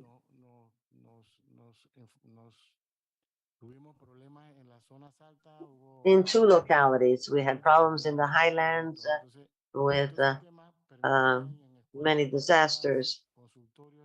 And we had problems with health and schooling. That water would need some kind of treatment, but that would provide water coming from the rivers. This is clean water that wouldn't really need treatment. And this, I think, should be mandatory. Technical capabilities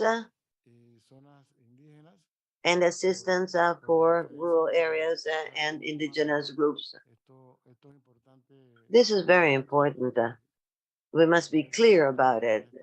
We must have a special policy for different localities. We need also strategies and financial support, academic support for water quality. The financial topic under CAF has helped out so that at Azuero,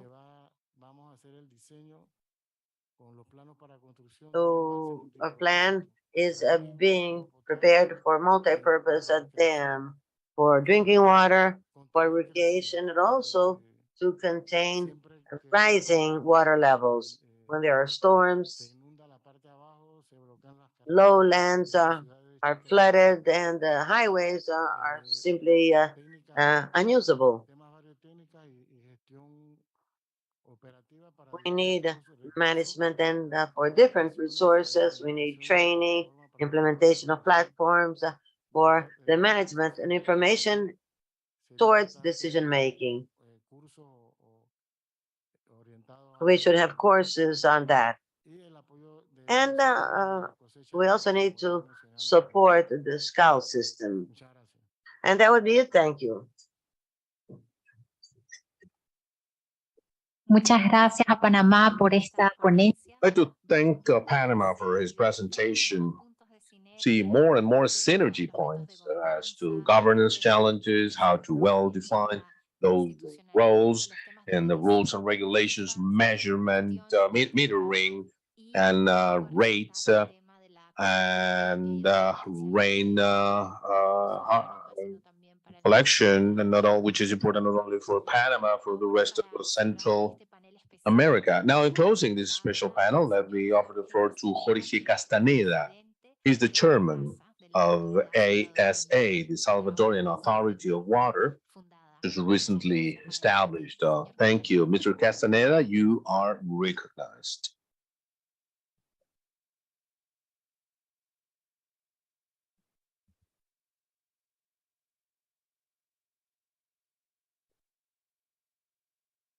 Vean, no hay viento favorable al barco que no sabe hacia dónde va. In order to know where we go, we need to know. If we don't measure, we don't know. This is a story of how from the Salvadorian Water Authority, we see an important and probably the opportunity to build synergies with ROSA. Why? Because we are fully aligned, and this is the right time. We are fully convinced that there is no such a thing as luck. Luck is just preparation and opportunity. Someone may say, luckily, we are aligned with the ROSA, but that's not the case. And as for the Salvadorian Water Authority, let me say that it was established as a result of the passing of the new law, which was discussed for over 20 years. Thanks to the country leadership, this new way of focusing on execution and generating value for people rather than papers, this was passed. It was an open process for consultation, allowing to enhance the final draft. Salvadorian Water Authority is a ruling agency of water resources among different challenges, climate change, a lack of resources, so on and so forth. So we need a change in behavior and water security. Changing the behavior of people is probably the most important thing. A new water culture. This is our institutional values. This is a roadmap for 2022-2029. In this difficult framework, full of uncertainty, wars, pandemics, and many other things coming in the future, we said Okay, let's welcome change. And this is part of our DNA. We have a flexible structure. Started to operate only 6 months ago with this structure that may be expanded. 30 people, then second block with 80 people. Right now we're 100, and we will reach 220 people by 2024. We have two strategic goals. One is comprehensive management of water. This is the classical strategic goal. And the second, it's a differentiating element based on projects. This is where project based. That's how we create value. And projects in this case are based on innovation, innovative projects allowing to realize the human right to water and the human right to sanitation with four strategic actions. One, management of water, water balance, rules and regulations, action plans, so on and so forth. Number two, innovation, development, and research through the implementation of agile implementations, lean thinking, design streaming, a series of methodologies that are being used. I mean, we're not rediscovering the wheel here, but taking best practices under the rationale of iterate, and if you fail, let's fail fast and let's go ahead. That's how strategic action number three is institutional strengthening, which is capabilities of HR and the promotion of circular economy of water, where recovery of nutrients is important, recovery of energy, so on and so forth. In after 6 months, we've funded the first pilot project. So within the framework of these realization of human right to water and sanitation with a gender approach, nature-based solutions, bio toilets, bio digesters, bio kitchens, bio stoves, where the public should be the same or even better than private, offering dignity to families and especially women, which are severely affected by these low coverage and continuity of services, water and sanitation. Working for isotopic analysis network so as to know what areas should be protected and what areas should promote for sustainable development and what areas are under discussion. Use of water to the atmosphere. I mean, water from the atmosphere. We have this machine we installing to generate value, 600 liters of fresh water, even cold water, wager on wastewater to technology.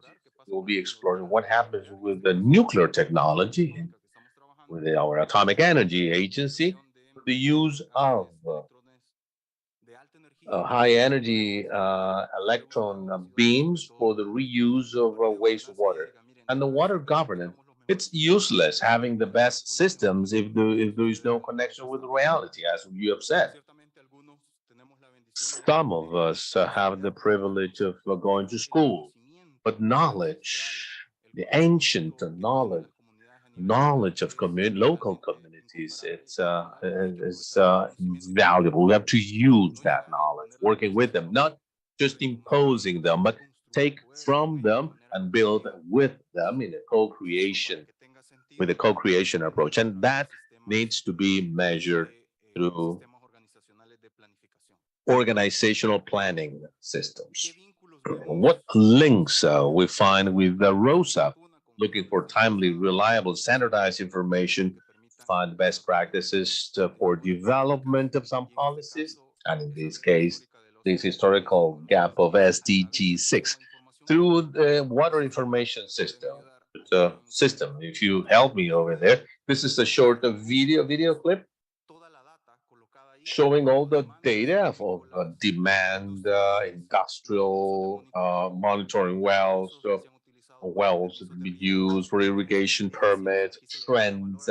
We're adding value to the information. We have unified information from other organizations, and that's our water associations, the different projects, through a series of dashboards for decision making based on evidence, using a cell phone. This is a dynamic system, allowing us to manage, to have first-hand information. And this system was put together in 2 weeks, and after 2 weeks, we run the initial prototype, and then we've been adding different functionalities. For the ROSA, we see that we can have information for national environmental accounts with an economic and the benefit sense for the country. I mean, the analysis of eco-hydrological network, environmental flows, and going from descriptive analytics into descriptive analytics. Why? Because that will add value to the organization, allowing us to close these gaps. Time is of the essence. Descriptive analytics is just analyzing history. That's many of the reports. I mean, what happens before? Then diagnostic analytics, why did it happen? Predictive is what will happen. And prescriptive analytic, which is what to do for things to happen. What we need in training is business intelligence and data analytics, the analytic process, which means finding the information, extraction of information, exploratory analysis of data, the preparation of models, analytics, also big data. That is today, now we have artificial intelligence, machine learning. Those are elements that will allow us to strengthen these systems for decision making. And here I close, how to communicate that information. That's critical for decision makers. And we've requested for these to be included in the strengthening of capabilities, this data storing map. These maps with information so as to take our organizations to a data-driven approach. That is the evidence-based decision making, so as to add value to the stakeholders. Thank you.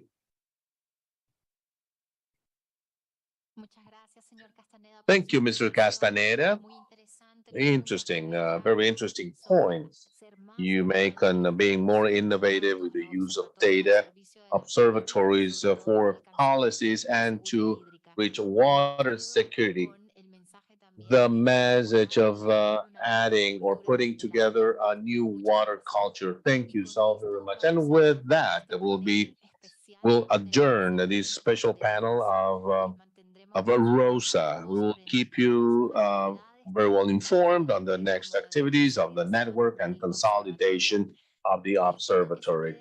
Please stay in your seats, because right now we'll go into the second panel, which is water and climate, with a very specific approach for very specific focus, not only for ECLAC, but for the whole region, because that's the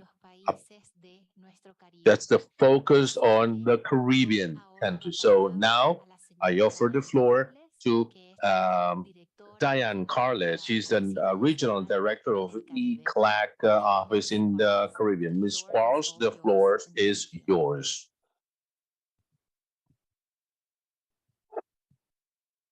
Thank you very much, and good afternoon, everyone.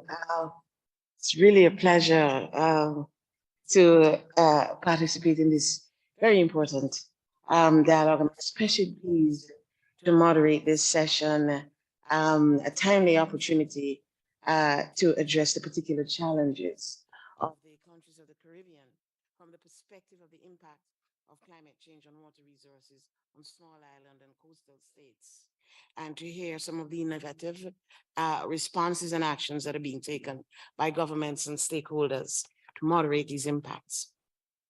Our panel this afternoon will share national experiences and discuss strategies for more effective harvesting, conservation, protection, sustainability of distribution of water resources within the frame of resilience building and disaster risk reduction as countries highly exposed and vulnerable to climate change. As has been reiterated many times today, water is integral to life and living. Our economies rely heavily on water for the buoyancy of industry and the range of economic activity, for health and food security, the ecosystem health, and for environmental conservation. And yet increasingly every year, climate-related hazards from catastrophic Category 5 hurricanes to large-scale flooding cause extensive damage and undermine sustainable development efforts across the subregion with direct impact on our freshwater resources. The irony of vulnerability to climate impacts is that even as the subregion is battered and inundated by hydroclimatic events, these countries are among the most water stressed in the world. In fact, 7 Caribbean states have been identified by the World Resources Institute as having extremely high levels of water stress. And 3 of them, Antigua and Barbuda, Barbados, and St. Kitts and Nevis, are further designated as being water scarce. Climate change has exacerbated these circumstances with increased incidences of drought, watershed degradation, saltwater intrusion of aquifers from sea level rise, resulting in freshwater salination, forcing countries to pursue expensive, energy-intensive desalination procedures to satisfy national freshwater needs. We in the Caribbean are heavily dependent on rainfall, including through surface and groundwater systems as its major source of freshwater. Freshwater supplies vary significantly across the subregion. And of course, there are anthropogenic factors that contribute to water stress, population growth, land use change, inevitably increasing pressure on existing water resources, contributing to the decline in quantity and quality of both ground and surface waters. But while such factors play an important role in while such factors as topography, established infrastructure, and institutional systems play an important role in freshwater availability, in recent years, it has been the range of hydroclimatic impacts in particular that have posed the greatest challenge to water across the Caribbean. And I will invite Ryan to present data on these impacts in a little while. We at ECLAC have been seeking to identify national and regional responses to accelerate the implementation of sustainable development and water resources management policy in the subregion. Last year, ECLAC initiated an open Caribbean consultation to explore and showcase the subregion's priorities on water resources. The survey recorded nearly 500 responses from a cross-section of stakeholders in 15 Caribbean countries. Asked to identify the 3 most relevant actions in the water sector that they considered urgently needed in the Caribbean, 54% of the respondents highlighted the need for strengthening governance and institutional systems for more effective integrated water resources management. In a close second place, 49% identified the need to build resilience and adaptation to climate change, while 40% of them addressed the need to enhance sustainable groundwater management as the priority. It was interesting to note that the gendered considerations in water access were considered a priority by only 8% of the respondents. And this may signal the likely unavailability of gender disaggregated data to provide clarity on the effect of such events on women and girls in particular, so to raise awareness and support decision-making in this regard. It is important, therefore, to ensure that gender is mainstreamed in the policies addressing water resources management, climate change, and disaster reduction. The critical issues brought to attention from the consultation are well reflected in the work of the Commission to promote a sustainable development and inclusive water transition in Latin America and the Caribbean. As a regional strategy for achieving SDG 6, we at ECLAC propose 4 pillars of action: promoting the right of access to fresh water and sanitation, making these services available and affordable, ensuring the reversal of negative externalities, and promoting innovative practices. To achieve this, strengthening governance, absolutely essential. This would mean integrating the right to safe drinking water and sanitation in national legal frameworks. It would mean establishing independent national water resources management authorities with sustained funding and legislative mandates. And these are challenges of political will and of capacity, that the member states of our subregion inevitably will have to face. We have assembled a distinguished panel who will lead what I am sure will be a very rich discussion on these issues and on efforts being made to address them innovatively and creatively. But I will first give the floor to Ryan, head of our Water and Energy Unit here at ECLAC, to provide the context for the discussion that will follow. I don't see her. Oh yeah, there you are. You have the floor, Ryan. Thank you so much, Diane. So it was a pleasure to work with you. Si pueden poner la presentación, por favor.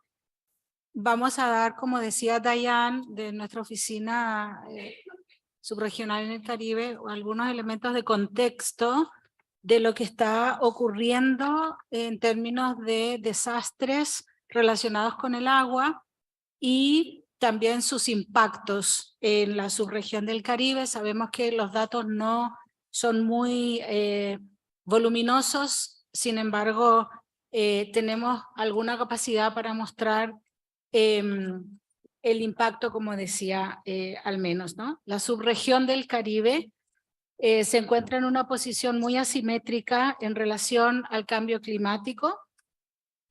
La subregión ha realizado una contribución históricamente muy pequeña a la emisión de los gases de efecto invernadero, 0.3% aproximadamente, pero los pequeños estados insulares del Caribe son altamente vulnerables al impacto de estas dinámicas.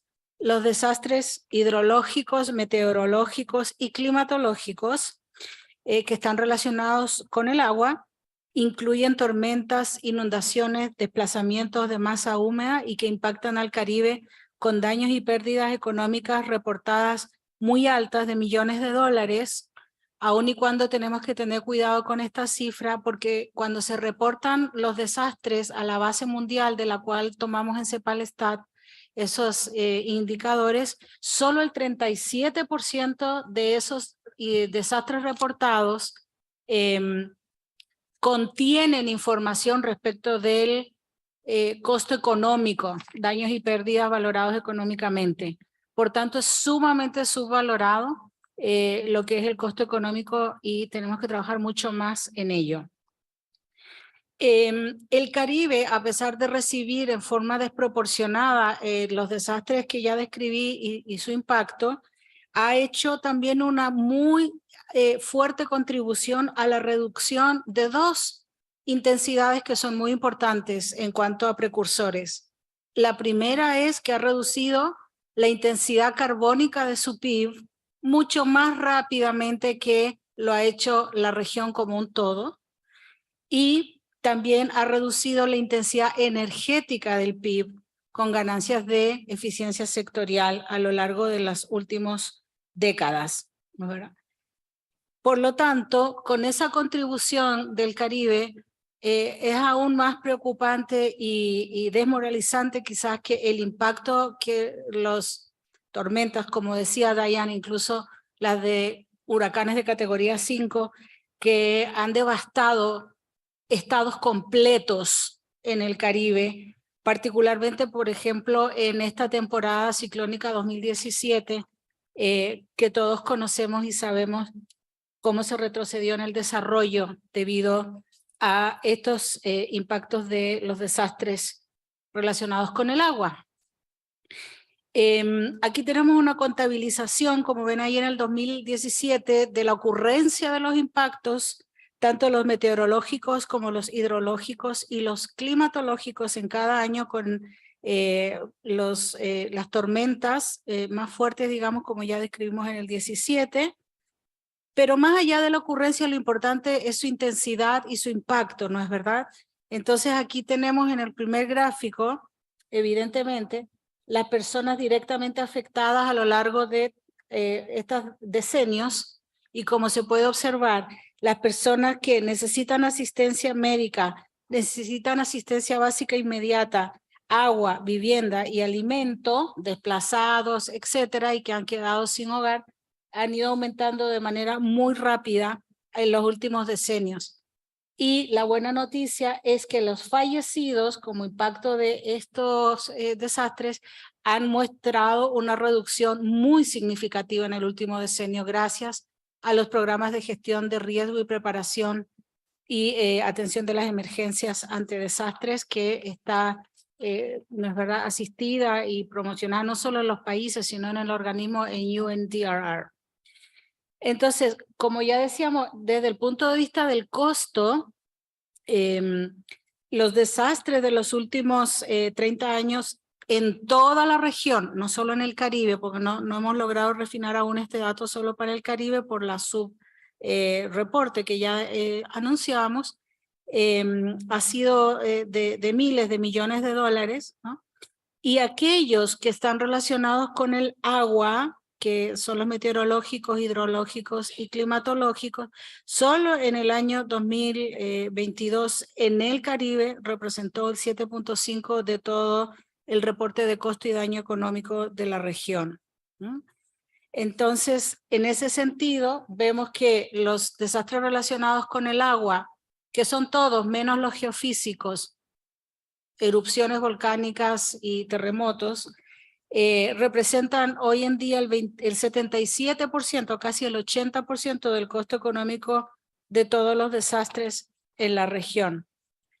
Aún más, en una década, la región de las Américas, esto incluye América Latina, el Caribe, pero también Canadá y Estados Unidos, según los colegas de UNDRR en el informe que realizaron, en una década, la última, la región de las Américas ha sufrido el 25% de los desastres mundiales. Acá en rojito, en la ocurrencia, ha sufrido el 6%, el 15%, perdón, de los fallecimientos, el 6% de las personas afectadas, como vemos ahí en el verde en Asia, es la mayor cantidad de personas afectadas proporcionalmente, y un 53% de las pérdidas económicas, de acuerdo a esas evaluaciones. Entonces, para finalizar el contexto, ¿con qué nos quedamos en la síntesis de estos datos que hemos podido recabar? Que los impactos humanos y las pérdidas económicas causadas por los desastres relacionados con clima y agua comprometen la capacidad de los pequeños estados insulares del Caribe para avanzar en el desarrollo económico y sostenible, afectando principalmente viviendas, turismo, agricultura, pesca artesanal y servicios varios, así como la infraestructura en la subregión de manera notoria y creciente.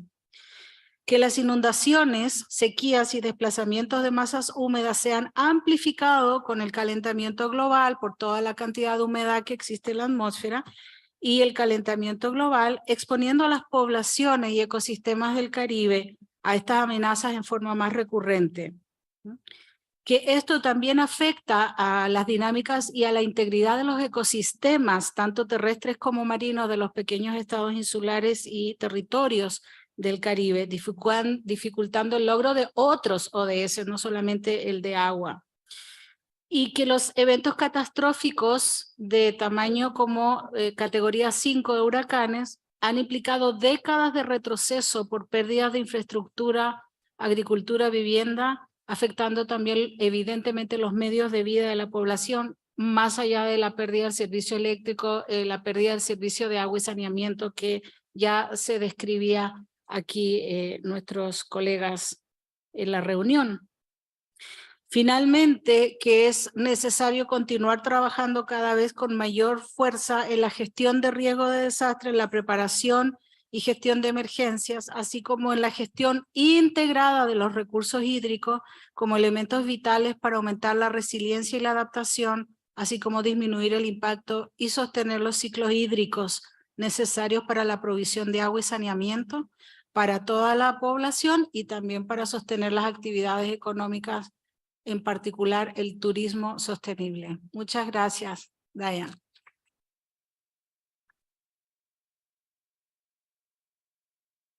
Thank you very much, Ryan. I think that provides such a vivid picture of the challenges that the countries of the Caribbean face and the imperative of more effective resilience building and response to integrated water resource management. to address the challenges that they face in the Caribbean. We have as our first panelist, the Minister without portfolio in the Ministry of Economic Growth of Jamaica, Mr. Matthew Samuda, who is going to be the first up to share the very innovative ideas and the efforts that have been made at the national level in Jamaica to address the issue of water resource management. I give you the floor right away, Minister. Good afternoon. It's indeed my pleasure to join you this afternoon, and I wish to start by thanking the government of Chile and indeed their people for the warm hospitality, as well as the ECLAC group and the Secretariat for organizing this meeting. It is an honor to join you all this afternoon. It's an honor to share with you the way Jamaica is adapting to the climate change challenges, especially as it relates to water. Climate change is often carried in the media as a future concept. I think last year that may have started to change with particular catastrophes that were seen globally, especially certainly in the Eastern Caribbean, certainly in Pakistan, in Western United States. Those events made global attention, raised global awareness to the fact that climate change is a current concept. Jamaica has been on the front lines of climate change for a while. Our rainfall patterns have already changed. Our soil deterioration is evident. There is warming of the air in Jamaica and certainly throughout the rest of the Caribbean. And there is already evidence of sea level rise. Now, whereas we have fortunately been spared the large catastrophic events, we're already seeing the deep impact of slow onset climate change. And with that, I will take you through the structure of my discussion this afternoon. The reality for most of us in the Caribbean is that it is rainfall that determines our water supply. And our rainfall patterns have changed dramatically in Jamaica. The high rainfall we were accustomed to in the northeast of the island has shifted to the northwest. Our rainy seasons have shifted dramatically, and our mean rainfall by parish levels, which is how our country is separated, has also changed and shifted significantly. In essence, it has put us in a difficult position where water is available is not necessarily where our population is found. The reality is very difficult for developing nations. It's no secret that we have aged infrastructure. We haven't always made the right investment decisions. That has led to macroeconomic instability over decades. And generally, our environmental management as a region has not always reflected best practices. We see that in how we manage our sanitation, etc. In a Jamaican context, surface water sources are responsible for more than 70% of the potable water supply on the island. And that, colleagues, is obviously impacted heavily by climate change. The constant changes in rainfall levels and patterns have resulted in longer dry periods and increased drought conditions, resulting in lower water availability. Changes in the weather patterns have also resulted in less rain to supply watersheds, reservoirs, and the impacts of climate change on water availability and water quality affect virtually all sectors, including energy production, infrastructure, human health, agriculture, and of course, ecosystems. The impact on health is always a difficult one and sometimes often forgotten. But with increased warming, sanitation and hygiene are affected. That increases incidence of waterborne illnesses and puts the pressure on our health system, which is already particularly weak. There is no doubt that there has been an impact on our agricultural systems. The reality is, in the Caribbean, rural poverty rates are determined by agricultural output for the most part. Where there is erratic and reduced rainfall, you have a difficult time for farmers in many cases who are not using the best practices or don't have access to technology that puts them into resilient categories of farming. This affects them at the micro level and community level. They lose money. It destroys their crops. When water supply is low, they have to spend the limited margin they do have to truck water into communities. They have increased food, well, which passes on increased food prices. And there's an unavailability and spoilage of crops. Now, this immediately impacts poverty rates and food insecurity in Jamaica. Our watersheds are important features for supplying drinking water and replenishing of streams, as well as supplying areas for agriculture and natural forests, is indeed challenged and facing increasing challenges from the changing weather patterns. Climate change has already contributed to the deterioration of the catchment area and mountain agriculture due to the changes in rainfall patterns and temperature.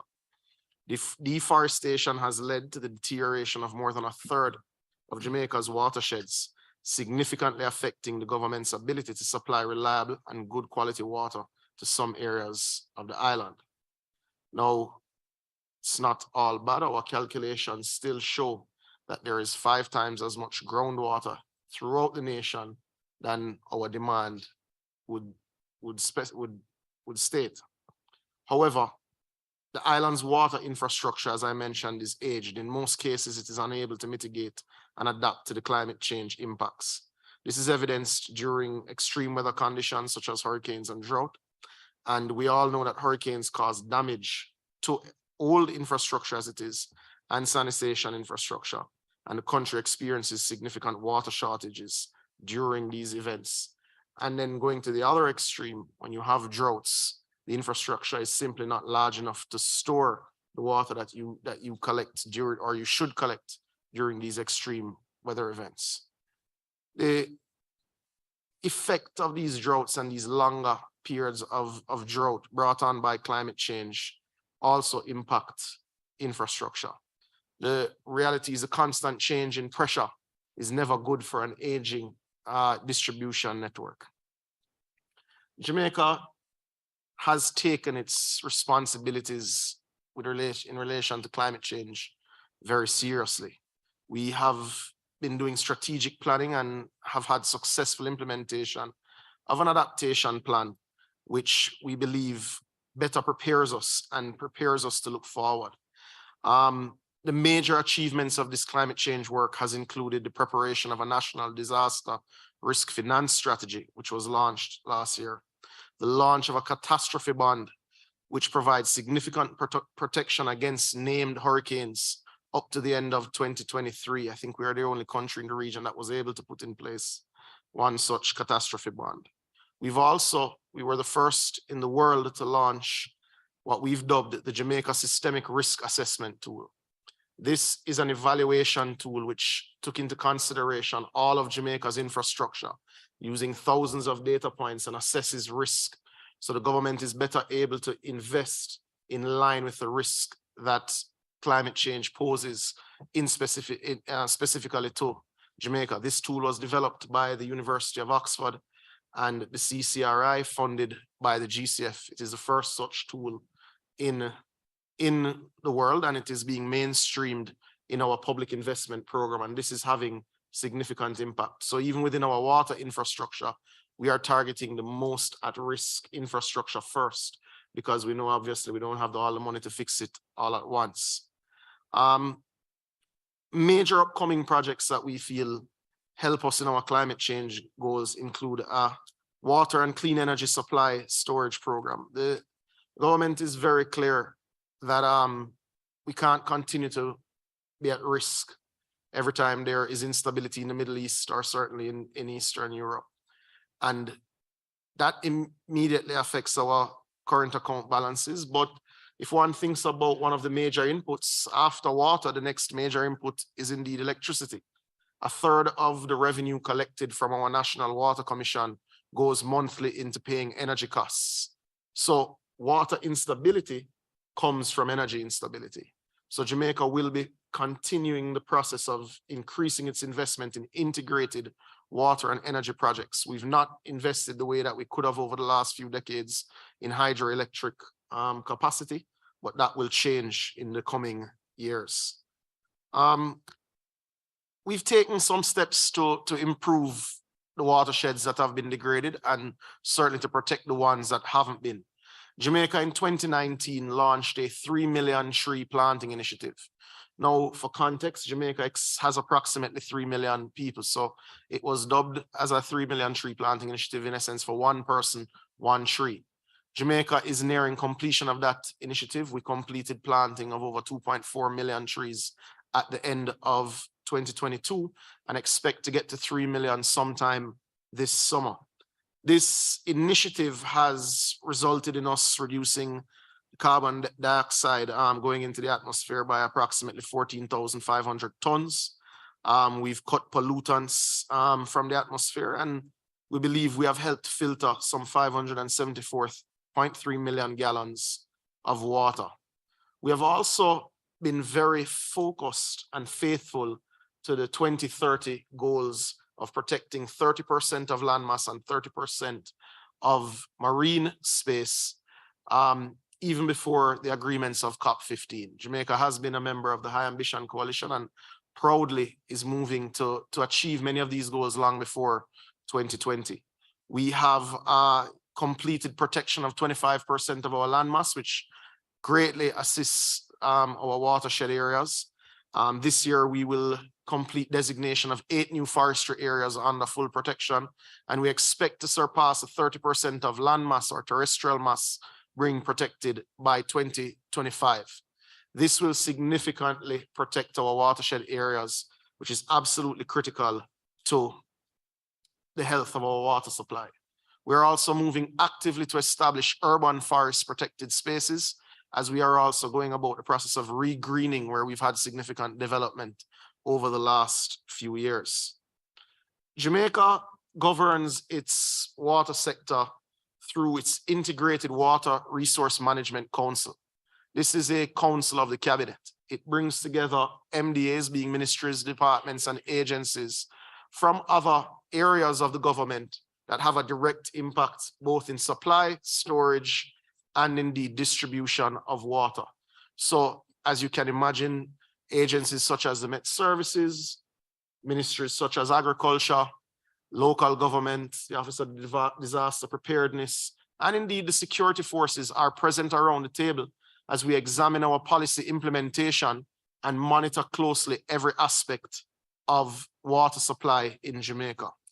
This council, we believe, has been particularly good in achieving some major milestones for the country.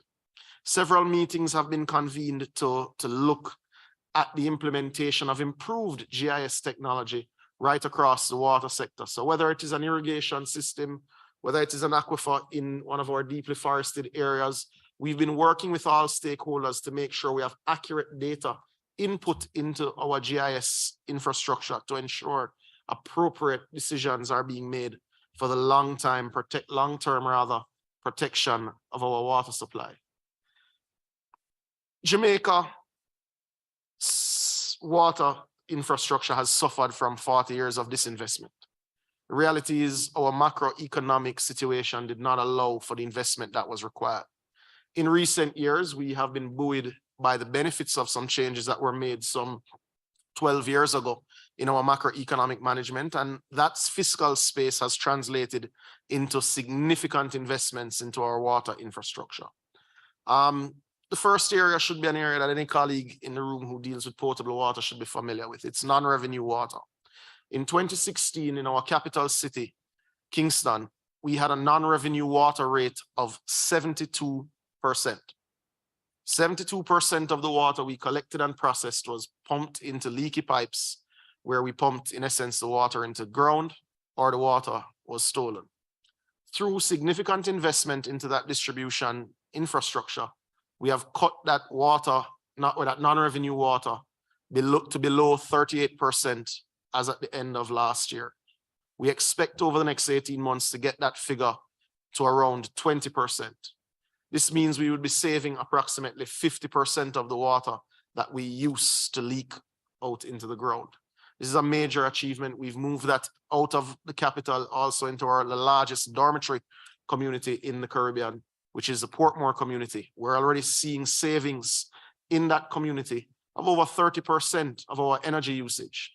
Now, water and energy are intrinsically linked, but this goes a long way in allowing us to extend the utility footprint of the National Water Commission, which stands at approximately 78% now. We believe, and our data suggests, that we have saved approximately 40,000 gallons per day in Portmore alone. Now, we intend to roll this program out nationally. The savings that we're experiencing in Kingston and indeed Portmore are giving us the fiscal space for the National Water Commission to go nationally in bringing around our non-revenue water program. Now, this includes new pipelines, includes pressure monitoring stations, one which you could see on the screen, which ensures that there is regular and standard pressure at all times of the day so that the network is not badly impacted. And of course, new meters at the household level to better monitor household consumption and ensure that non-revenue water is not also a problem at the household level. But that doesn't solve all the problems. Jamaica this year will also complete investment, has completed contracting in a public-private partnership to build a new treatment plant on our third largest river to produce 15 million gallons of potable water daily, which will flow into the capital city and indeed close the gap from source to distribution. This is a major, major investment for the country.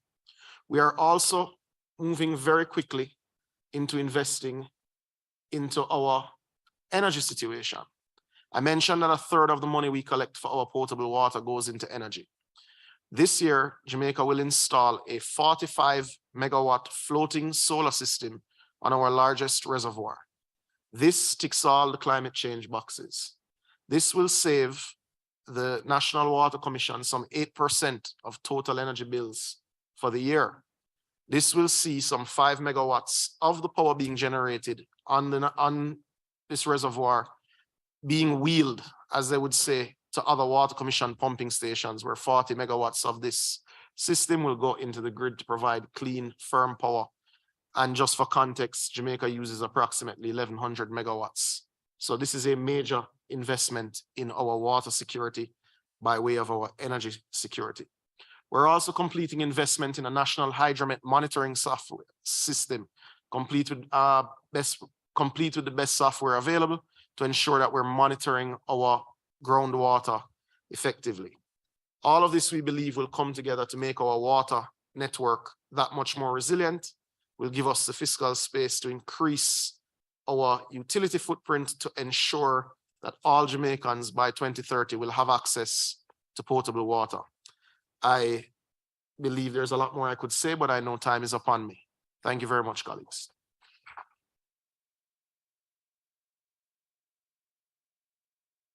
Thank you very much, Minister. That was pretty impressive. I myself am very particularly pleased with the 3 million tree planting initiative. I hope you planted one. For me, there are people in the diaspora who should also get a tree. There are a lot of initiatives, I think, that are really worthy. The use of GIS, the fact that you're having public-private partnerships. These are some of the issues, I think. The floating photovoltaic system on the dam.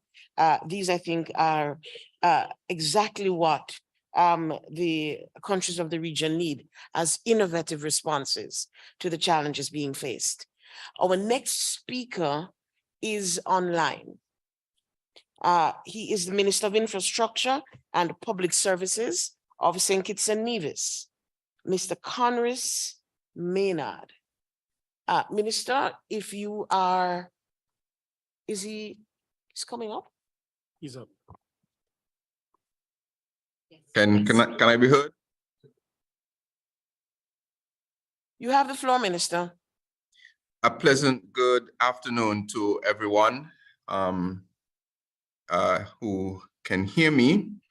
It is my pleasure, of course, to be representing St. Kitts and Nevis at this particular forum as we continue our dialogues on water. I want to thank the organizers for facilitating my presence here virtually, as due to some national duties, I was unable to travel in person to be with you in Chile. And I am hearing that the auspices there and the hosting is fantastic. And so I want to thank the good people of Chile for their gracious hosting of this particular event. I come to you with a similar backdrop to, and a pleasant good afternoon to all the excellencies there and all of the respective persons of authority. I come to you with a similar backdrop of that of my colleague from Jamaica, but even in a further refined way.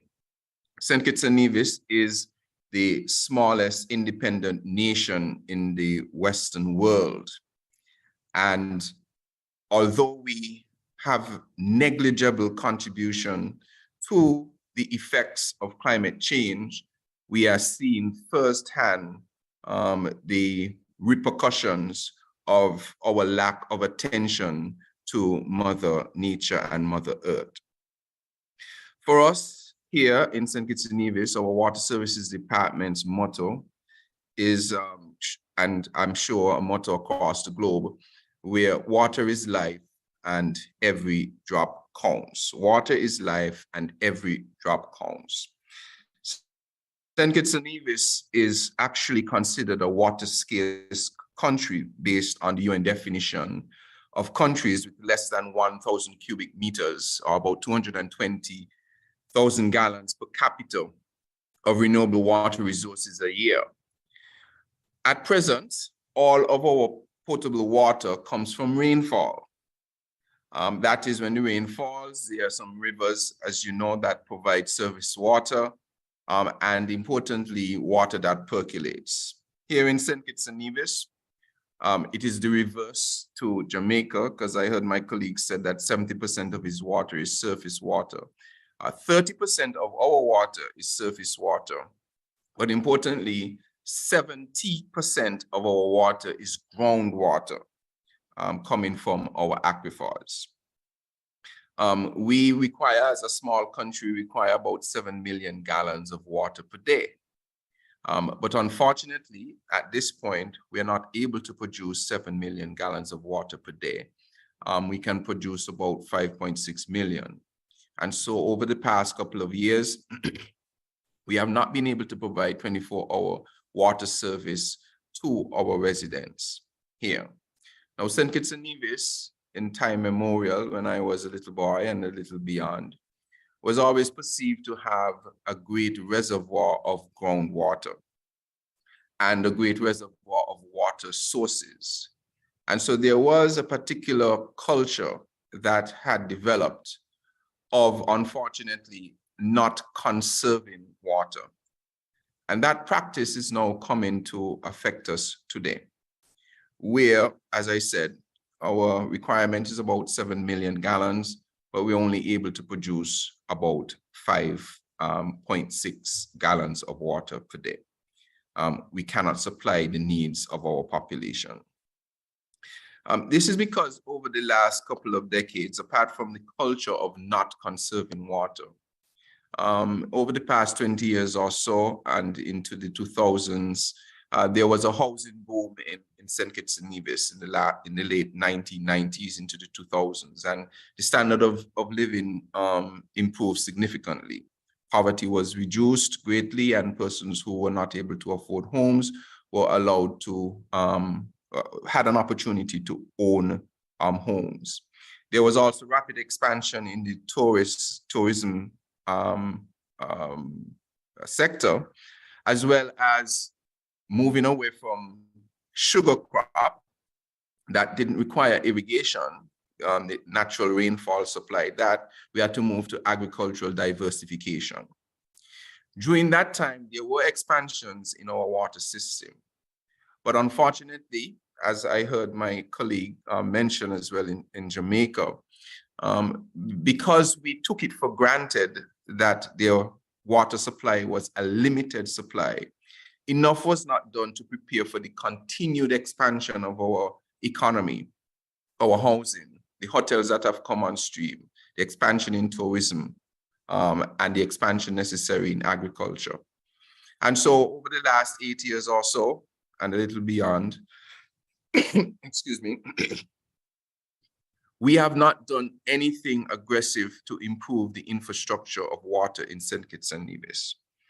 The well drilling programs were put on pause. There were no avenues for additional supply of water. Then to compound the issue, over the last 10 years or so, we have recorded a near 20% decrease in our annual rainfall, thereby causing our aquifers not to adequately recharge. And so for many years, we have been over-extracting our aquifers.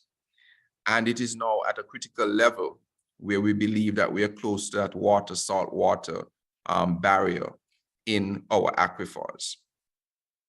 This would mean that if we continue on the path that we are going, we would effectively condemn our aquifers, which presently supply 70% of our water. So we are in a critical position.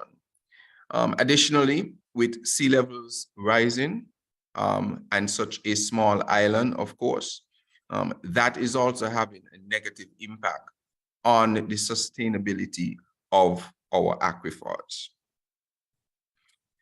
So we have a lot of work to do.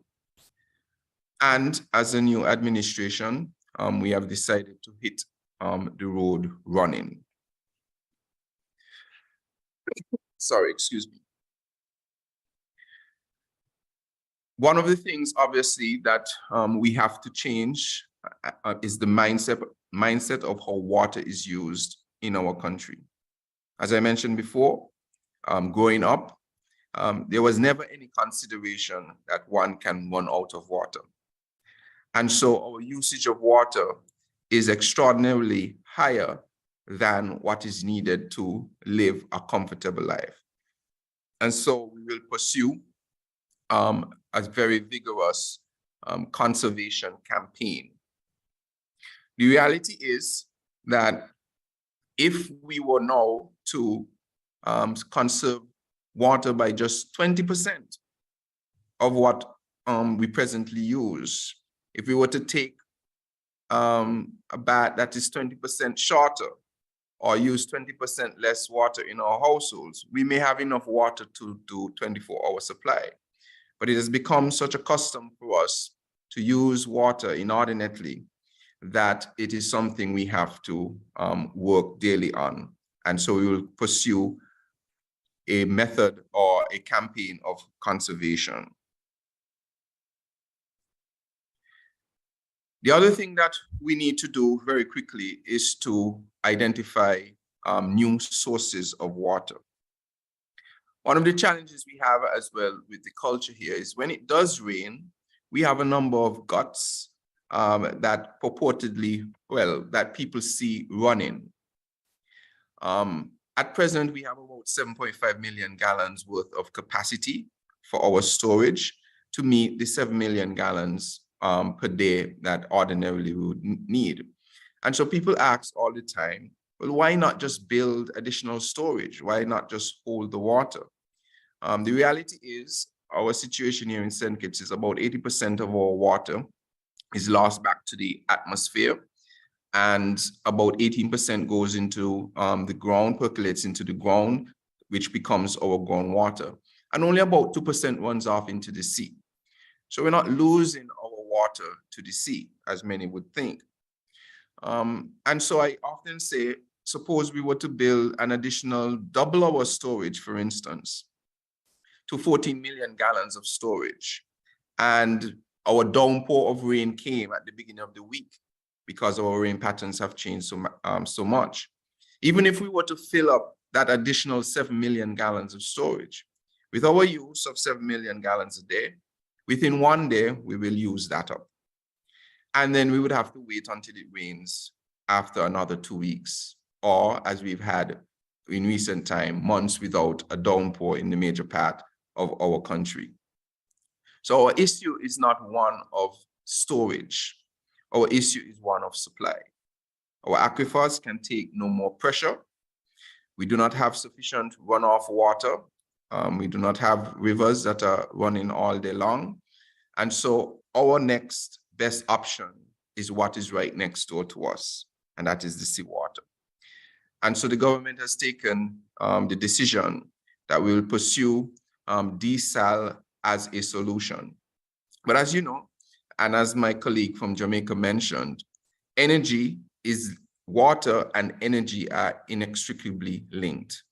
And to get desalinated water, we need excess energy, or it needs a lot of energy. And we have also been unfortunate not to have been properly investing in our energy sector. And so we do not have any excess energy that can help us to then have desalinated water. So where do we go from here? So while we have decided to go for desalinated water, we also have to pursue vigorously our campaign and our goal of achieving 100% renewable energy. How do we start with that? Well, we start with our desal plant. And so the project that is before us presently to augment our system by about 3 million gallons of water is based on renewable energy powered by wind. And so these are some of the things that we have now decided that we must push through on. But this is just one avenue of the challenges that we face, the source issue. As mentioned by my colleague from Jamaica, we have aging infrastructure that as soon as we put excess water in, can break that infrastructure. And so we need to be able to invest in our distribution systems such that the new sources that are coming on board, our system can indeed handle it. Additionally, I am told that we have only explored about 60% of our island's capacity of groundwater. Because of our soil and because of our terrain, we believe that we have significant wells that still exist underground here in St. Kitts and Nevis. And so the government has made a determination that we will proceed in the further exploration of what could be 40% of untapped reserves of water. All of these things come in the backdrop, as mentioned before, of our ever-changing climate. And so it is imperative that there is support at the level of climate response and resiliency to aid with our ability really to sustain or to provide water for our people. If we were to try to do all of these investments with our small recurrent expenditure, we would have no money to do basic things in our country. And so it is imperative that we pursue, and there is support for us to access the necessary concessionary loans and grants that can build the necessary resilience we need to provide a basic need such as water. With these few comments this afternoon, I apologize that I could not be there in person as I would love to. I would want to make this my contribution today to this particular event. Thank you very much.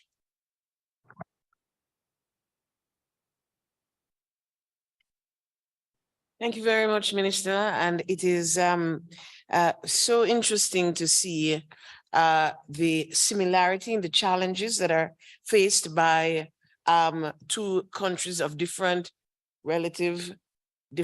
size.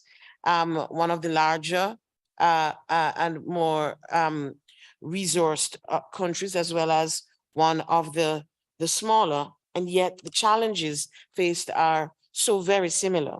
The issue of infrastructure is a critical one. The challenge of groundwater, I think, is very clear. I wish you all the very best with the investment in the energy, renewable 100% renewable energy, which is going to be very important in financing the investment in your desalination plant. I now would wish to give the floor. I think I'm going to need to skip Mrs. Ali. I will go straight to, I will go straight to Mr. Julian Baez. He is the director of the regional office of the World Meteorological Organization. You have the floor, sir. Thank you, Diane, and good afternoon, everyone. As it was mentioned, I represent the World Meteorological Organization regional office. My presentation, I don't know if available, is trying to show the contribution of WMO in terms of monitoring, prediction, forecasting the weather, climate, and water resources as well, and all the extreme phenomena related with the weather in particular.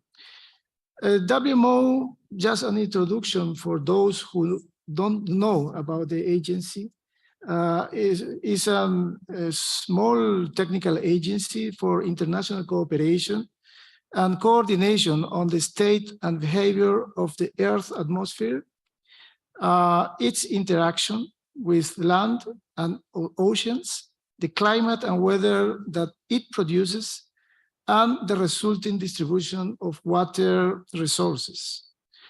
The work is coordinated through more than 200,000 national experts from national meteorological and hydrological services of the countries, the country members, academia, and the private sector. WMO is the backbone of the global observing system for real-time standardized weather and climate. It has operated 13 global centers, 11 regional centers that produce short and long-term forecast. IPCC is co-founder and hosted by WMO, is founder of the Global Framework for Climate Services, GFCS. The main activities is related to cooperation and technology transfer between developed and developing countries.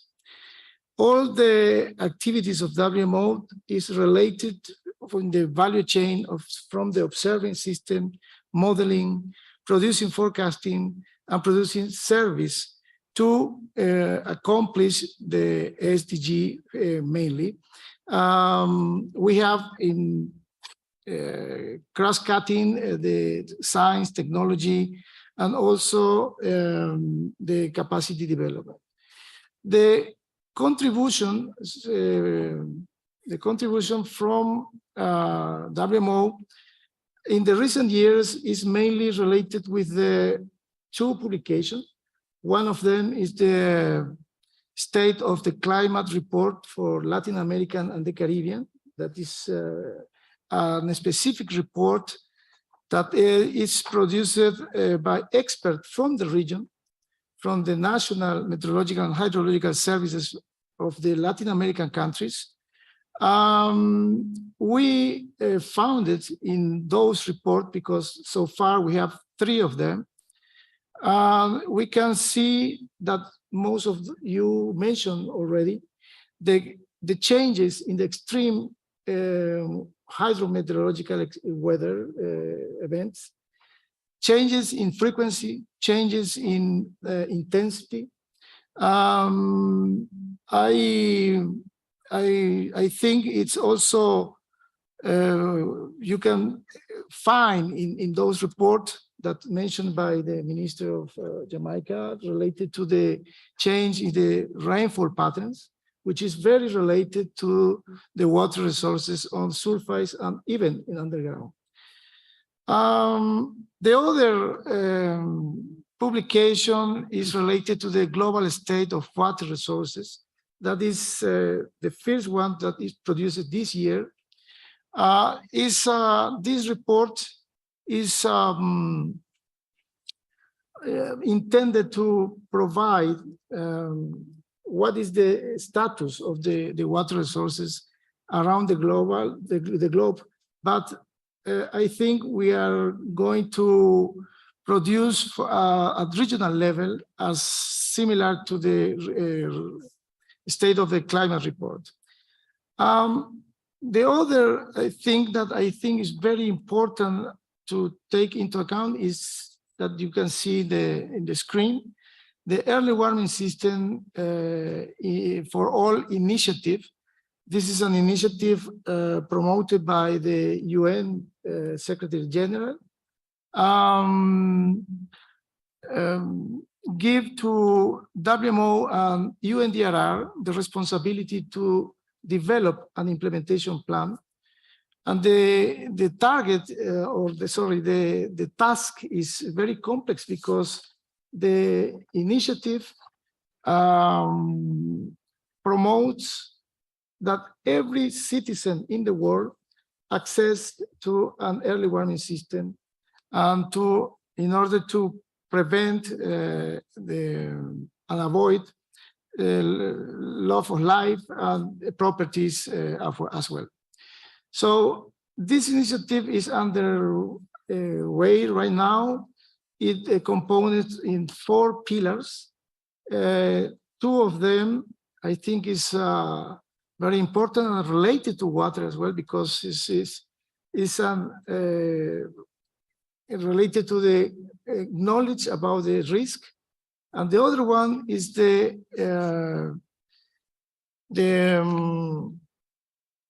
infrastructure, the basic infrastructure needed to produce information, data, in order to improve the forecast of the extreme weather and extreme climate. So this initiative is, as I mentioned, it was presented, the implementation plan, during the last COP in Egypt last year. And now we are working very closely with UNDRR and the country members as well. That is the next steps. I would like to mention other contribution of WMO in the Caribbean region, related principally with the improvement, the knowledge about the variation of weather patterns, precipitation regimes, etc. This contribution is given through the specific regional projects. In some occasion is at national level projects. We have ongoing some regional projects and programs right now. For example, I can mention the CLIMSA is a European Union funding where we want to improve the climate service for priority sectors, including water, through tailored products and reinforced regional and national collaboration. In this case, Jamaica is just one of the pilot country, with collaboration of CIMH, the Caribbean Institute for Meteorology and Hydrology. The other projects that is extended until to July 2023, this year, is CRUISE project, Climate Resilient Early Warning System. We have several countries of the CARICOM components, and the objective is to improve weather forecast by severe weather forecast program, hydrological services at local level, and operational forecast for coastal inundation. That is the main focus of those projects. The perspective is to have a second phase of this project which is under approval. About national projects, Canada Cruise focuses on 6 countries. In this case, in particular, in Dominican Republic, this project was ended in 2022. The objective is to improve riverine flood monitoring and forecasting system in synergy with severe weather forecast program, flash flood guidance system, and another initiative called CIFI. The perspective is a structuring support to improving development of climate and hydrological information for warming, drought, water resources management. The other is related to Cruise Haiti, where this project is ongoing, and the objective is to improving local hydrological monitoring and forecasting to support warming decisions and climate information. Those are the main projects ongoing in the Caribbean region. The next slide just show in detail one of the products made during the development of the project Cruise Canada related to seeds. And the other is in Antigua, is another project. And finally, just to mention, this is a very good opportunity, the implementation of SOS, which is the acronyms of Hydrological Status and Outlook System. This is an new initiative that is intended to improve the hydrological forecast, but not at short time. It's in a long period of time, not only for days, weeks, but also for months.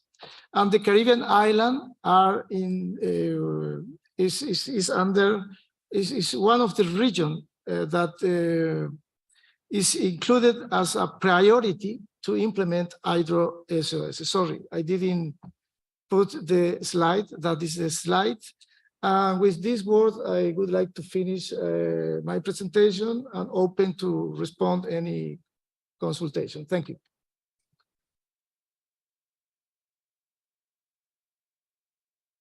Thank you very much, Julian, and very much appreciating the focus that will be given to investment in the hydrological sector for the Caribbean. This is absolutely essential. We're running very, very short on time. I'm going to give the floor very quickly to Mr. Miguel Doria. He's specialist and coordinator at UNESCO.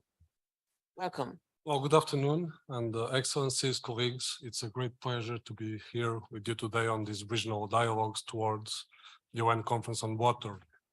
And we do it as we reach the midterm on Agenda 2030, also the Sustainable Development Goals.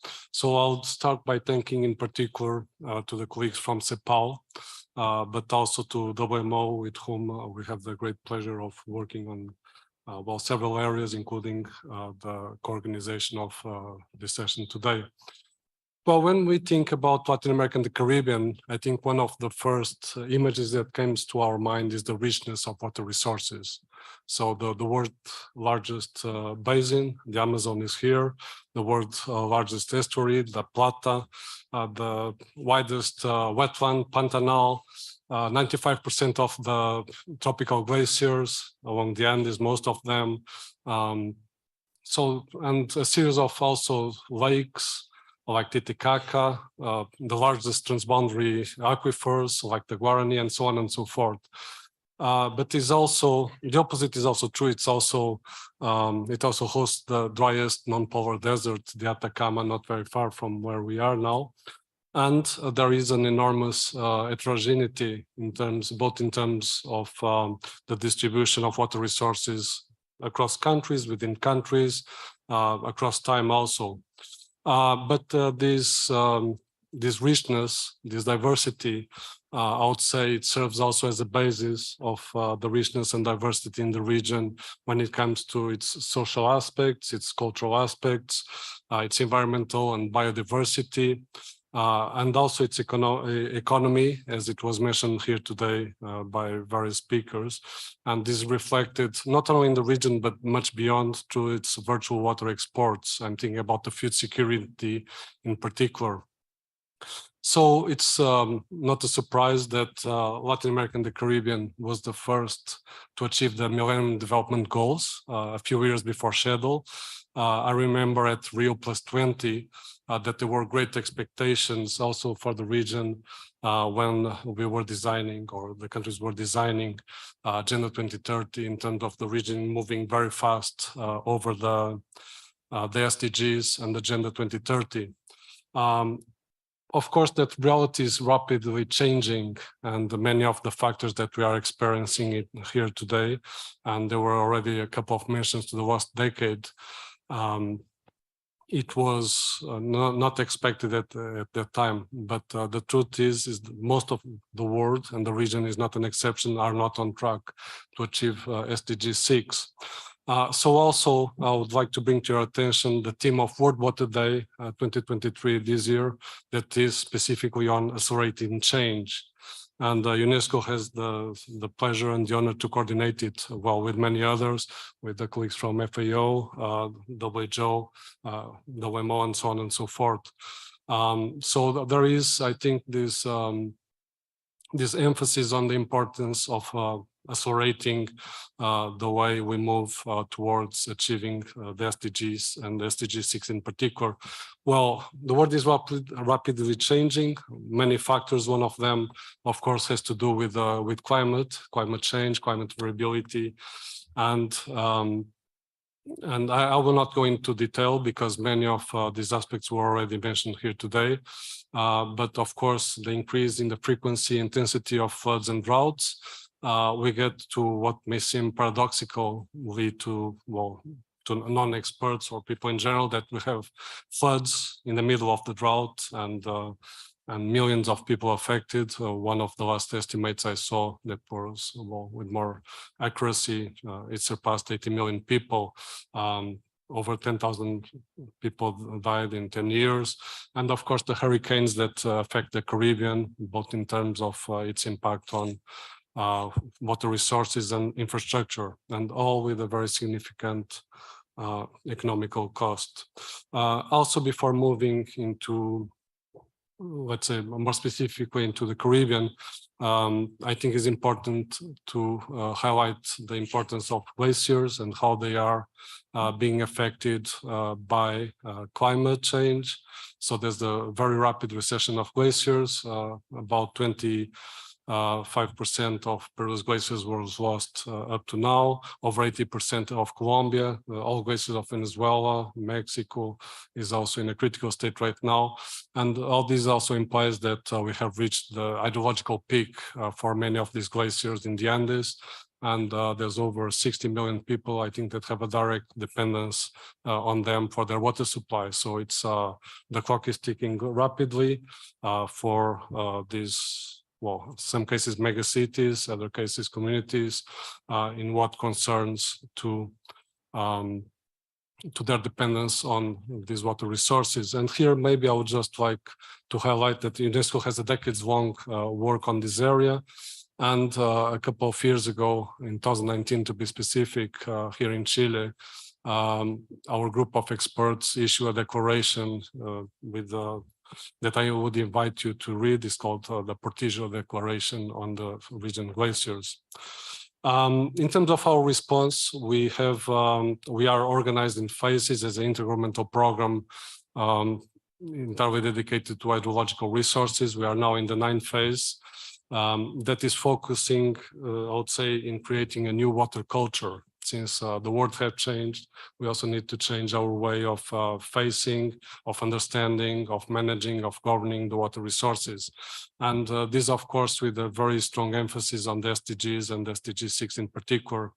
And it is on this context that the emphasis that we place is also on scientific knowledge, scientific research, technical innovation, but on the other hand, also promoting indigenous knowledge, the ancestral technologies. So bringing all the value that is on both traditional knowledge and innovative knowledge to the table or into the field. On the other hand, water education, of course, since without human capacities, it's not possible to address these challenges.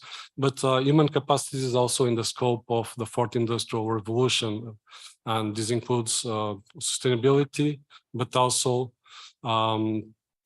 in artificial intelligence and other tools that we understand have great value in our way of addressing the current water challenges. Bridging the gap between data and knowledge, the integrated water resources management under the conditions of global change, and science-based water governance for mitigation, adaptation, and resilience. I'll just mention that in the region we have 38 member states and associated members with IHP national committees. Chile, for instance, is very active when it comes to the IHP national committee, and I take the opportunity here to express our gratitude to them, but also to acknowledge their work. I see several members of the IHP national committee here in the room, so thank you.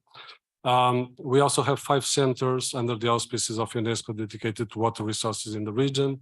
I would like to highlight by its theme, in particular, Casalac, that is dedicated to arid zones and semi-arid zones, and to Cejica in the Dominican Republic. And I take also the opportunity to thank the authorities of both countries for their enormous support in this area. We count with 15 UNESCO chairs, so academic departments devoted to water resources, 11 UNESCO offices in the region. So I'm based at UNESCO Montevideo, Regional Office for Sciences, and I also had the pleasure to prepare my talk today with colleagues from UNESCO Kingston in Jamaica, that is the regional for the Caribbean, 13 working groups on technical issues and reaching over 15,000 decision makers, scientists, and stakeholders. And our products are available. I would just like to highlight maybe 2 or 3 very quickly. One is an ongoing study on the application of a new methodology to determine the vulnerability to drought. And I mentioned this one not only because of the topic, but also because of the role that Casalac here in Chile is having on it. And the other one is also a study done with Casalac precisely on the role of community organizations on water services and sanitation. And this covers, I think, over 10 countries in the region, and it was one of the topics that was mentioned here today. There's also the Atlas of Glaciers and of droughts and so on and so forth, but there's more to invite you to have a look in what we produce. Also, part of our role is to disseminate knowledge, to bring exchange experiences, and I would like to thank once again to WMO for, and also the government of Jamaica that was deeply involved on the organization and running of the webinar on the Caribbean water and climate change, but also to CODIA and to thank Margracia that already mentioned it here earlier today for its capacity development program, where we had the opportunity to run courses both for floods and for droughts. And these are tailor-made courses at the request of specific countries that wanted to have access to knowledge and specific tools. I have just 1 minute, so I'll go very fast, saying that seeds are a priority group for UNESCO, together with Youth and Africa. We are now preparing operational strategy. We have 18 IHP national committees in the Caribbean. The good news is that most of them have reported to have I would say a significant influence on decision making. We run a series of recent technical studies and support to the governments in the Caribbean. The results are very much in line with what was reported here by previous speakers, so that the important impact of climate change in what relates to Caribbean water resources, the importance of taking action, also to accessing resources at very different levels, including financial resources, to update infrastructure that tends to be very well maintained, but is aging, as already mentioned. There was recently this year we established a working group specifically on Caribbean water island hydrology together with CWWA and other partners. This was done at the 15th meeting of the Intergovernmental Hydrological Program in Punta Cana. So thank you again also to the government of the Dominican Republic to receive us, where we also had the opportunity together with CODIA of organizing a high-level segment focusing on the way towards New York this year. And just to mention also that we have proposed over 20 proposals for side events in New York, together with several countries and other organizations. And I think it's a very important opportunity we have here today to position the region also and foster synergies for this midterm event. I think I passed my 1 minute now, so thank you very, very much for your attention.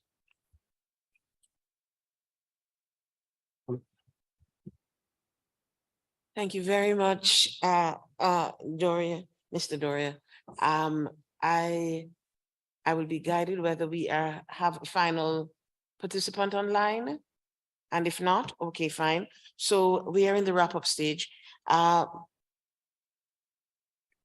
we have the opportunity for intervention and closing, or we're out of time? Oh. Okay. So no opportunity to open the floor to have any discussion. I'm sure you got the gist of it. I myself was very happy to hear from the members of our panel confirmation of the circumstances that we had presumed in terms of the decline in sources of fresh water, rainfall patterns declining, rainfall patterns changing, overexploitation. So it's a combination of climate and anthropogenic factors that have been impacting the reduction of the availability of fresh water, and the need, therefore, to redress the whole matter of overexploitation and the reduction of those resources, the planting of the trees, the fact that in the case of St. Kitts, they will need to implement some kind of a policy or awareness raising issue to reduce the draw on the freshwater resources where they cannot be readily replenished. The importance of strengthening infrastructure, and this I thought was really excellent. The presentation from Jamaica on the improvement in the distribution system and the things that they have put in place to ensure that it remains effective. The whole idea of the nexus between energy and water, also very important. Energy very expensive in the Caribbean because we're mostly oil importing countries, and therefore the transition to 100% renewable energy, a very important initiative. The question of resources, because these are middle-income countries not eligible for concessional financing and therefore public-private partnerships. The whole idea of catastrophe bonds, another great initiative, and concessional financing through green funds. So the issue of investment, accessible investment to address these things is particularly important. Innovative applications, GIS, the whole application of science and technology was mentioned. That really great initiative of the photovoltaics floating on the dam that address two challenges in one. The issue of early warning systems in order to moderate risk. Greater data, and data is a critical issue in the Caribbean. And DR, reduction of disaster risk. Very, very important for the Caribbean in order to address the question of vulnerability. That is as much as I will be able to give you in the time, and we're already over time. Thank you very much for your attention. Back to Jeanette.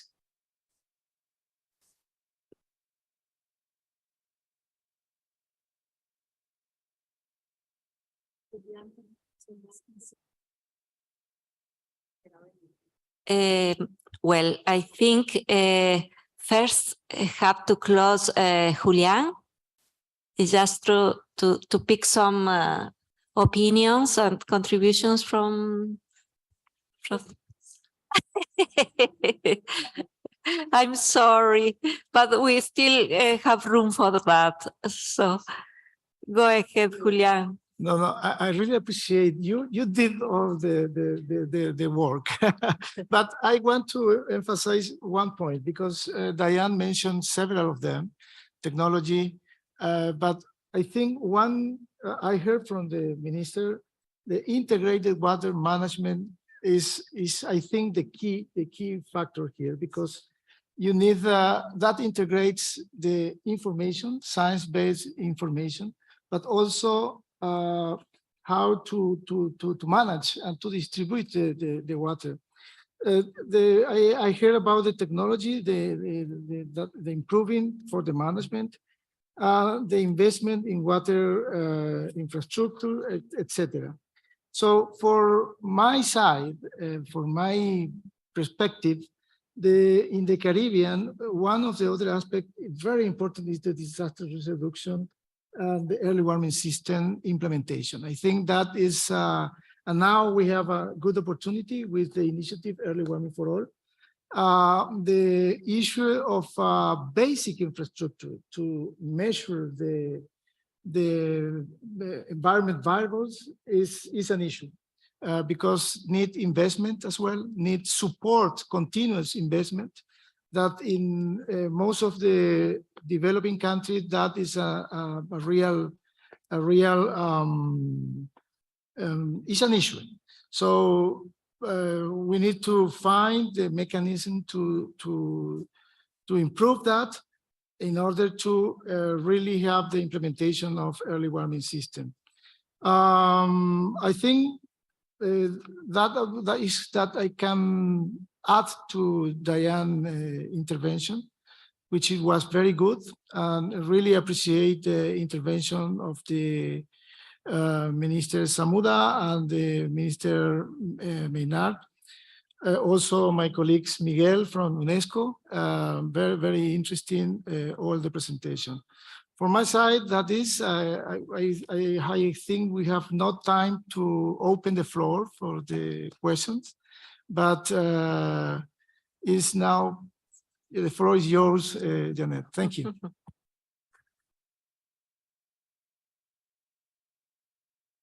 Well, thank you very much. Thank you, Diane. You did a fantastic job. And thank you to all the distinguished panelists that present us very important diagnostic as well as recommendation and possibilities for the Caribbean, which is a region that is very important for us excuse me. Well, I will switch to Spanish to close this long jornada, esta larga jornada. Y primero a felicitarnos a todos, porque fuimos los valientes. Because we were brave enough until the end, right? It was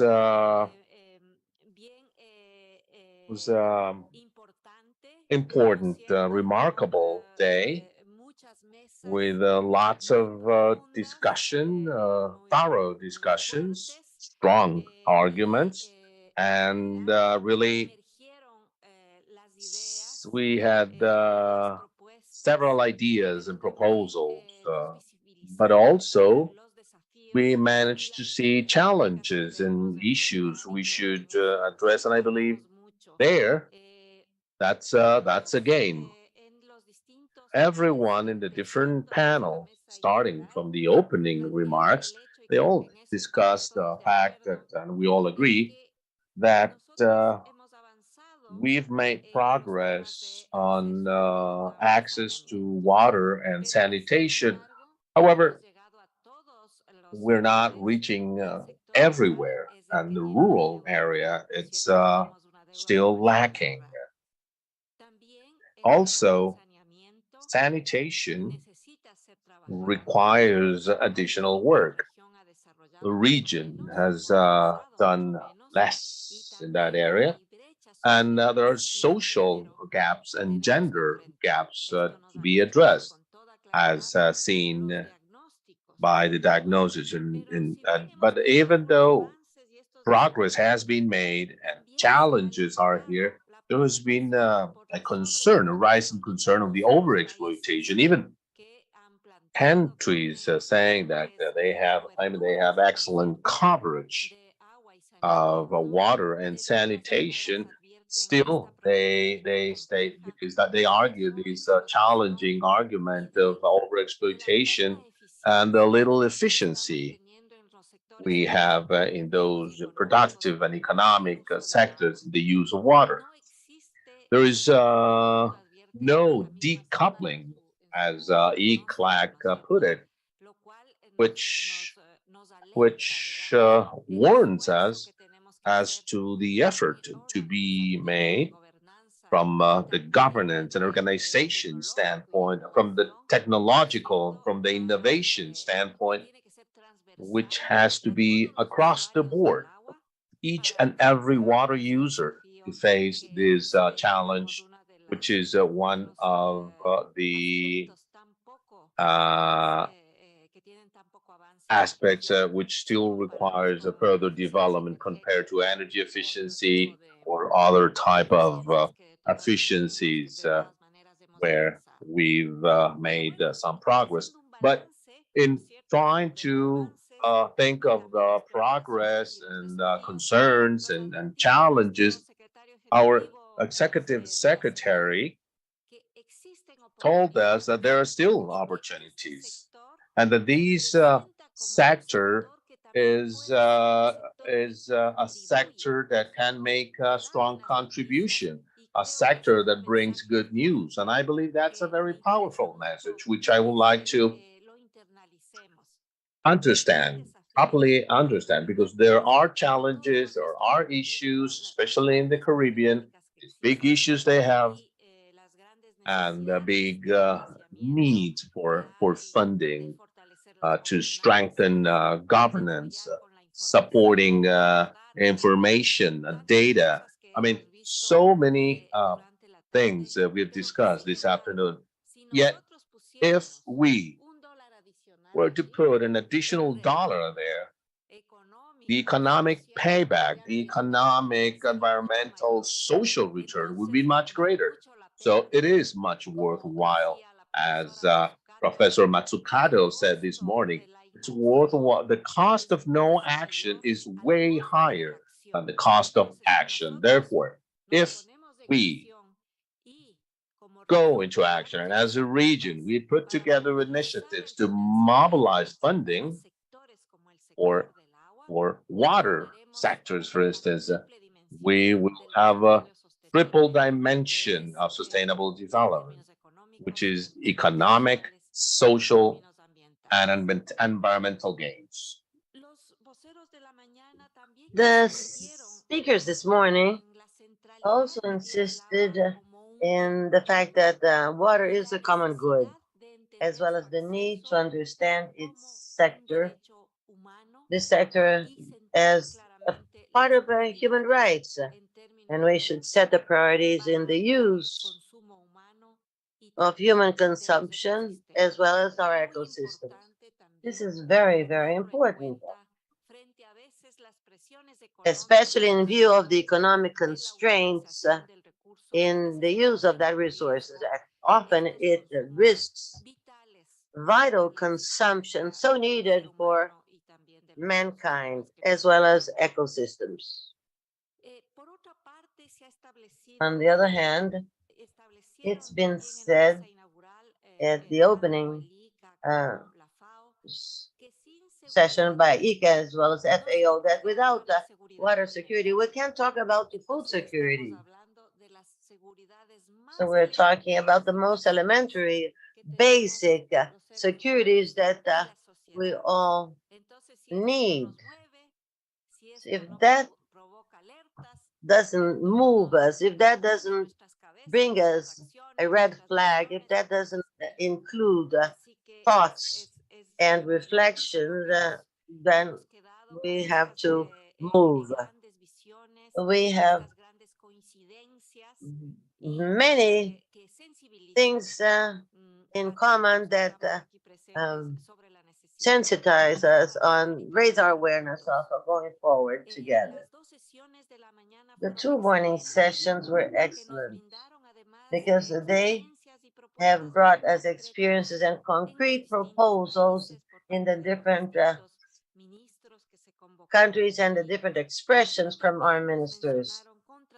We have also heard the limits and challenges with food transparency. We know that we need more efficient, effective, participative governance in a sector that is so delicate, that brings in so many conflicts, and these conflicts have grown in time. Technology at the service of this sector. Often we believe that state-of-the-art is only belonging to manufactured goods or high levels of knowledge production. But here, the most basic services is where innovation, technology, the strength of data have to be present. As we also heard, it is extremely important to bear in mind the distributive elements. Not all have the same conditions in terms of access and also the impact. And we say that women, as in other areas, have a greater weight and burden, especially women in more vulnerable rural settings. If we don't act appropriately, as Colombia well stated, as well as El Salvador, we must act strongly in the countryside, in rural areas.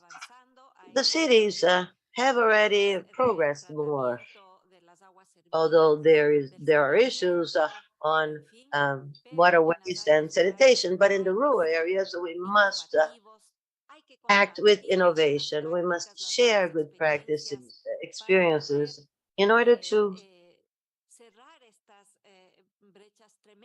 close these tremendous gaps that exist here and throughout the world. We can't allow that such a key resource for life will also be a vector for inequality. We must change this rationale. We must create a breakpoint so that this will also contribute to equality, not just to survival, to well-being, to progress, but equality. Many commitments were also made. We've heard about the excellent experiences, and we have all been enriched with this. We've heard about the political covenant towards water access. We've heard about the experience from El Salvador, from Dominican Republic, the idea of having a water cabinet, and that was the idea from Dominican Republic, a very interesting type of governance. We also heard about the needs that are now becoming a solution, and that is a proposal from the Chilean water authorities. And there are many, many other concrete activities that were mentioned by the Chilean public works authorities. The water legislation in El Salvador that has just been enacted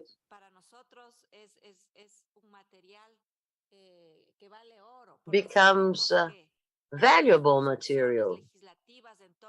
There are legislative discussions in all countries that are difficult discussions.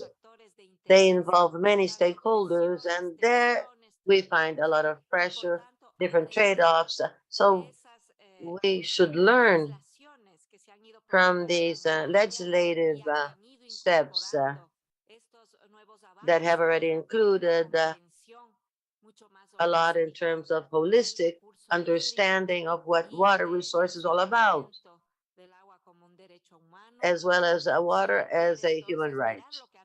We must look at what's been done and how different legislative systems are updated. Sometimes it's very difficult to break through inertia in some of our legislations, but concretely, we're talking about long-term politics and policies.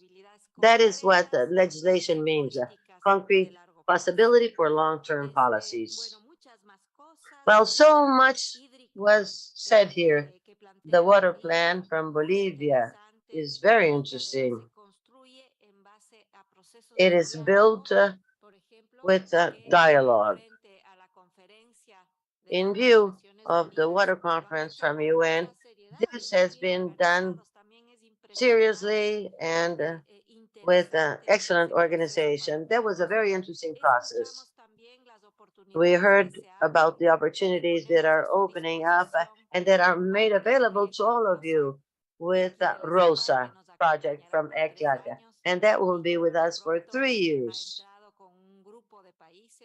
A group of countries have already been part of ROSA, and they themselves have told us about their needs. We have been here with our ears open to hear about their demands. Quite clearly, we hear about the needs for governance, about monitoring systems, about social rates, about data management. Naturally, here, ECLA can contribute a great deal. If we cannot get in touch with the countries and with the organizations, with the experience with practices, we'll be missing a great source of information. There are many, many challenges for the Caribbean. There are many problems to be solved. As we heard, 70% of Caribbean emergencies occur as related to water, concentrating 70% of the economic costs. That is huge for small economies. This is indeed a topic that deserves special attention, special reflection, different instruments and concrete proposals as demanded by the ministers and as analyzed by Diane and by our colleagues from meteorological services as well as from UNESCO. So we have a lot to solve, much to do. But as I said, this at the same time makes us feel satisfied because there are so many great minds with a lot of capability working together with a sense of urgency. We're following the right lines of work. We're going in the right direction. Sometimes we get delayed, sometimes things are difficult, but countries are active on this, as we heard today. Proposals have arrived, and now we all have to learn from this, selecting what is best for our own countries, for our own situations. it must go forward, knowing that all of the institutions here represented, starting by ECLAC and then by multilateral banks, as well as the multilateral agencies are here to follow us on this path, and we are at your service. Therefore, we deserve a toast that will be offered here after we take the group photograph. So before the toast, we will take the picture, and afterwards we will toast on this. Afterwards, we have been invited to dinner hosted by the Netherlands. And you have received invitation in your folder. For those who wish to network and to share that event, please come over. So thank you very much, and let's now take the photograph.